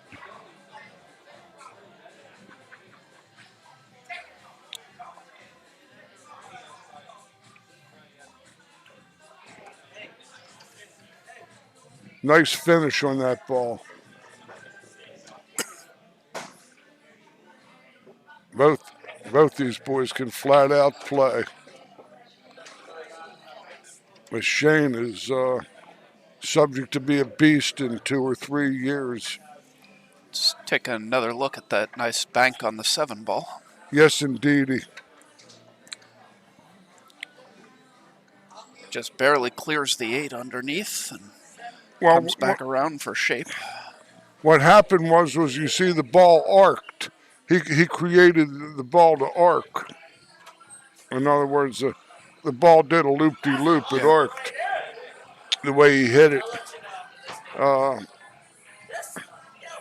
This other boy, Dylan, showed that raw power off of that jacked up ball.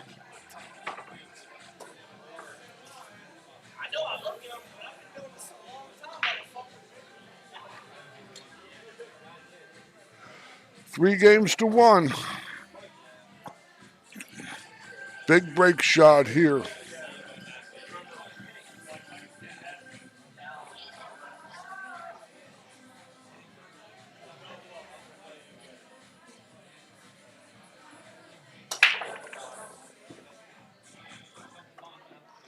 Something went in the side pocket, I think. Yeah, he made the 7 in the side. He also made the 4 somewhere. The 4 is, yeah, 4 is in the darkness. But the 1-3 isn't known, so safety looks like a legit play with a lot of high right English and around 3 rails.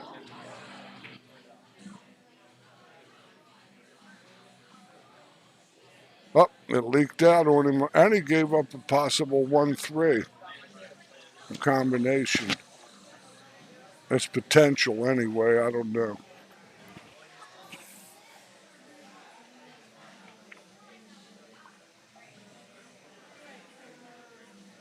That's an effective play.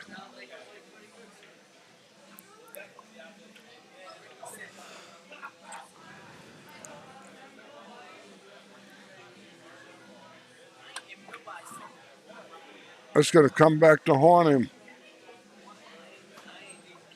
Oh, he's not that bad, but another safe going up table.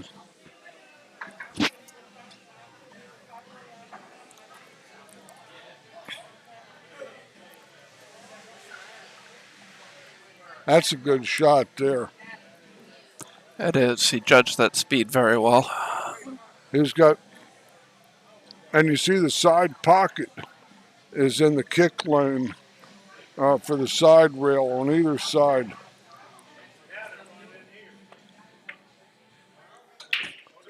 And this 9, if it hangs up, he got lucky the 9 went in. Yes, very. He's going to at least make these boys run out for the money.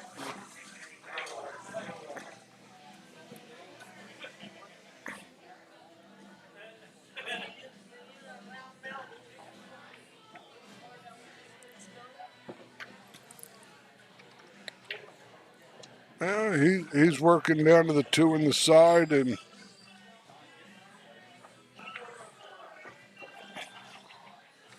real natural little shot to go down to the 5. Nice position.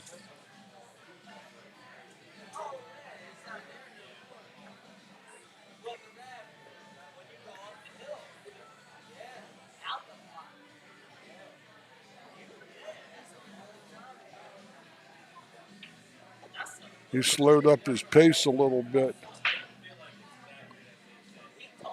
It's like he's wavering.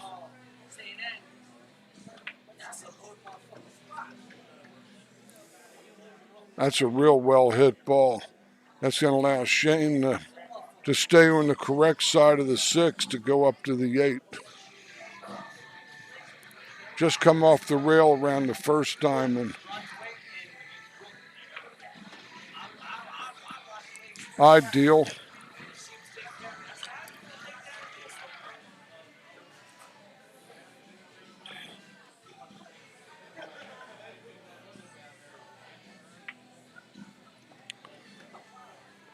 Good shot. Hit that rail and came out and came past it a little bit. Yeah. Good angle to go 1 rail back down for the 9.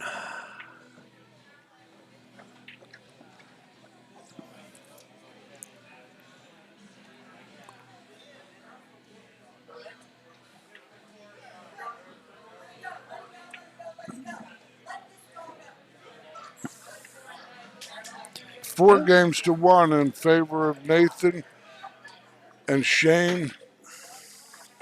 And they're on the break. It's they could flat out play. Yes. Been very impressive exhibition of pool by them all day. You see one thing that Virginia has that it's what they don't have. That's what is causing pool to go you go belly up here in Maryland in the pool rooms, and that's the casinos.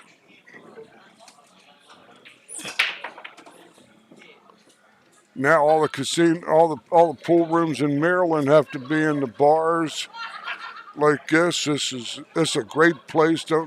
It's got about 14, 15 nice, beautiful diamond 7-foot tables. The kind they play the national amateur events in several different federations, and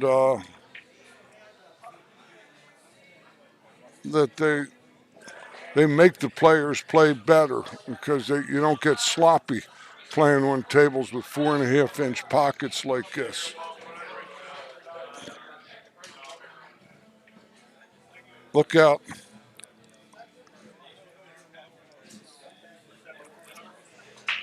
He pauses his pelota there on the lip.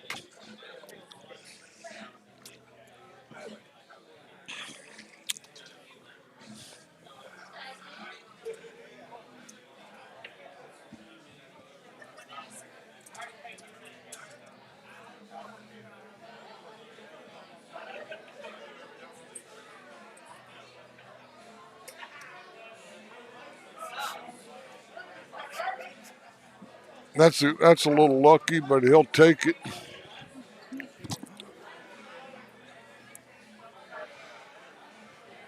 He might be able to kick the one in on the 8 off the carom.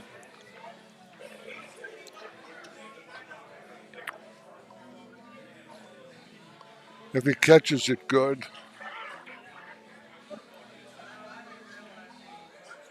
Good. Very nice shot.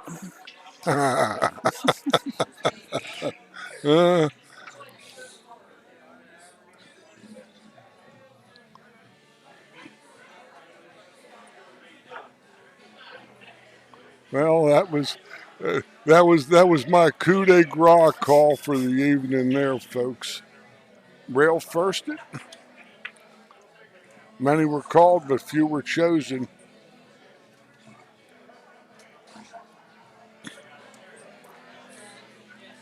These are tough shots to be coming in with a 4-1 deficit from distance off the rail.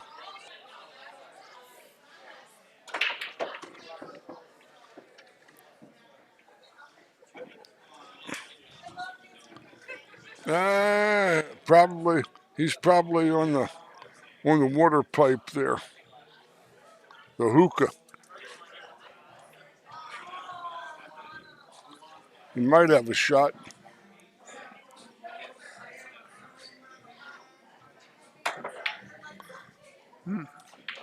Oh, wow. Well, and the 5 rolls out for a good shape. He like I said, we got looks like a restroom in the back with ample supply. You don't see that much in an event like this. Balls getting flat out sculled in or lucked in. I like the high right ball and go inside the 7.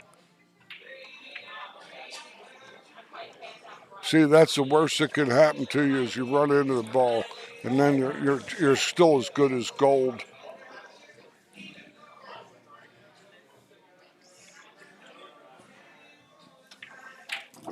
Oh, why he hit it that hard?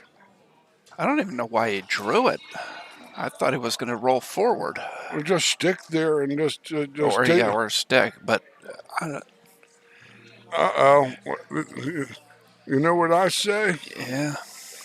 I say Shane's going to charge him for that.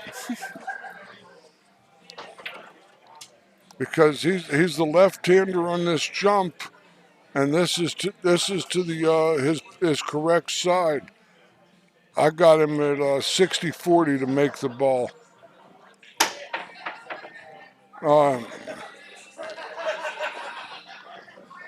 Maybe that was the 40 I saw. Maybe he drank a 40 or something and then shot that ball. Oh well.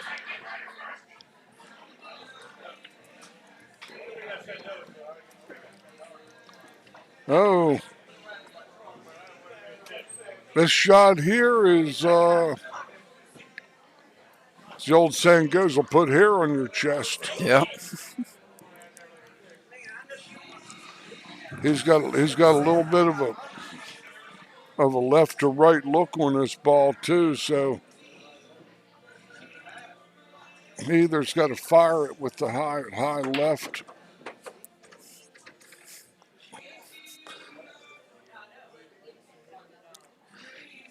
Hit that quite well. Well, this is the same shot the other boy hadn't scratched on to lose that match.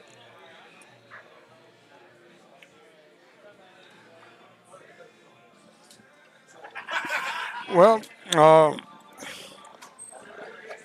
the two D boys, Dwayne and Dylan, they get back to 4-2 and win the break, so they're still breathing in this contest, but so far they've been somewhat,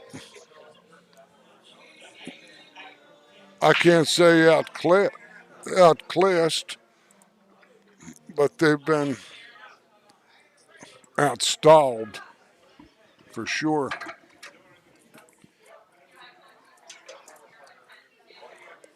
Again, they're here on a pass. These two guys, they have no business being in this last match.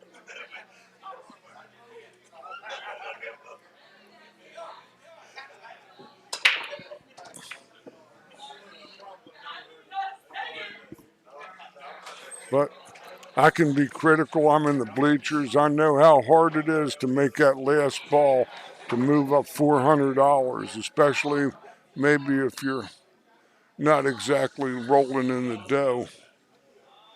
And I have no reason to be that hard on him.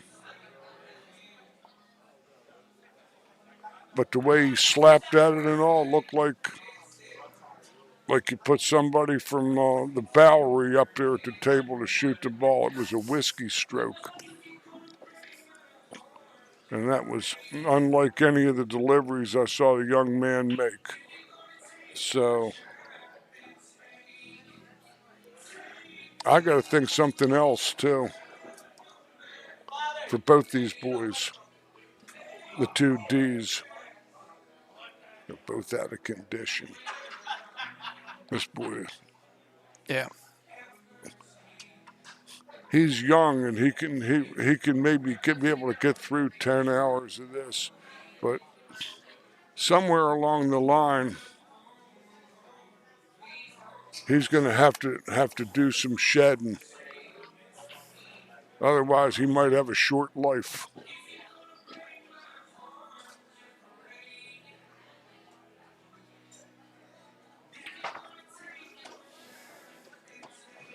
Because you got to be alive on your feet. That 3 ball might get forced through on the carom, looking down table into that pocket to the 7, down to the lower right corner.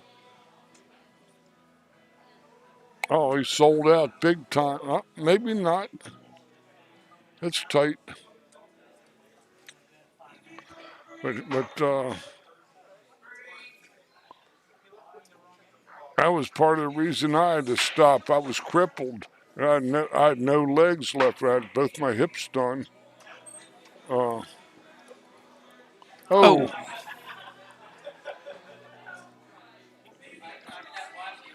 I just don't have the wherewithal to go the distance like this. I play as good as any of these people for 2-3 hours. But after that, my legs start to go.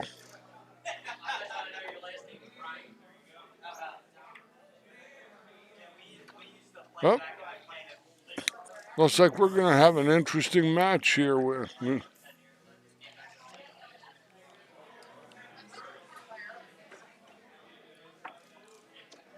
And I'm not knocking the boy, but that's based on my own experience.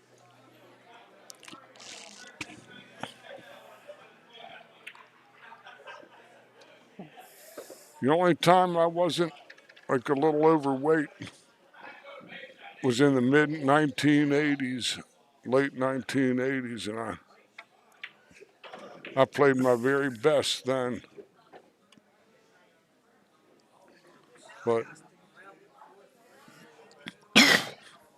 at one time I weighed as low as 149 pounds.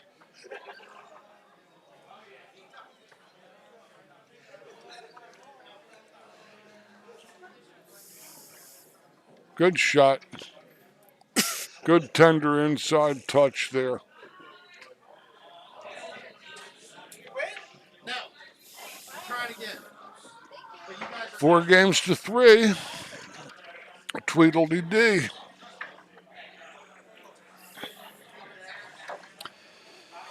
Nathan Childress to break, trying to get his team back up 2 racks. Yeah, but so he can, so that they can still stay up a break.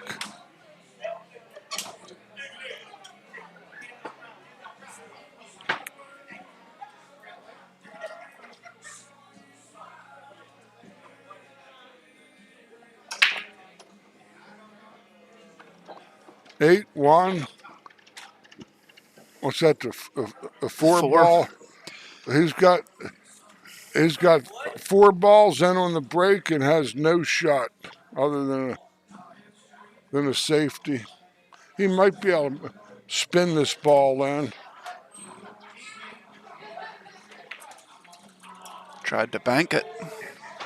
Look at this going behind the 5 ball. Nope. Oh, almost. But the 6-9 are a little gnarly.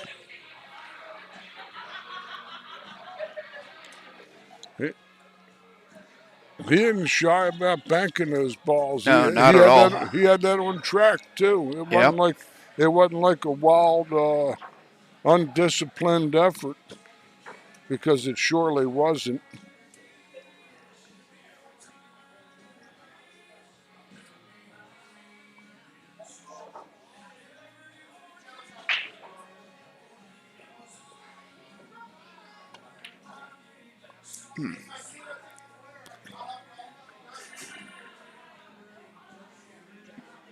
That's going to be expensive.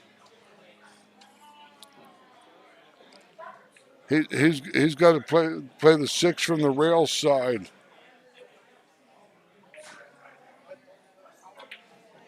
Oh, he almost bobbled that ball.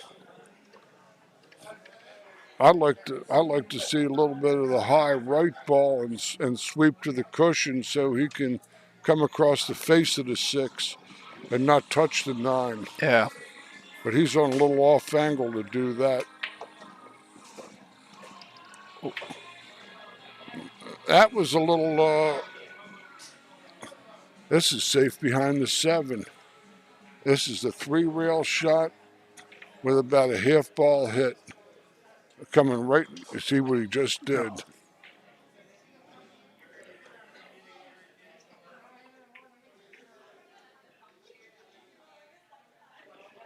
Oh, that close. Very good try. Yeah, that was a good try.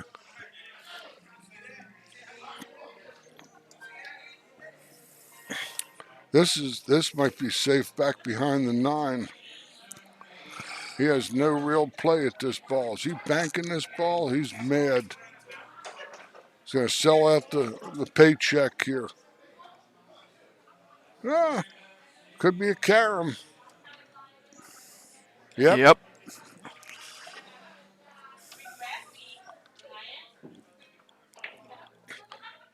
At 6 is a touch tight, though. I got him slightly overcut in the 9. I might be wrong. Oh, just about. Very nice. It's scored right out there. Yeah. Well, taking a wild rash bank at that 6 ball is, you're playing for $400. Yeah. In a state championship. Even though you got to win another match, he's trying to win both matches at once. Yeah. So 5-3, Nathan and Shane. Yep, they still Dwayne to break. They still hold the break advantage, and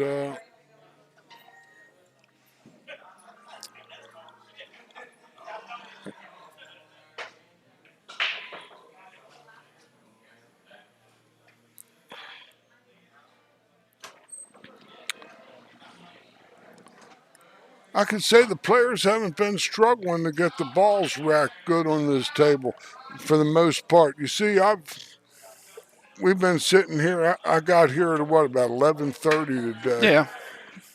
I'm working on 11 hours. I've been sitting here doing this, and I haven't seen any real problems breaking with a triangle rack.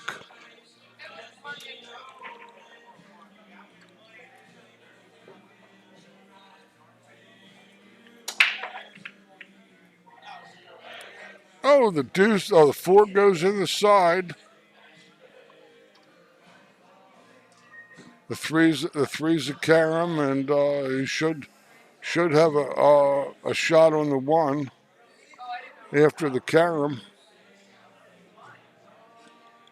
No, the point's too tight from there. The balls are a little too tight.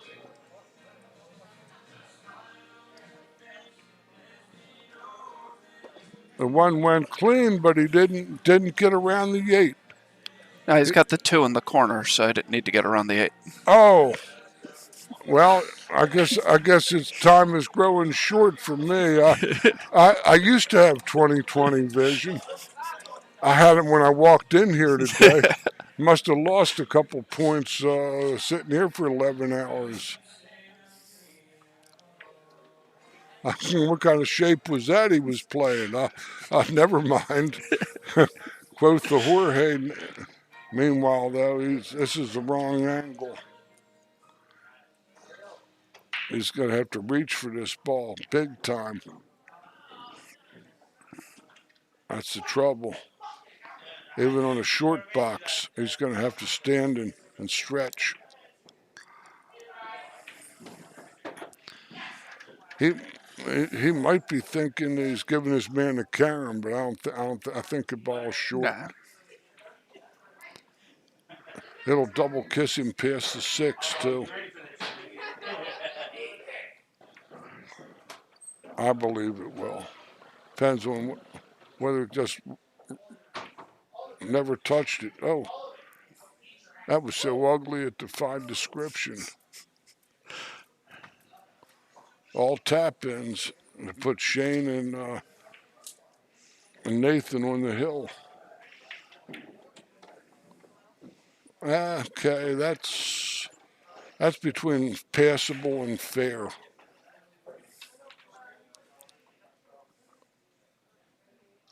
He'll roll.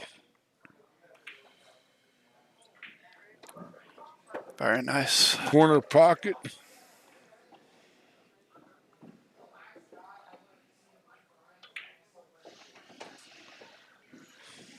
Nice, just take a straight roller right to the first diamond there, and Yeah. easy hanger.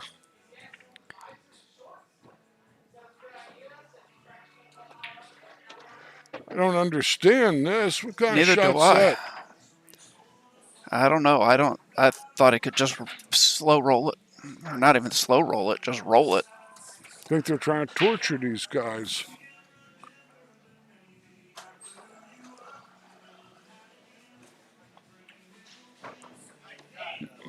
That was a great shot from Nathan, but a complete lack of as much of control as Shane has shown. That was Yeah, that was very surprising from Shane. I definitely expected him to just roll across to the rail, not to try and go back and forth.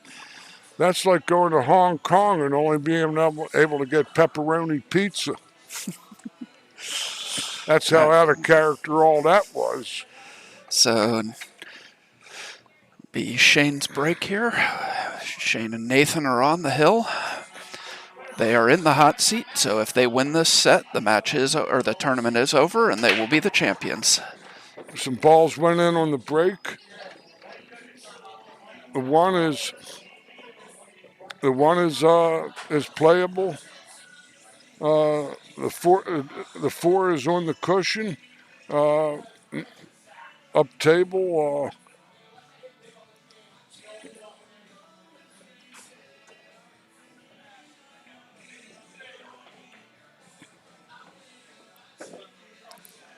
Uh-oh. Uh-oh, he needs a bump.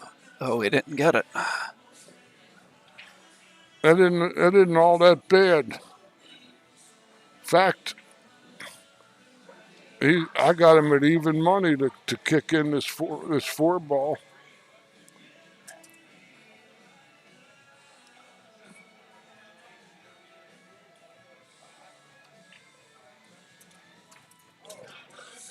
Hell of a shot. Like I said, I had the luxury of seeing these boys play some, you know, so... Yeah, I've seen Nathan play. This is the first time I've seen Shane play. I've seen them both several times, and oh, that was like a ping pong ball and a tornado going in that pocket. we got two shots to go. The seven is gnarly. Yeah. He might just roll this up and settle for the bank. The bank's not hard from. He shouldn't even try to play shape.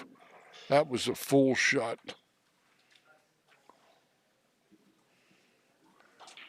Just settled there. Yeah. And just ate in front of the pocket. You know what?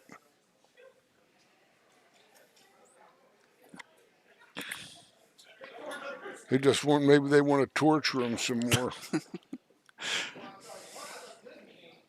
These guys look like they ran out of gas. That's a good shot. The seven goes in the side.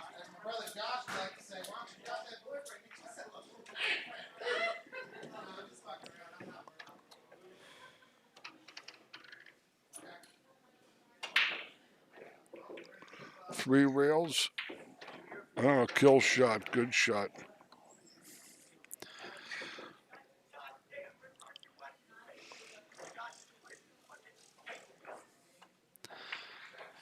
Six games to 4. Dwayne and Dylan are trying to fight back into this. Yes, indeed. They will have the break. Try and pull within 1. Yeah.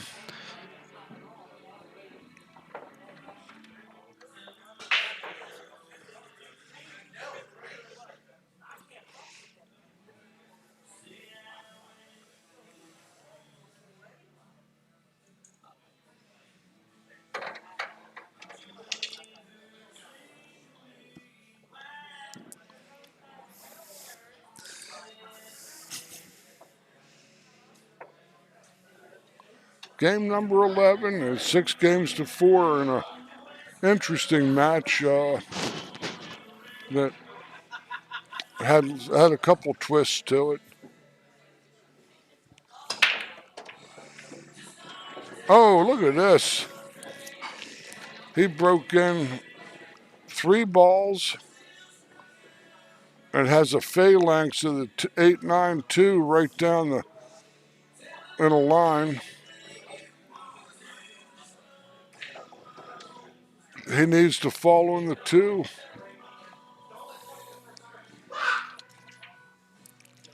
Behind those balls, I'm sure. Oh, no. Oh, look at this one. This one, he can catch a little ball. This is a shot I like to practice. I like to play this draw and off that way.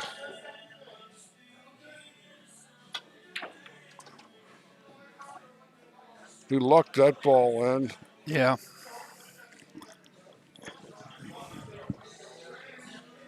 But he's got an easy little cut 2 safety ball here where he's can't get in any trouble with this. I think the 7 has him hooked. I don't think he can get to the 2. get a shot looking up the table. If you're right.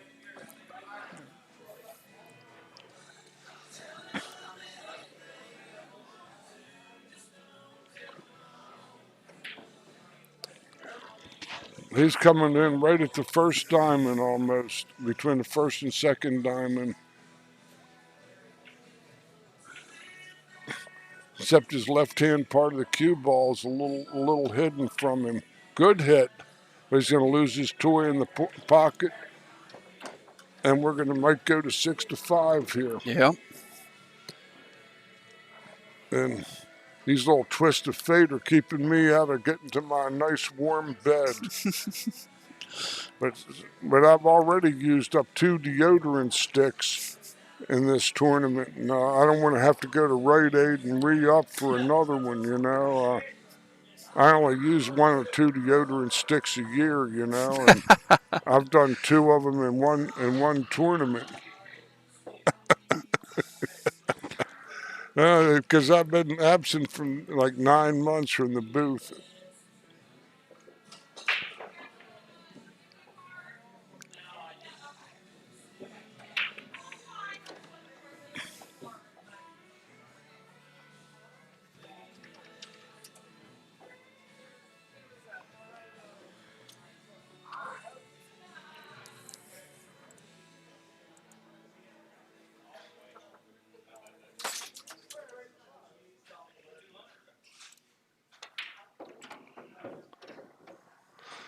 Good shot.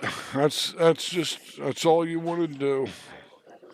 Let's give your man a look going in the correct direction.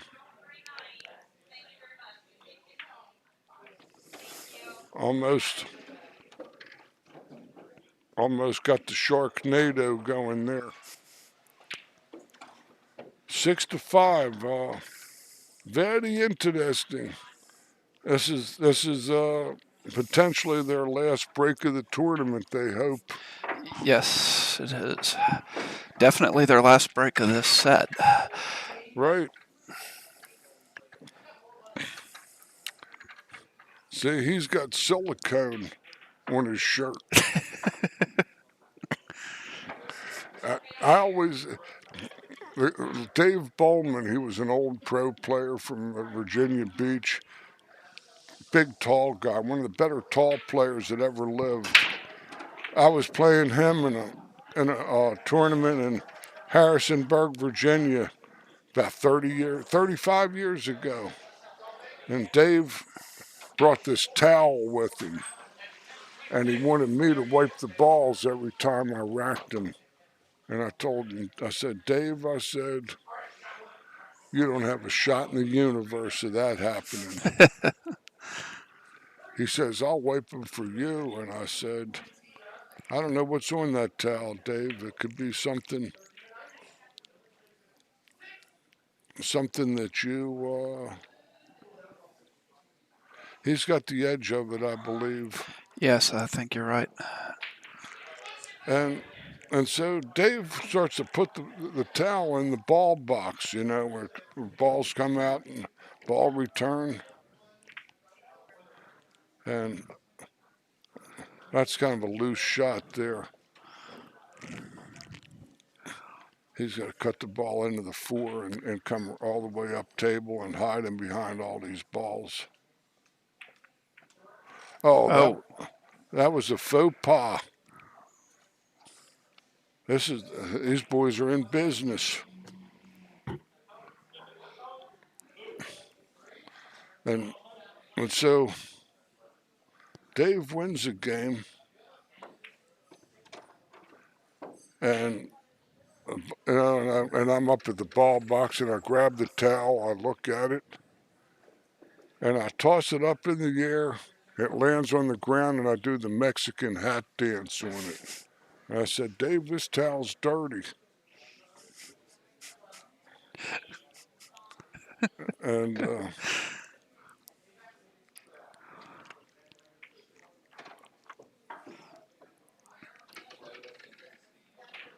well, these guys are going to have to run this and then break and run to get to another set.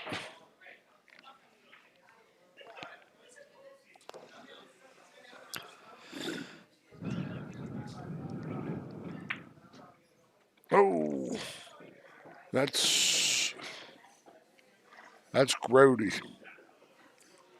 Sound like the Valley Girls. Oh, that's grody. Thank you.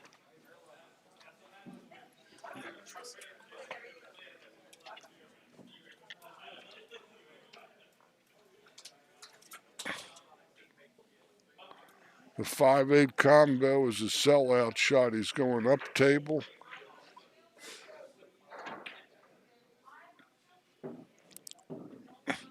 This isn't such a hanger. No. He's got to call the chip witch here. Put a little chocolate and vanilla ice cream on this this little spinner.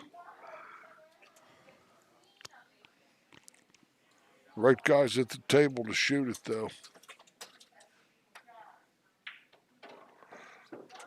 Has stop. Oh no!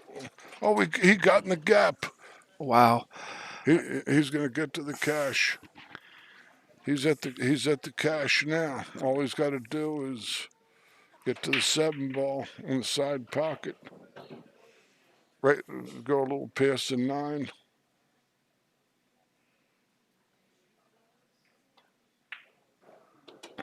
That's a good shot. He's a little on the wrong side of this ball. Nathan's got to draw this ball. Oh, Shane's at the table. He'll draw it over and the condemned man ate a hearty meal. This looks like it's going to be part of pocket billiard history. And that's it. They've conceded. The heads are in the basket. The tumbrils are rolling away. There's blood on the blades, and it's all over. But the trophy presentation. Yeah. And the cash. Shane Wolford, Nathan Childress are your 2010 or 2020 Mezz Q's Maryland State Scotch doubles champions. They were both in about the 3rd grade in 2010. Yeah. Well, Nathan was born around 2002, I think. So, I'm George Hammerbacher. I hope you enjoyed some of my ruminations on life here while Dave and I were bringing you the action here at the Mezz Q's Maryland State Scotch Doubles Championship here at Brews and Q's on the Boulevard. And our winners from Virginia, Nathan Childress from Richmond, and Shane Wolford from Roanoke. Shane plays out of the Wolf Den Billiards in Roanoke, Virginia, and Nathan plays out of the Diamond Billiards, Midlothian, Virginia, near Richmond.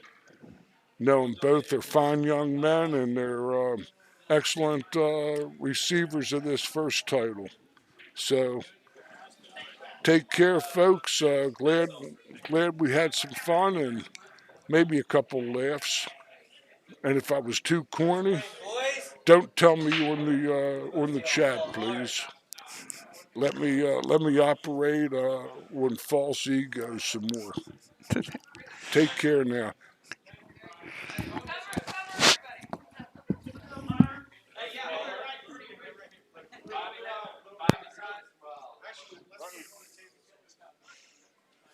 All we can say is this: maybe the blade must fall.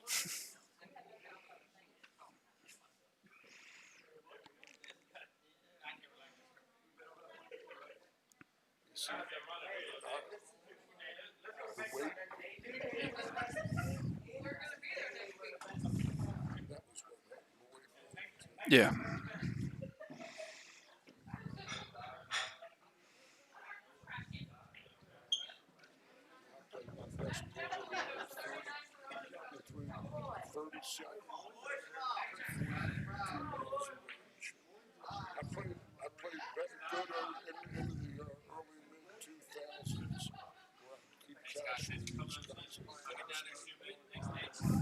what it's selling without the words.